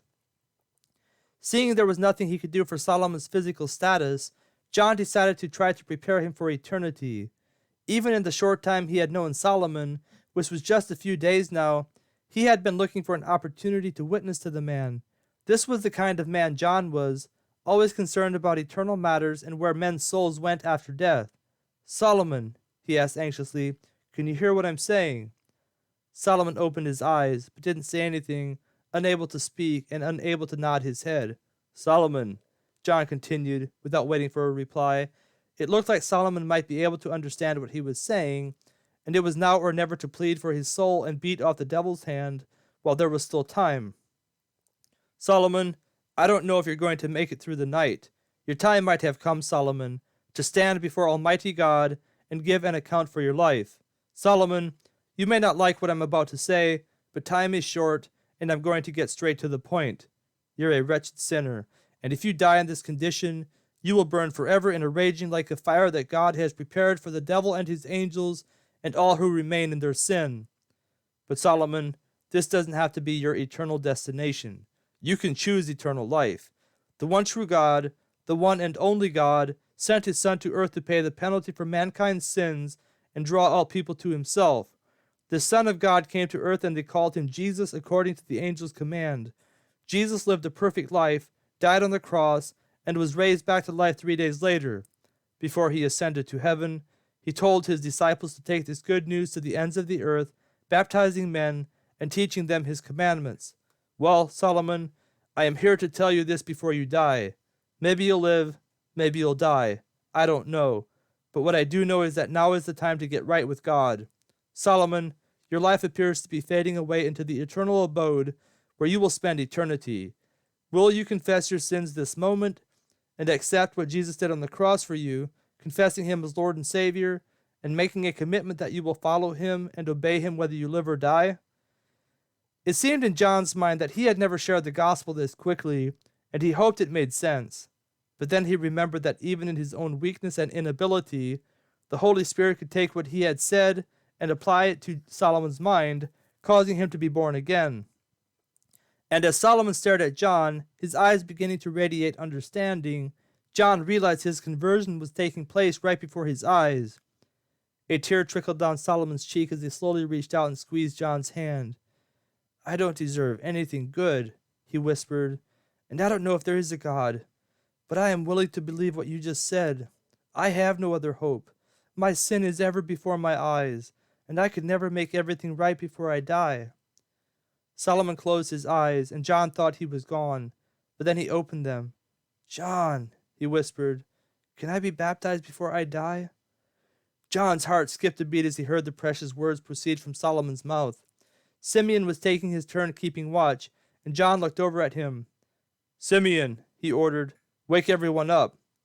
While Simeon began shaking awake the rest of the refugees, John quickly put some snow in the pot, setting the pot on top of the fire, stirring the snow in an attempt to make it melt faster. By the time he had enough snow melted with which to baptize Solomon, the rest of the campers were awake. Kneeling next to Solomon with the pot of melted snow in his hand, he looked at Solomon. Solomon, do you believe you are a wretched sinner in the eyes of holy God? Solomon tried to nod his head, but even that small movement was too much for him. It also appeared he couldn't speak. Solomon, John said, blink both eyes if you mean to say yes. Solomon blinked both eyes. Solomon, Do you believe there is one God, and that his Son Jesus Christ came to earth, died on the cross for the sins of his people, and was raised from the dead on the third day? Solomon blinked both eyes. Solomon, do you confess your sins before Almighty God, and are you willing to forsake them and follow after Jesus, keeping his commandments to the best of your ability? Solomon blinked both eyes. Solomon, are you willing to accept what Jesus did on the cross for you, believe in him by faith, and be filled with the Holy Spirit? Solomon blinked both eyes. Solomon, upon your profession of faith, I baptize you in the name of the Father, and of the Son, and of the Holy Spirit. John poured a portion of water over Solomon's head to represent each member of the Trinity, and then clasped Solomon's hand tightly. Go with God, my friend. Go with God. John watched as Solomon slowly faded away, the radiant beam in his eyes slowly vanishing away into a blank stare, his face frozen with a radiant smile upon it. A tear slipped down John's cheek as he reached out and slowly closed Solomon's eyes. He had narrowly missed the gates of heaven, but God had provided him with one last chance to turn to him and be saved, and upon hearing the gospel, perhaps for the first time, Solomon had turned to his Creator, who welcomed him into heaven before the heavenly host had even finished rejoicing the way they rejoiced every time a sinner was born again and turned from his sins. Unto Christ. The refugees sat around the fire quietly as they contemplated what had just happened. Tears washed down Isabel's cheeks over and over as she wept, Mary holding her tightly to her bosom as her body racked with sobs. Isabel knew the significance of Solomon's last-minute conversion and was overwhelmed with the thought that she would see her friend again in heaven one day. But this thought did not stop the tears from coming, nor did it wash away the loneliness that crept into her aching soul. Solomon was the only thing she had left from her past life, and now with him gone, the only life she had known mere days before was now completely wiped away.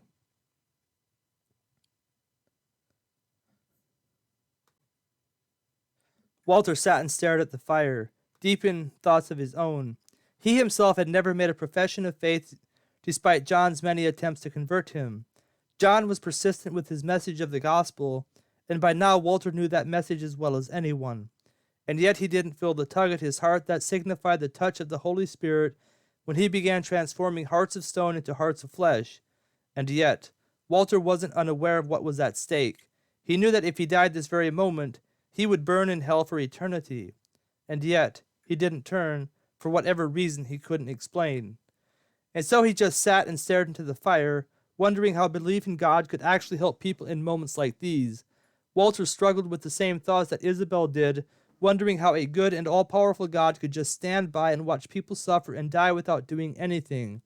It didn't make sense to him, and this was partly why he had never made a profession of faith. It all seemed unfair and unreasonable.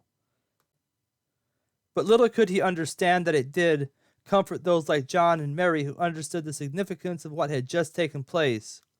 As they themselves grew older, they began to realize just how short life was and how precious each passing moment is for the souls who have yet to stand before God's great white throne. But alas, all things must come to an end, even morning, and when the first rays of sunlight began piercing through the trees that surrounded the weary and heartbroken travelers, it slowly began to reveal them fast asleep, notwithstanding the little boy whose turn it was to keep watch.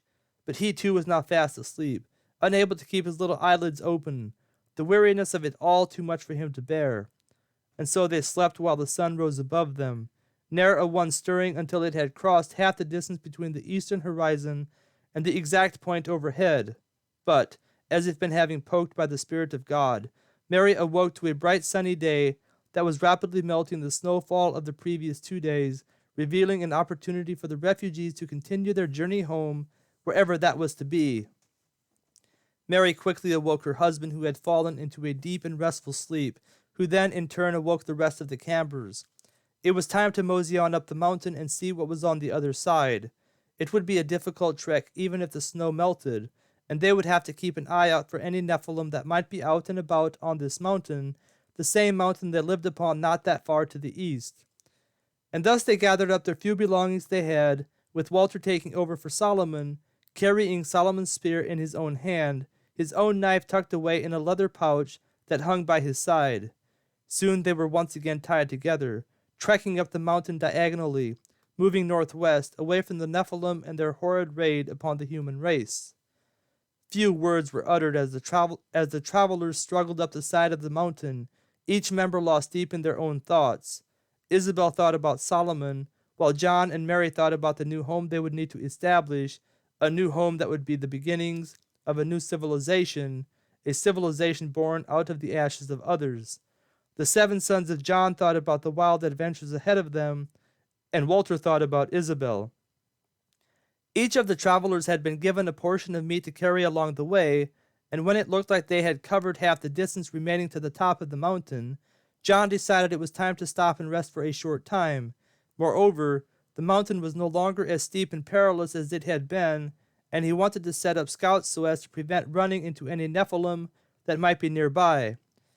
While the campers sat and ate the remaining bear meat they had brought, John devised a plan, explaining to his sons and Walter what their roles would be in it, and by the time he was finished explaining his plan, and the boys all acknowledged that they understood, the bear meat had been consumed, and it was time to move on.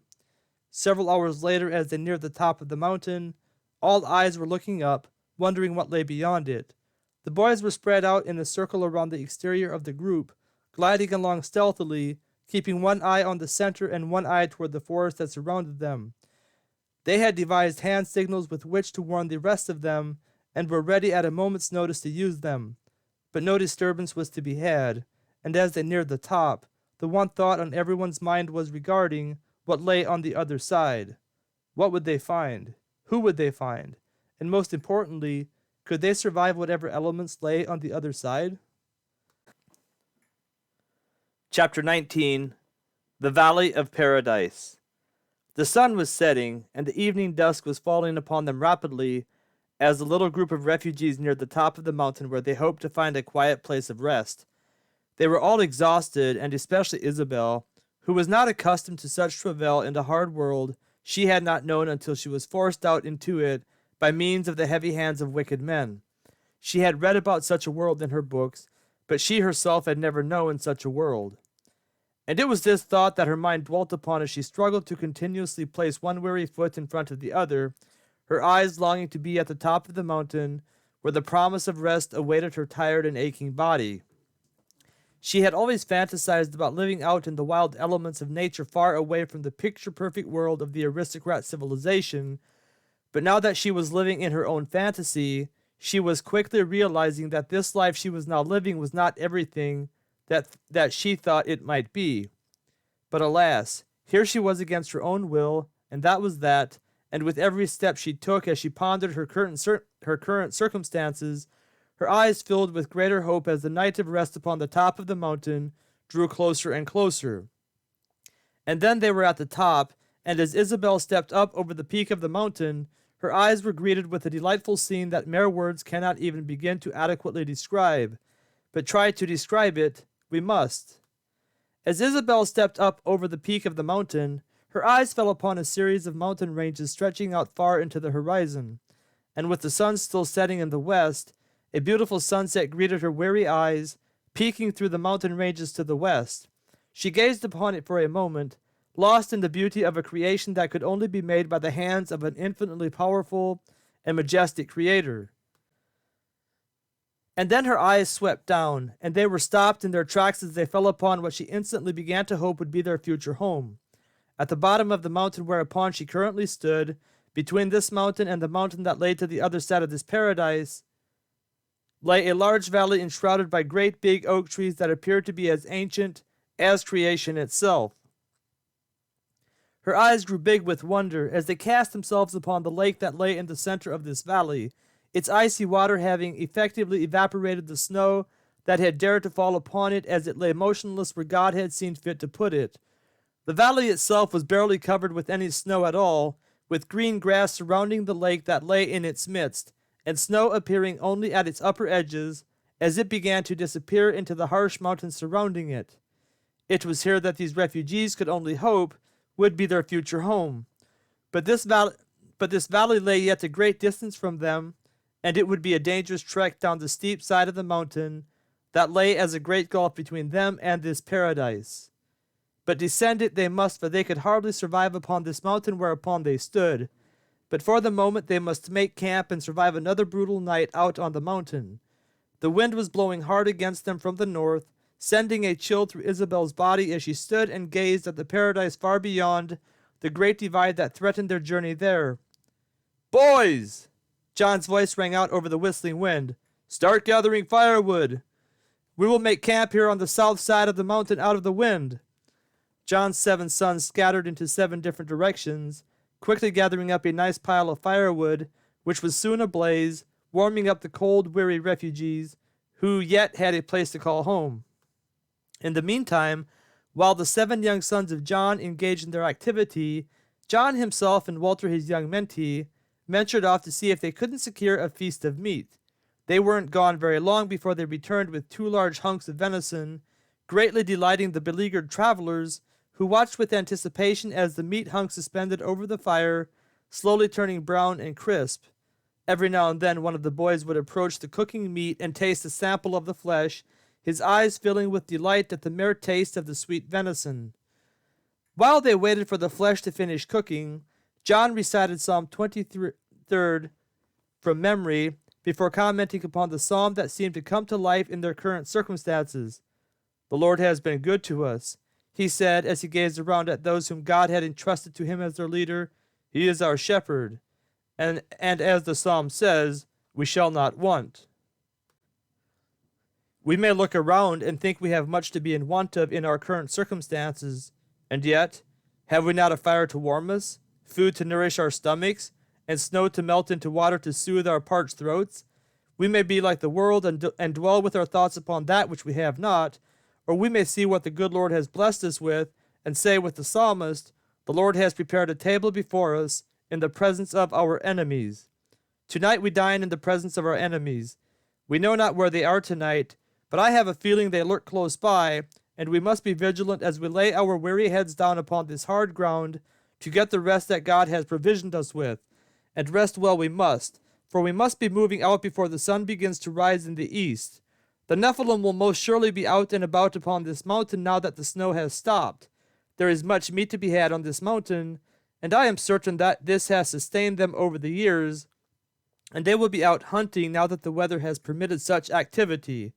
But we shall not fear, for the Lord has given us rest from our enemies, how long we do not know. But for however long it shall seem to be, we shall be grateful. No matter what happens to we who are God's people, goodness and mercy shall follow us all the days of our lives, and we shall dwell forever in the house of the Lord. John stopped for a moment as his eyes fell upon the unconverted Walter. Walter squirmed as John's searching eyes pierced his, and he looked down upon his fidgeting hands. He knew this psalm, and knew that the comfort it brought to God's people did not apply to him because he had not turned his heart and mind to the Lord. He felt it so strange to trust in an unseen being when their own fate seemed to be contingent upon their own strength and effort. Moreover, it did not appear to him as if the Almighty God that John spoke of was doing such a good job, if he was indeed all-powerful, all-good, and worked all things according to the counsel of his will like John was always saying he did. John's eyes finally moved on, and seeing the meat was finished, he raised his voice up to heaven in a prayer of thanksgiving before venturing up to the fire and slicing off hot chunks of meat for everyone to eat. The meat was sweet to the taste, at least to these famished refugees, and they tore at it with zeal, their stomachs soon filled with the delightful food God had once again provided them with. After they filled up, they sat down upon the hides of the bear and the deer wherefrom the meat came, huddled close to the fire, staring at the flames as they danced to and fro, sending its warmth into their inner beings. But before they began nodding off, John set up instructions for the night watch to keep a vigil for wild animals that might seek to harm them, or for the Nephilim that might be headed their way. Everyone was designated items they should remember to carry if they needed to flee their current location should the Nephilim be spotted coming their way. John didn't think that was likely, but the fire could very well attract attention should anyone be close by, and he didn't want to take any chances. If the Nephilim should happen upon them, they could only hope for imminent death, knowing that torture and slavery awaited those who were kept alive. The campers were soon fast asleep, notwithstanding the 2 members who kept first watch. One of them was located on the east of the camp, and the other was located on the west. The two who were selected to keep first watch were Gad and Levi. Their instructions were to continuously circle around the fire, keeping an eye open for anything that moved, routing any wild beast that might be creeping up on them, as well as alerting them of any Nephilim scout that might be out and about. The first watch didn't reveal any cause for alarm, and soon Issachar and Reuben were in their positions, slowly circling around the fire, peering into the darkness that enveloped them. They had in their hands John's saber and Solomon's spear, and were ready to defend themselves against any wild beast that might think to attack them. Moreover, they each had their bows and arrows slung around their backs, able to use these to fell any beast that could be had for breakfast. The second watch didn't reveal anything to cause alarm, and soon these two were fast asleep while Judah and Walter took over the watch positions. The moon was out in full on this night, revealing some light upon the darkness that surrounded them, and they were eager to fell a mighty beast for the coming breakfast they might have to receive strength for the coming day. It was likely to be a difficult trek down the mountain toward the paradise that awaited them, and the fresh meat would surely give them the strength they needed. Moreover, the hide of the beast would also add to the growing number of hides that helped sustain them in this cold weather that was sure to be getting colder in the coming months. It was only the beginning of winter, and was sure to get much colder even in the valley that lay below them. As the temperature decreased, snow was sure to fall upon the valley as well, and the hides would be necessary to keep them warm, thus avoiding the illnesses that were sure to arise from the prolonged times of cold. It was only by the providence of God that no one had caught a severe illness, notwithstanding Solomon's unique situation, but common sense told them they needed to do what they could to furnish their frail bodies with the necessities of life that God would grant them in the coming days. But to their bitter disappointment, no such beast appeared, and the two boys began walking in toward the camp to awake the next two members of the camp to keep watch. They were nearly at the fire when Walter suddenly stiffened, stopped in his tracks, staring across the fire at Judah. Judah caught his eyes and swiftly wheeled around, his father's saber in his hand, poised to use it, to defend himself against the beast he surmised must be behind him. But it wasn't a beast. It was a Nephilim warrior. Judah shrank back in terror as the Nephilim warrior towered over him, his spear in his hand, appearing as if he were going to strike Judah with a mortal blow. But then a strange look came into his eyes, and he withdrew his hand, and before Walter or Judah could react, he had vanished into the darkness of the night. Both boys stood and stared into the darkness, trying to comprehend what they had just seen. They were prepared for a wild beast, not for a Nephilim warrior, not out here at this time of the night. But it had happened, and the two boys finally came to their senses, realizing they must run at this precise moment. Even if they had not been peaceful Christians unwilling to engage in the art of war, at least in the case of Judah, they would have been no match for the warring Nephilim and the party of warriors that would no doubt soon be headed their way. Rushing to the sleeping campers, they quickly shook them awake, explaining to John what they had seen. It didn't take but a moment for John to realize the desperate plight they now found themselves in, and he quickly herded his people west into the darkness after putting out the fire that had attracted the attention they had hoped to avoid. They would need to run, and run fast. The Nephilim were sure to be headed their way come morning, and they would need to have as big of a head start as possible. But even then, for all they knew, the scout was not that far from a Nephilim party of warriors, and were already hot on their tail. With these thoughts in mind, John and his companions made their way west as quickly as they could, slipping and sliding over the hard and rough terrain that lay before them on the top of the mountain. His plan was to remain on top of the mountain as long as they could before descending it into the valley of paradise that lay below them far to the west. But that too worried John, for he knew that if the Nephilim traveled as far west as they had, they too would see the valley of paradise, and they would most likely suspect them of going there. Moreover, their tracks would be visible by daylight, and they could be easily followed in this snow that had fallen upon the mountain the previous day. "Stop!" John's voice was quiet enough, but his sharp tone stopped the refugees dead in their tracks. And they all huddled around their leader, their eyes filled with fright, but also with trust in the big giant of a man God had gifted his people with at this precise moment. "We must descend this mountain now and travel to the mountain on the other side," John said. "Once we get to the other mountain, we will go west until we get to the valley of paradise we saw earlier. The Nephilim may still follow us, or may even be at the Valley of Paradise when we get there, suspecting our plan. But the only hope we have is that they will not have the willpower to undergo the extremities of climbing up and down these rugged mountains, and will abandon their search. Chapter 20. Attacked by Predators. It was some time before daybreak when the first refugee took the first step down the mountain that would prove to be a most dangerous trek. It wasn't very steep at the top, but as they traveled downward, it began to turn downward into a perilous pitch. But they were all tied together once again with the rope they had with them. Walter went first, Solomon's spear in hand, and John brought up the rear, his saber poised and ready to defend themselves against the wild beasts they could hear prowling around them. The north side of the mountain was much different than the south side of the mountain, with the north side of the mountain teeming with animals that could be heard prowling around them. "Boys!" John shouted as they slowly made their way down the mountain. "Don't shoot until it's necessary. We can't take the meat with us. Shoot only to defend us from attacks." The mountain had now become too steep to walk upon it without grabbing a hold of the trees as they traveled down the mountain, and John used his powerful strength to steady the rope and keep it tight enough for his companions to remain on their feet. His sons walked in front of him with their bows and arrows ready to fire should the need arise.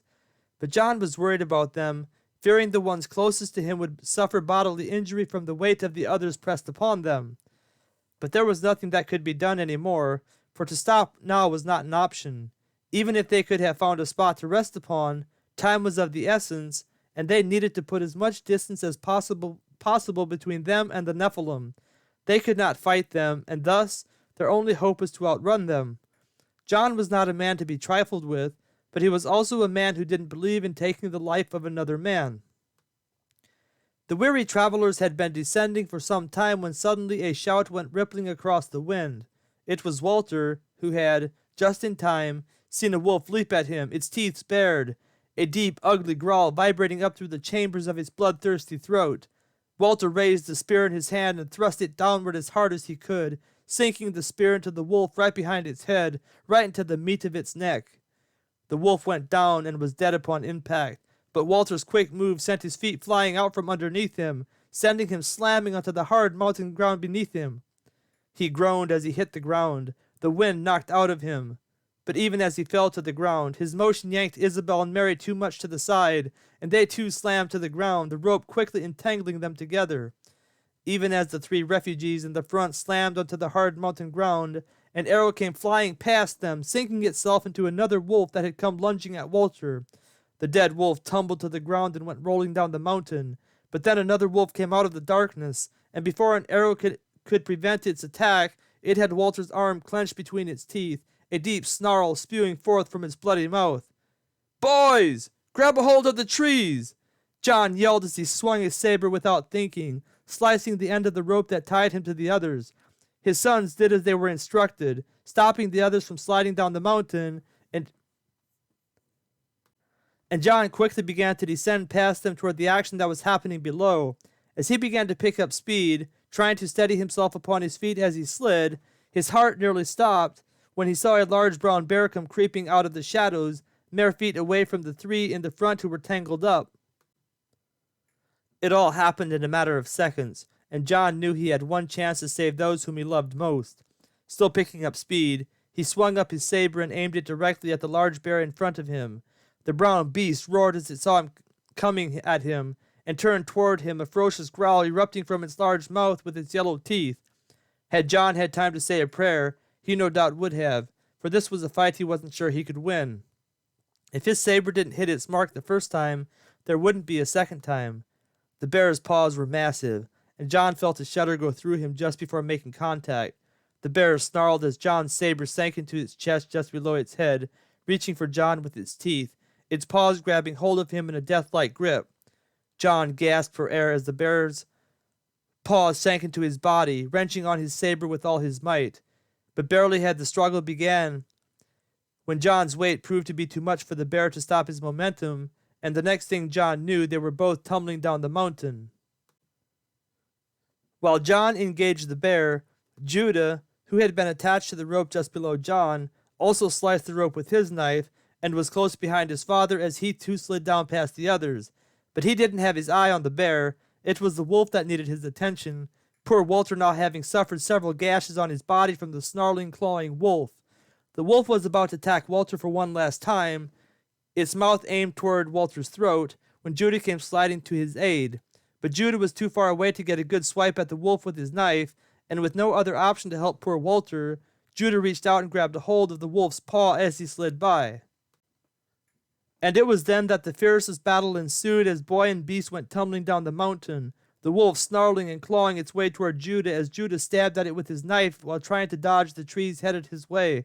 And then another wolf appeared, and then a third wolf appeared, and it was all Judah could do to keep himself out of harm's way as they lunged at him with all their might, narrowly missing him with their razor-sharp teeth. "Judah!" It was Gad who yelled Judah's name, and he had also cut himself loose from the rope as he watched Judah and the wolf go tumbling. He was close behind, sliding along, Walter's spear in his hand, waiting to get close enough to one of the wolves to stab it before it got to Judah.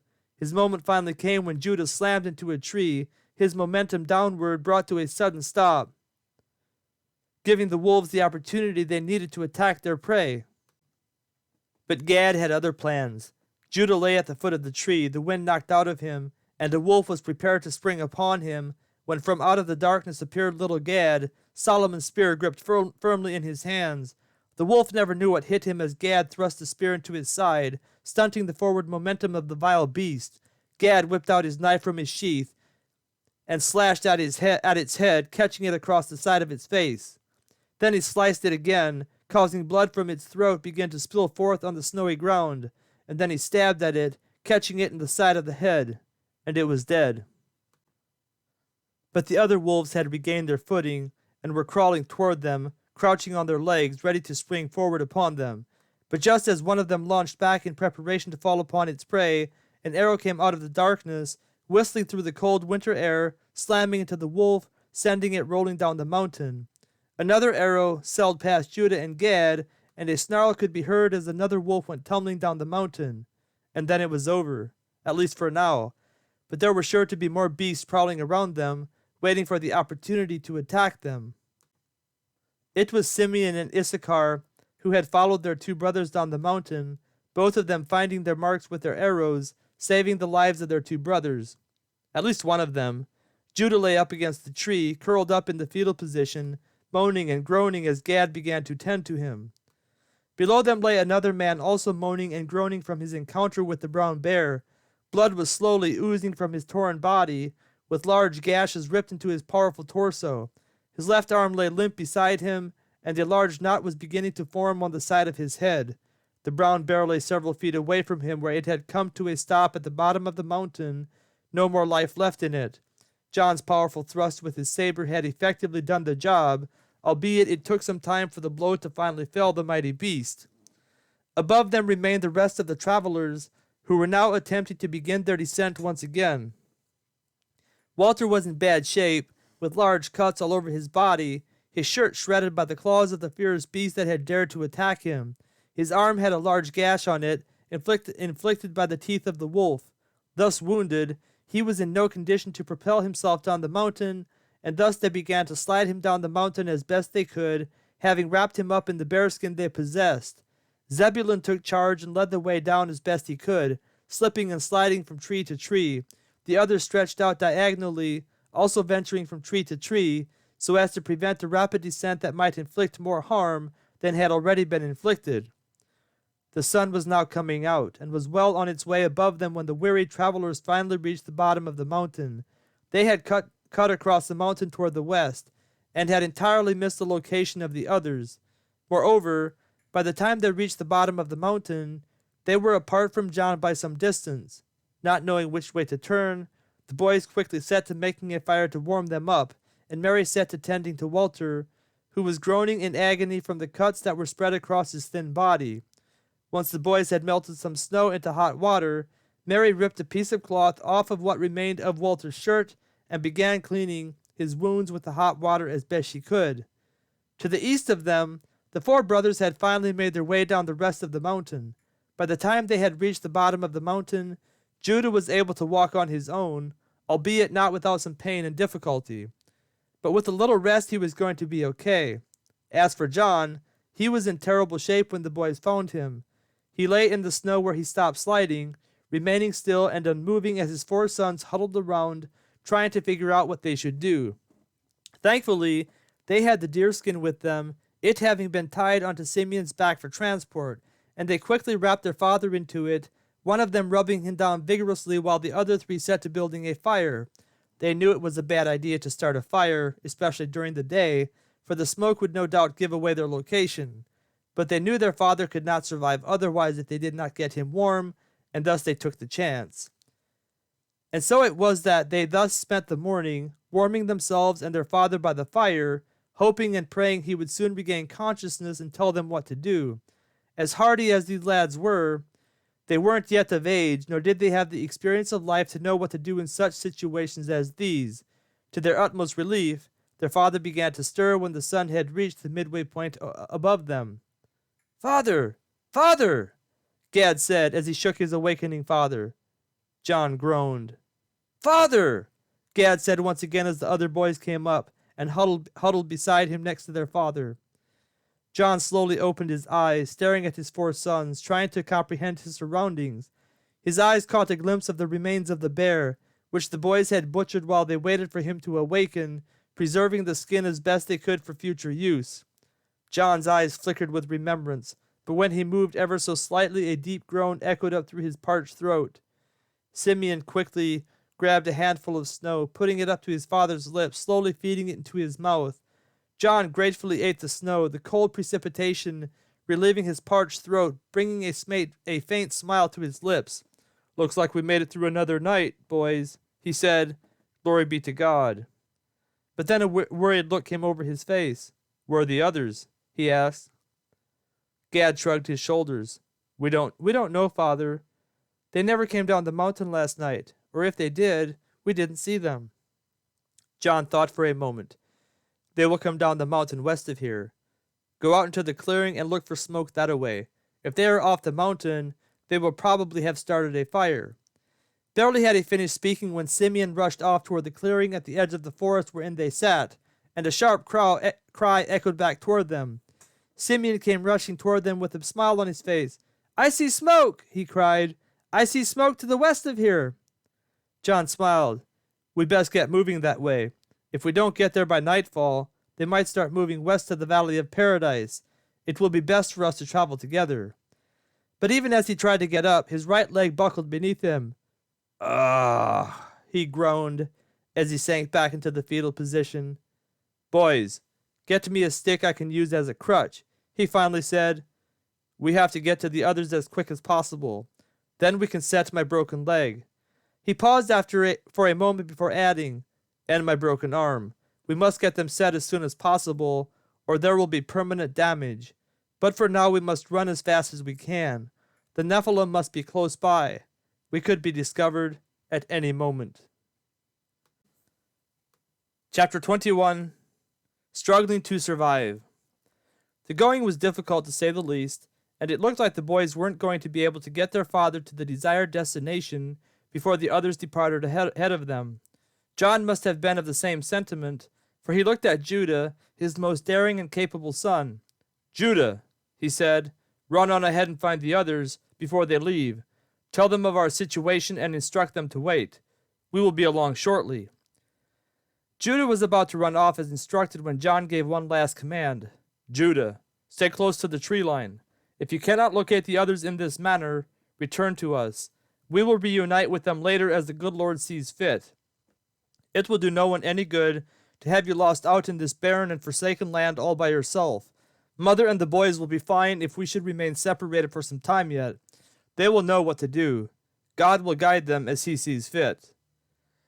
Judah nodded his head, and it wasn't long before they saw him disappear over the crest of the hill that John and the remaining 3 sons were attempting to ascend. John had lost a significant amount of blood from his wounds before it was stopped up, and he looked weak and faint as he struggled up the hill, which was not very steep, but was steep enough to make it difficult for him. Moreover, the snow at this point was deeper than it had been early on, and was making things even more difficult. But the small group of 4 slowly trudged their way up the hill, stopping occasionally to let John rest. The other 3 boys also needed to rest, now bearing the weight of their giant of a father on their shoulders, their bodies nearly waist deep in the snow that encircled them. It would have been a struggle for them to ascend this small hill in these conditions even without the weight of their father cast upon them, but with the travail of their father cast upon them as well, they struggled mightily to make progress.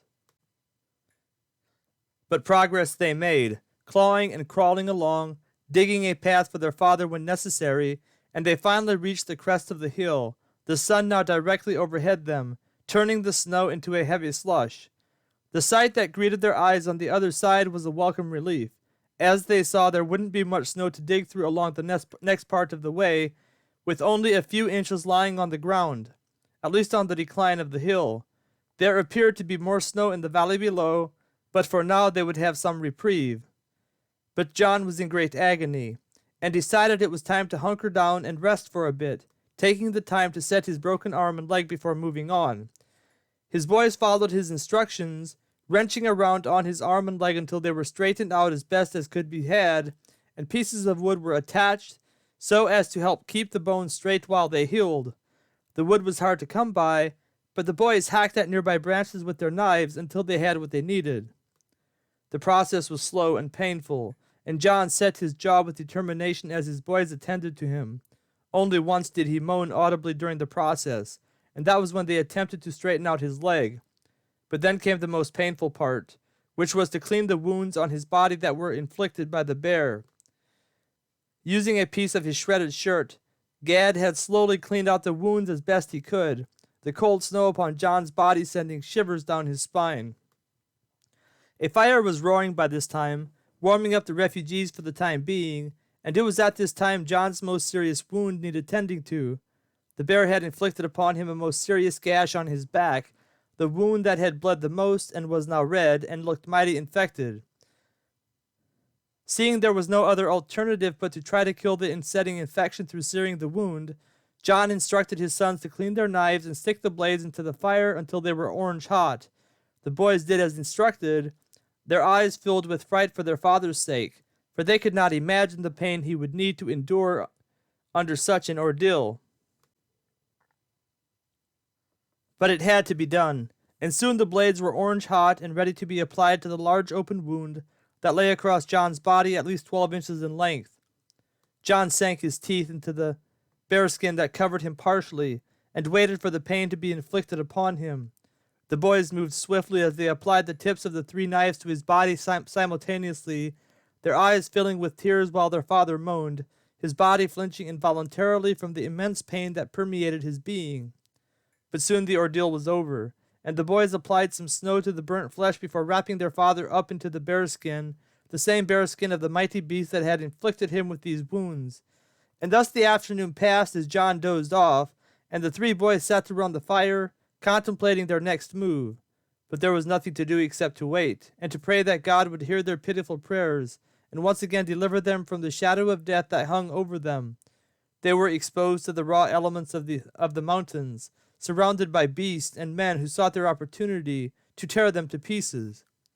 The sun was beginning to set in the west, and fearful looks were coming upon the faces of the 3 boys when Judah finally returned. They eagerly searched his face for good news, but soon saw there was no such news. The only news he appeared to have was bad news, and he confirmed their fears by telling them the rest of their party had moved on, heading west. It appeared they had left soon after having started the fire, probably afraid of being discovered. Moreover, it also appeared one of the members in the party was in bad shape, being pulled along on what appeared to be a makeshift sled made out of sticks that could be found. As dusk fell upon the weary travelers, John finally began coming to, but was hard to understand as delirium began setting in. The cold weather, coupled with the wounds and the loss of blood, was more than his body could take, and he babbled incoherently while his young sons looked on with big eyes filled with fright. They had never known their father except as a man who was the mightiest man in the world in their eyes, and to see him incapacitated like this was something they could never have imagined. But Judah was not about to let this stop them from moving on during the night as best they could, and he set to putting his brothers to work. They began cooking the portion of meat they had preserved from the bear, as well as constructing a makeshift sled out of wood as their companions to the west of them had done. The boys worked together feverishly, and soon they had both tasks accomplished and were feasting on the meat as they prepared to head due north. It was Judah who had decided upon this course of action, thinking it would be best to leave this mountain with this dangerous beast behind as quickly and as far as possible. Moreover, this part of the upper valley was not as laden with snow, making their trek less difficult, but was laden with enough snow so as to make the sled pull easier. And thus the boys put out the fire and headed due north as soon as they consumed enough bear meat to give them the energy they would need for this venture. Judah hoped they could reach the base of the other mountain by morning, where they could set up camp, hopefully out of sight of the Nephilim. It was only by the providence of God they had not yet been captured by them, and it would be wise to move on as quickly as possible. And thus the boys set out in the darkness of night, their weapons out and ready as they tugged at the sled that held their father. They had cut strips off the bearskin, intertwining them together into rope format, attaching the makeshift rope to themselves, thus pulling their father north. Judah held in his hand his father's saber, leading the way, and Gad held in his hand Solomon's spear, bringing up the rear, pushing the sled from behind with a stick he had procured before they left. The moon did not make much of an appearance on this night, mostly shielded by the dark, ominous clouds that swirled around it, making this night particularly dark and foreboding. The boys could not see but a few feet around them, and they silently prayed as they pulled and pushed their giant of a father along, their eyes peering into the darkness, their hearts about to fail them for fear of the beast they knew must be prowling around them. Stopping only a few times throughout the endless night, the boys began to think they might be able to survive another night, not once having been attacked by the predators lurking all around them. It was as if the stories of old, when God stopped the mouths of lions to preserve the lives of his people, were coming true in their own time. Perhaps there were angels encamping round about these young lads and their father. They couldn't see them, but they began to feel a quiet peace as they struggled along, the snow now becoming deeper, but the mountain on yonder side looming up closer before them. The sun was yet some time away from beginning to rise in the east when the boys finally reached their destination, and worn out to their utmost, the boys decided it was here they would get some much-needed rest. They could only spare a few hours of rest, for they needed to head due west now and seek the valley of paradise that awaited them. After building a small fire shielded in a separate clump of trees some distance from the foot of the mountain, the boys heated up the remainder of the meat they had packed along with them, devouring it before nodding off to sleep. It was decided for one boy to keep watch while the other boys slept, each boy getting his turn to sleep.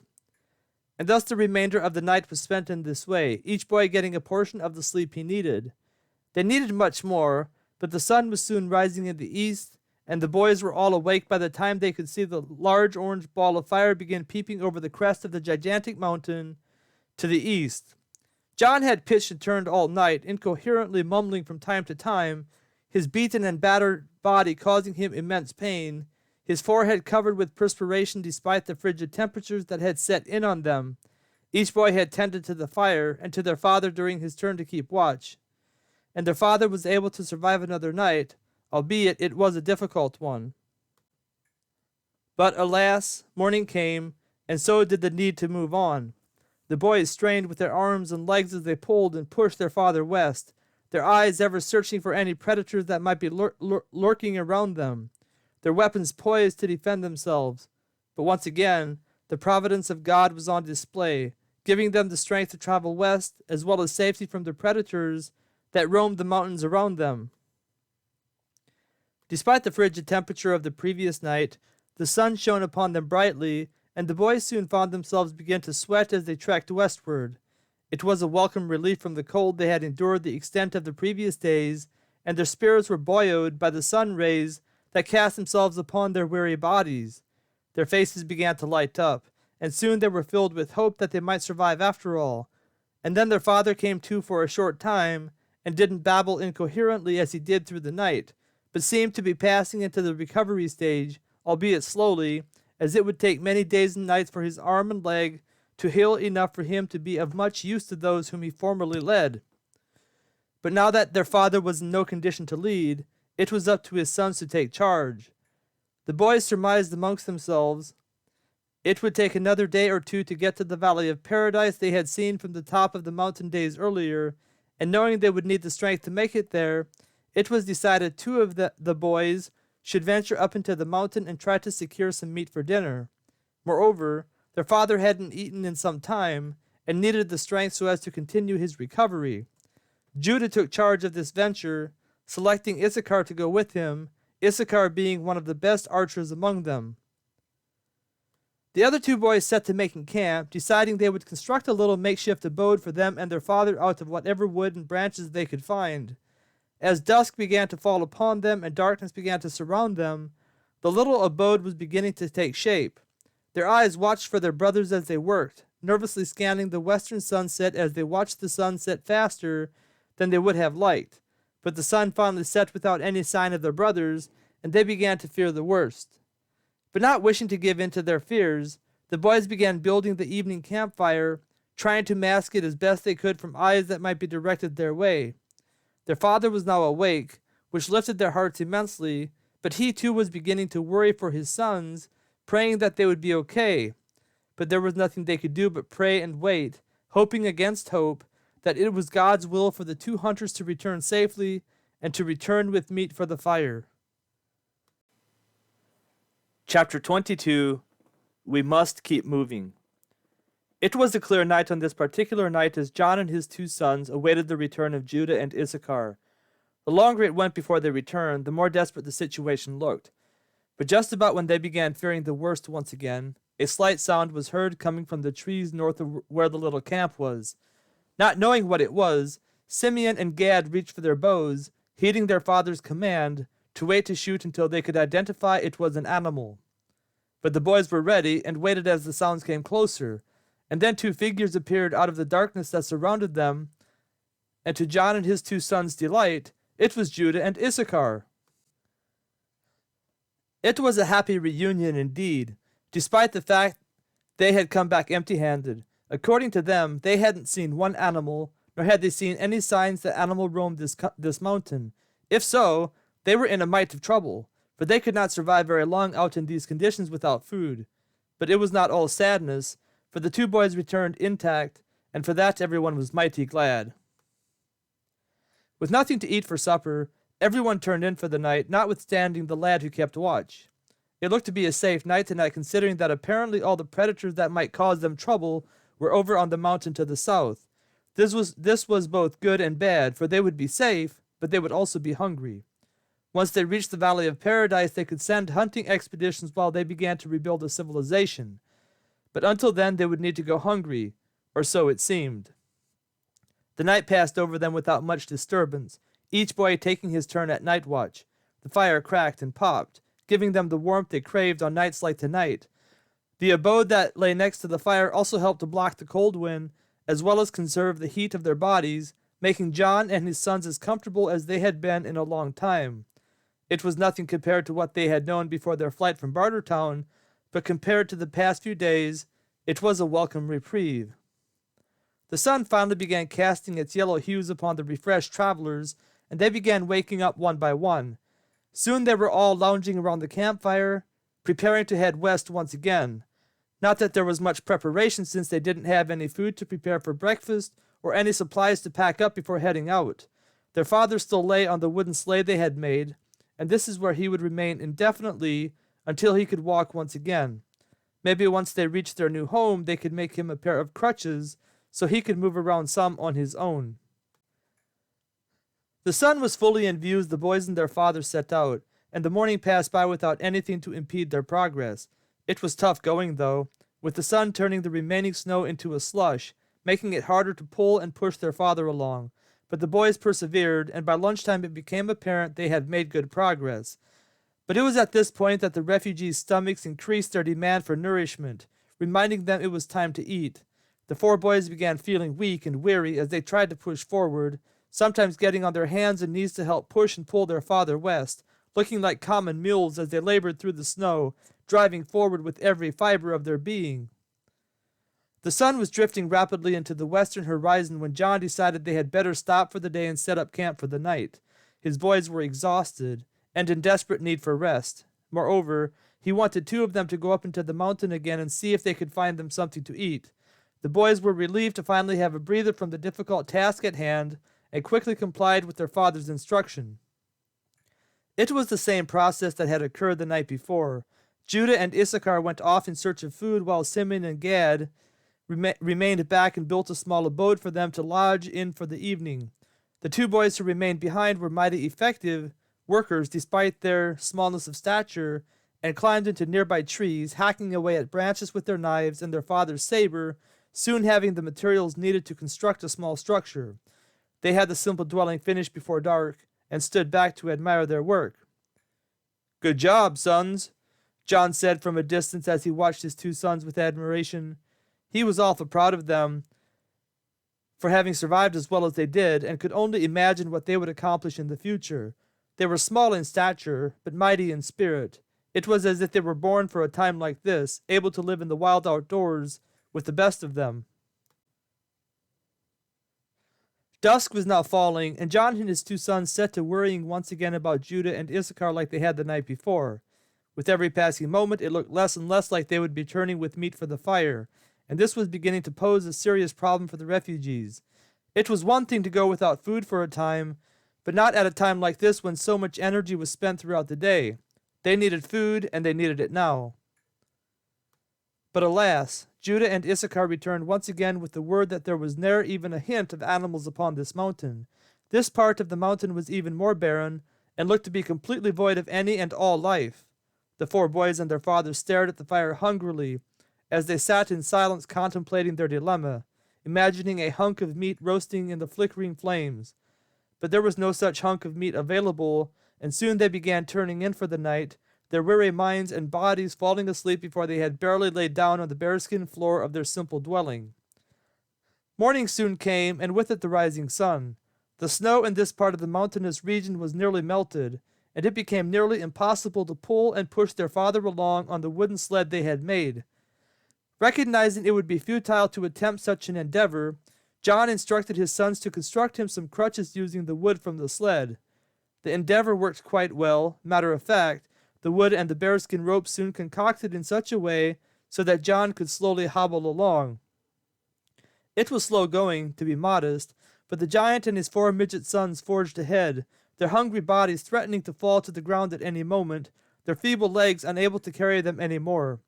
But they all put brave looks on their faces, not a one of them willing to be the first one to admit defeat, and thus they traveled along, stopping only occasionally to scoop up some snow to quench their parched throats and soothe their grumbling stomachs. Another day passed thus, and John was about to stop them for the night when he decided they must continue onward. They did not have much time left, and if they could not reach the Valley of Paradise before too long, they would be stranded out in this forsaken and barren land without the energy to continue. He knew once they stopped pushing their weak and weary bodies onward, their minds would quit on them too. The pain had grown severer throughout the day as John hobbled westward, searing pain shooting up his left arm with every movement forward. Simeon had walked in lockstep with him for most of the day, helping move the left crutch forward with every step, but the process sent unbearable pain shooting through his broken and battered body. But as darkness began to fall upon them, John noticed the pain begin to dissipate. At first he thought it might be God's answer to his prayers to relieve the pain, but then he began to become aware of his blurred vision and his incognizant thoughts. Everything seemed to become a blur from this moment on, and all he could do was take one step forward at a time, guided by the faithful hand of Simeon as he guided him along the way. Gad came up to his other side and helped steady him as he wobbled, the ground becoming harder to walk over as time passed by.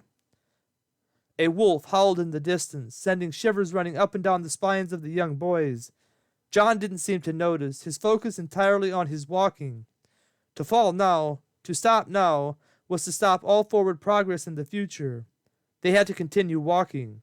There was no other option. Another wolf howled in the distance, and for once the boys wished they were closer. As it were, the howls appeared to be coming from the southern mountain, too far away to track down for dinner. Judah and Issachar walked along, Judah taking the lead and Issachar bringing up the rear. Even though they didn't suspect to see any wild critters, they were ready to shoot at a moment's notice should they be blessed with the opportunity. But no such wild critter appeared, and the group continued their trek toward the Valley of Paradise that awaited them. It was another clear night, albeit quite dark, and the moon was directly above them when Judah suddenly halted. He peered into the darkness, pulling up his bow as he did so, an arrow fitted and ready to fire. Issachar quickly scrambled to his right so as to get a direct shot at whatever it was, should it attack Judah and Judah fell to strike it with a fatal blow. "Who goes there?" a voice suddenly rang out through the still night. It sounded like the voice of an Englishman. "Friends!" John shouted out, his deep voice thundering through the air.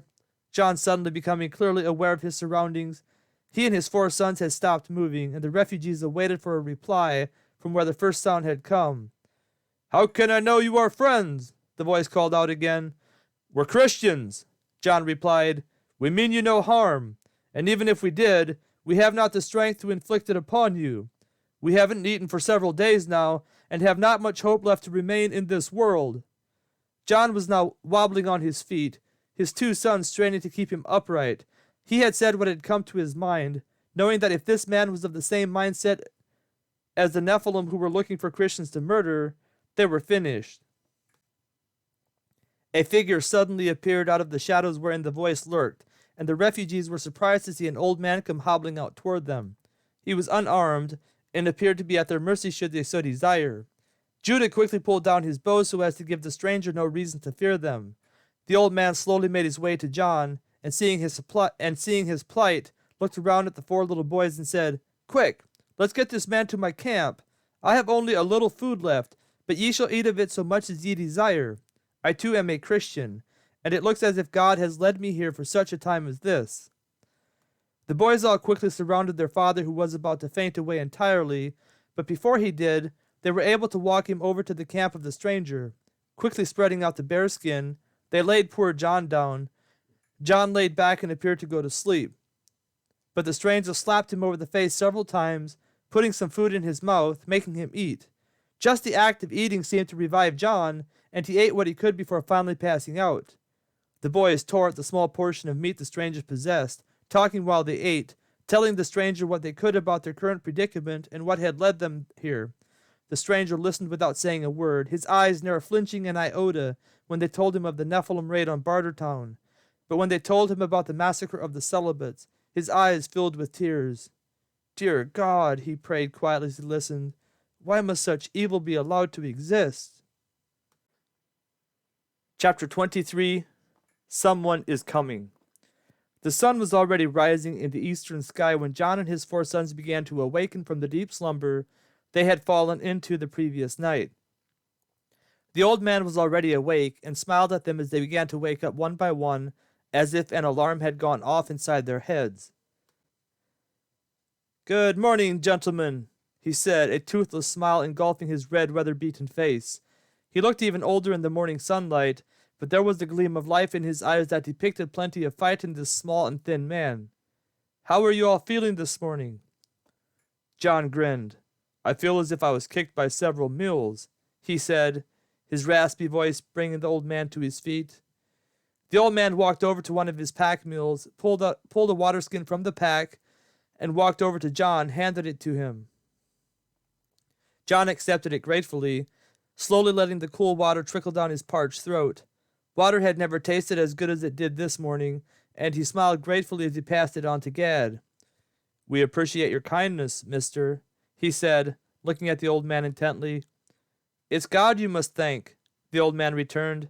"He put me here for this sole purpose of providing for his people." He paused for a moment before adding, "I'm Samuel, by the way. Samuel Edwards. Who might you be?" "John Baxter," John replied, "and these are my sons, Judah, Gad, Simeon, and Issachar." John pointed out his sons as he spoke, and a strange smile came over Samuel's face. He was no doubt wondering how a giant could have midget sons, but who was he to question the mighty wonders of God's works? It was a peculiar family indeed, but he felt strangely warm and comfortable around them. They looked intelligent, kind, and decent, and above all else, they portrayed themselves as Christians, which was a welcome relief from the kind of people he was used to dealing with. Walking back over to one of his pack mules, he pulled a small bag out of his pack and walked back over to the others. He opened the bag and slowly extended it to John and his sons. Reaching in, they each pulled out a hard biscuit, their eyes lighting up at such a feast. "Go on," Samuel insisted. "Take more. I have plenty of these with me. It isn't much, but it's something, and it seems to me that right now you need as much food as you can get." John and his sons complied, thanking Samuel from the bottom of their hearts. The biscuits were hard and without much taste, but it was food, and right now anything tasted good. "Where do you hail from?" John asked as he and his sons nibbled on the hard biscuits. "Bartertown," Samuel replied. John's eyes lit up. "You don't say!" "Yes, sir," Samuel replied, "and only by the grace of God did I escape with my life. I saw the Nephilim coming and skedaddled before they had the chance to apprehend me. If they had seen my wares, I would have been a goner for sure, considering they were looking for Christians to kill." "What might those wares be?" John asked curiously. He wasn't sure if he should probe into the man's private affairs, but he felt comfortable around Samuel, finding the Christian fellowship invigorating. There was something special about meeting more of God's people in a world hostile to the mere presence of Christians. "Bibles," Samuel replied, "and tracts and literature too, among other things as well. I move from place to place transporting and trading various goods, but it's the Bibles, tracts, and literature that I'm most keen on peddling." John whistled. "That makes you a man in a hard spot if the Nephilim were to ever catch you." Samuel nodded his head. "Sure would, but God provided for my escape, and it seems to me He still has work for me in this world." His face became a mixture of jubilation and sadness. "Sure, I'm happy to be of use, but going home to be with the Lord sure is appealing these days." "Sure is," John said, "but we must continue to fight the fight to lead men to the Lord while we are here. By the way, how did you end up here, and where do you go from here?" "I traveled east when I saw the Nephilim coming," Samuel answered, "before heading north and crossing the mountain. I wasn't sure why I was crossing the mountain, and had one of the most harrowing experiences of my life. There were a few times when I thought I wasn't going to make it, but for some reason I was compelled to go that route. Well, I finally made it across, and then I began traveling west along the edge of that mountain. Yesterday I was compelled to cross over to here, and had just set up camp when I heard you coming. Now I know why I came this way. The Lord put me directly into your path. As for where I'm going, well, I hadn't thought too much about it. I might try and cross this mountain here to the north and see what is on yonder side. I haven't been this far north yet, and don't know what to expect." Samuel paused for a moment, deep in thought as to his next move. A thought came into his mind, and he looked up at John. "What about you? Where are you headed? And what's your story? Kind of strange for a man to be traveling alone with 4 sons. Are there more of you?" John nodded his head. "We lost a man along the way, crossing the southern mountain, but my wife, 3 more of my sons, and another boy and girl are northwest of here, or so we figure. We were separated coming down the mountain, having been attacked by a few animals, and from what we last saw, they were headed west. While we were on the mountain, we spotted a beautiful valley west of here, and we're figuring to try and settle there and try to make it through the coming winter." "Sorry to hear about your loss on the mountain," Samuel replied, shaking his head sadly. "There sure were some mean critters up there. I hardly dared to take a rest for fear they would attack me at any moment. Still don't know how I made it through, and not just that, but the Nephilim were everywhere as well, although they seem to have certain perimeters they wouldn't cross. Seems to me that that mountain is filled with demons of all sorts. Never seen or felt anything like it in my life." "How about you travel with us to the Valley of Paradise?" John suddenly quipped as the thought came into his mind. "The Valley of Paradise?" Samuel inquired, a confused look coming into his eyes. "That's what we call the valley we saw," John said, a smile breaking across his face. "It sure was some sight from where we stood. Couldn't see much of it from that distance, especially through the trees, but from what I saw, it was the most beautiful piece of land mine eyes have ever beheld." Samuel stroked his long gray beard. Seeing there was a possibility he could be persuaded, John decided to twist his arm. "We sure could use your assistance," he said. "We are in mighty bad shape and don't know how far we are away. If I could use one of your mules to lean upon as I walk." John's voice trailed off strategically, hoping he could appeal to the man's kind heart.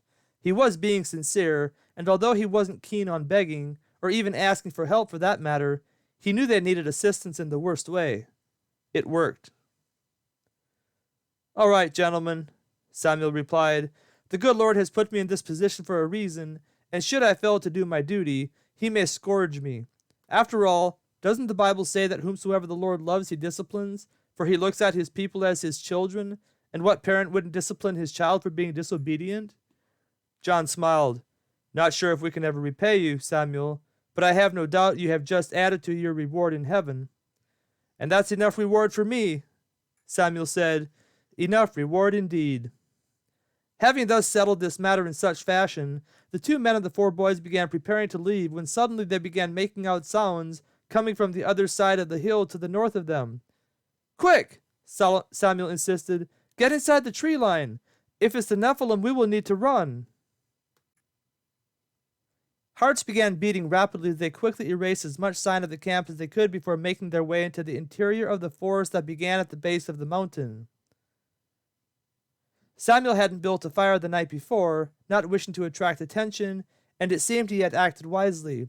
But for whatever reason, they must have attracted attention somehow, and it was once again looking like they were going to have to flee. But fleeing was going to be mighty difficult, for it was difficult enough for John to hobble along aided by his sons or the mills, and they were in a mighty bad situation if it were indeed the Nephilim headed their way.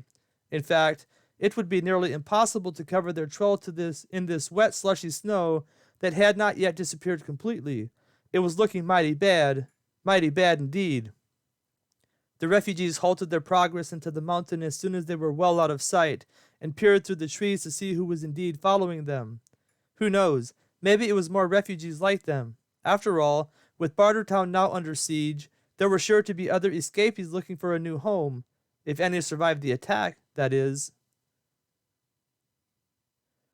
The first head appeared over the ridge, and then a few more, and before long they could see the bodies of the travelers emerging as well. It wasn't a large band, and it didn't look at all like a party of Nephilim warriors. In fact, most of them looked like children, and 4 of them looked like really small children. Wait! It was them! John felt tears begin flooding his eyes, and before he could restrain his sons, they had dashed off, yelling with delight, waving their hands as they sped that away. Hearing the commotion before seeing their companions, the party over yonder had stopped in their tracks, but upon seeing their comrades come bursting out of the trees, and recognizing them, they too began yelling, descending down the hill rapidly to greet their loved ones. It was a most joyful reunion that did take place, and the 4 sons of John were soon gnawing at a hunk of roasted venison with their teeth, growling at each other like brute beasts. But John soon put an end to that after greeting his beloved Mary with a long hug, making the 4 boys use their knives to carve off a piece of meat and eat it like civilized people, but not before taking the time to thank God for providing them with food to nourish their weak bodies. But most of all in his long and heartfelt prayer, John dwelt upon the subject of their reunion with one another, feeling immense gratitude to God for having brought them back together like this. God had seen fit to take Solomon home, but he had also seen fit to leave most of them behind, and for this John was grateful. Blessed be the name of the Lord, John said as he finished his prayer. Amen to that, Samuel affirmed as the boys took to the feast that had been prepared for them in the valley of the shadow of death. Amen to that. John's 3 sons from the other caravan set to telling their father and his companions what they had endured the past few days after they were separated, and everyone listened with admiration in their eyes as they told them about their trek back to the southern mountain to hunt for food. The 4 sons of John who had remained with their father began to look a little jealous as their brothers spoke of their exploits, but John soon put them at ease after telling the story of how they had pulled their father through a set of circumstances that most children their age couldn't have done. To God be the glory, Judah said dutifully as his mother hugged him, taking her time to hug each of her 4 sons warmly. She had worried about them and their father, and her eyes were red from the weeping she had done as she reunited with her beloved family. She was a woman who put much stock in family, and her life revolved around them, living as a faithful wife to her husband and raising her sons to be ministers of the gospel. She didn't know what God had waiting for them, but if they didn't live their lives as ministers of the gospel, it wouldn't be because she failed to intercede for them in prayer and teach them the word of God and discipline them when they needed it. Well, Samuel, John said as he looked west, looks like you're off the hook to help us. Now that the Baxters had reunited, it looked like they could make it on their own, but there was something about Samuel that John liked, and he hoped the man might consider settling down with them. After all, he was getting a mite old to be traveling in these kinds of conditions. "But we sure would be honored if you continued with us," he added. "Besides, with winter coming, it might do you some good to hunker down for a spell." Samuel scratched his head, a faraway look in his eyes, but suddenly his eyes cleared and he looked at John. "I feel compelled to do just that," he said. "Perhaps the good Lord has some work for me yonder way, and who am I to resist his leading?" Chapter 24, A Place to Call Home. It wasn't long after Samuel decided to make the trek west with them when the reunited caravan of refugees could be seen plodding that way. Mary and her companions had trekked through the night and were looking mighty exhausted by noontime. Walter, who had recovered enough over the past few days to walk on his own, was having the hardest time of it, and Isabel wasn't looking the best either. But it wasn't just these two who were struggling, but John as well, who could use the rest. So they stopped to make camp for the night. It wasn't long before the refugees were fast asleep, awaking only to eat supper from what little food they had left, which consisted of the venison and the hard biscuits. But it was food, and no one complained. Moreover, now that they were more secure, or so they thought, it was sleep that most of them were desiring. And so they slept the afternoon and night away, with John's sons taking turns keeping watch and tending to the fire. Even though it had warmed up significantly, it was still mighty chilly at night, and the fire was a nice addition to the animal skin blankets they had been accumulating along the way. Samuel had a few furs as well on his pack mules, and this was the most comfortable night anyone had had since the flight up into the mountain. Morning came, and soon after daylight the caravan was once again headed west.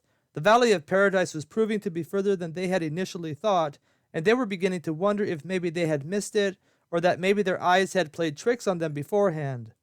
But not seeing a suitable place for them to begin rebuilding some form of civilization, they trekked onward, stopping only to rest when necessary. John was about to stop them for the night when Judah, who was leading the way with Gad, yelled, "I see a lake!" They had been walking through a sparsely populated wooded area with gigantic trees reaching up far into the heavens, and Judah came dashing back to them with a bright gleam in his eyes. "I think it's it!" he yelled. "It looks exactly like the place we saw from the mountain." The rest of the weary travelers suddenly seemed to forget their weariness, and soon were scurrying through the remainder of the trees toward the clearing ahead. And then they finally reached it, and as they did, oohs and ahs began to escape their mouths as their eyes feasted upon the wondrous valley below. The clearing below them was shaped like a fish, with a round body of water lying in the middle. The distance between the two mountains had narrowed sizably while they traveled west, and lay on either side of the lake about 100 yards away. The landscape between the mountains and the lake was without any snow, and was still green with vegetation. The tree line wherein the travelers stood did not end abruptly, but was circular, with the outer edges of the tree line extending in further. The valley was shaped like a bowl, with the lake lying at the very bottom. Throwing all caution to the wind, John made his way out into the clearing, and soon his sons were running for the lake as fast as they could. Isabel began to chase after them, but seeing Walter hobbling along, losing ground, she pulled up and walked beside him. John was also not able to move very quickly, and Mary stayed by his side while Samuel walked the mules toward the lake. "Fish!" one of the boys yelled. "There's fish in the lake!" Pulling up their pant legs, the boys quickly waded into the freezing water, trying to grab some of them for supper. None of them had any success, and the boys' smiles began to disappear. But then Gad, who was now the permanent keeper of Solomon's spear, made a valiant stab, and came up with a large fish on the end of the spear. "Hey, boys!" Samuel yelled. "I have just what you need to help you catch some fish." While Gad proudly walked up with the fish on the end of his spear, the rest of the boys bounded over to Samuel to see what he had. He pulled out some string with hooks on the ends. Wrap the string to sticks or something," he said. While the boys scattered to find sticks of adequate size, Samuel pulled out a little leather bag filled with something that looked rather vulgar. Mary nearly gagged when he opened the bag, a rancid odor permeating the air around them. But Samuel was not deterred, and had some of the nasty stuff on the hooks by the time the boys were back with the sticks. It wasn't long after that the boys soon had a pile of fish next to the campfire that was being built, excited about their new life that was beginning in this new land. Even though they had enjoyed the comforts of home, It was as if they were born to live in the wild outdoors, and John smiled as he watched his boys take to country living like a hog takes to mud. The fire was finally ready, and the fish were cleaned and ready to cook, and two of the boys grabbed the long stick whereupon the fish were fastened, setting both ends upon the two posts that had been stuck into the ground on either side of the fire. And then, while the fish were cooking, they all set to making camp for the night. Dusk was falling upon them quickly, and it wouldn't be long before darkness was completely upon them. And then came the greatest feast of their lives. To add to the fish, Mary and Isabel had discovered a few fruit and nut trees, and together the food made a most marvelous meal, considering what diet they had been on for the past few days. While the fire crackled and popped, warming the outside of these weary refugees, the mere thought of once again having a home, or the beginnings of a home, warmed them on the inside. Not having much else to do, considering the following day would be the first day of building a permanent home in these unknown mountains, the folks began visiting amongst themselves. John and Samuel chatted while John and Mary's 7 sons began to invent stories amongst themselves of the coming exploits they were going to achieve. While all this was going on, Isabel found herself sitting next to Walter, who was gloomily staring into the fire. Isabel was glad to finally be at a place that she could call home once again, but the mere thought of having a home revived thoughts of the home she once had. With all the strenuous activity of the past few days, she didn't have much time to dwell upon the past, but now that she did, she felt herself growing sad. Even though she didn't know for sure what had happened to her family, she was afraid they had met a terrible end. And yet, she still had an inkling of hope residing in her heart that maybe they were yet alive, and that she could be reunited with them once again. And then there was Solomon. Even though he wasn't family by blood, he was almost like family, and maybe even more so, and she was going to miss him dearly. He had been her closest companion over the past few years, and had helped her cope with her lot in life in the picture-perfect world of the Aristocrats, and now he was gone forever, and that would leave a huge hole in her life. But the mere thought that he died a believer brought a tear of joy into her eye, and it slowly rolled down her cheek. Isabel hadn't had any time to read the Bible or learn more about the Christian faith since her conversion, and the thought of Solomon revived her thoughts of her own experience as a Christian. She was eager to learn more and know more about the Christian religion, and not just the Christian religion, but more so about Jesus. She had many questions, and even some doubts, but there was also a kind of faith that was giving her a kind of strength and peace the past few days that she hadn't possessed before. Maybe it was the fact that she wasn't as scared of dying anymore. The mere thought of dying used to terrify her, and she still didn't relish the idea, but now that she knew what lay beyond death, and that she would go to a better place when she died, seemed to ease her fear and give her a peace and joy that was unlike anything she had ever experienced.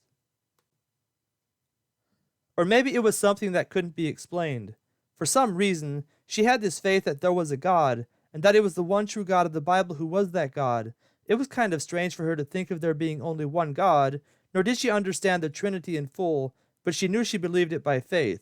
It was a strange sensation, as if this faith were coming from something else, something outside of her, birthing something inside of her, compelling her to have this faith. It wasn't just a mind thing, but more like a spiritual thing.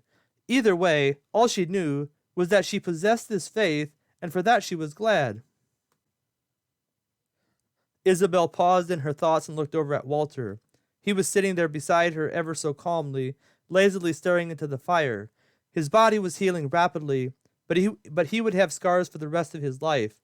His arm had suffered the most, and would bear the teeth marks of the wolf the rest of his life. The good thing was that he would eventually have full function in his arm again. He could live with the scar, but then there was the long jagged scar that stretched across his cheek. This too would last a lifetime, and it would be the most visible scar too. And what about his salvation? As Isabel stared at him out of the corner of her eyes, she wondered about that, and about what he was thinking about at this very moment. He didn't seem to say much, not one to play with the other boys, despite them being the same age. Isabel herself was 15, and Walter looked to be about the same age, and so did John and Mary's sons.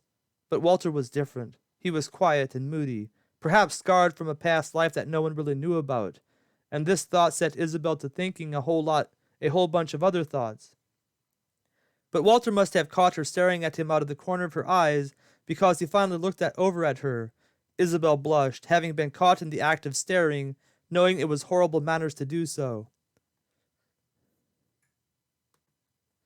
And in an attempt to hide her thoughts from his piercing brown eyes, she asked, "Do you have family somewhere, Walter?"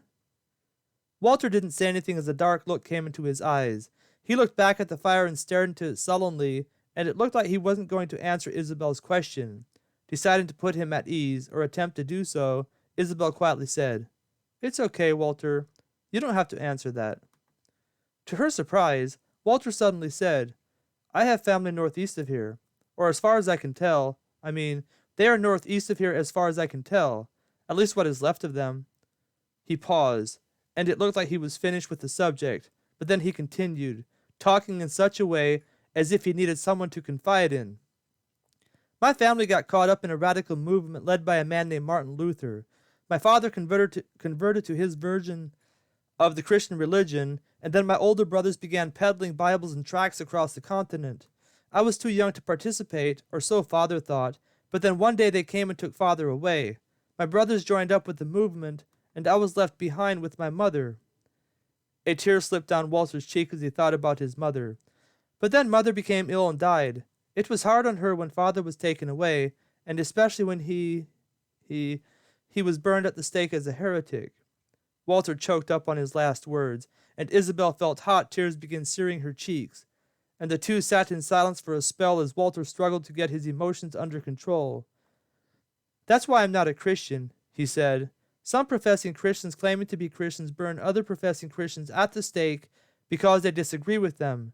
It doesn't make sense to me, and if that's what Christianity does to people, then I'm better off without it." The two stared into the fire for a good while, each lost in their own thoughts. For Walter, his mind dwelt on the bad things people did in the name of Christianity. For Isabel, her mind dwelt upon the good things people did in the name of Christianity. And thus they sat side by side, contemplating the past, the present, and the future. Little did they know that they had much to learn in life, and especially regarding the truth about Christianity and the godly lives it causes people to live who have been born again by the power of the Holy Spirit. There were false Christians, and there were true Christians. They were known in their respective conditions by their fruits. "By the way," Walter suddenly said, breaking the silence, "my surname is Berkemeyer, Walter Berkemeyer. I thought you might like to know that."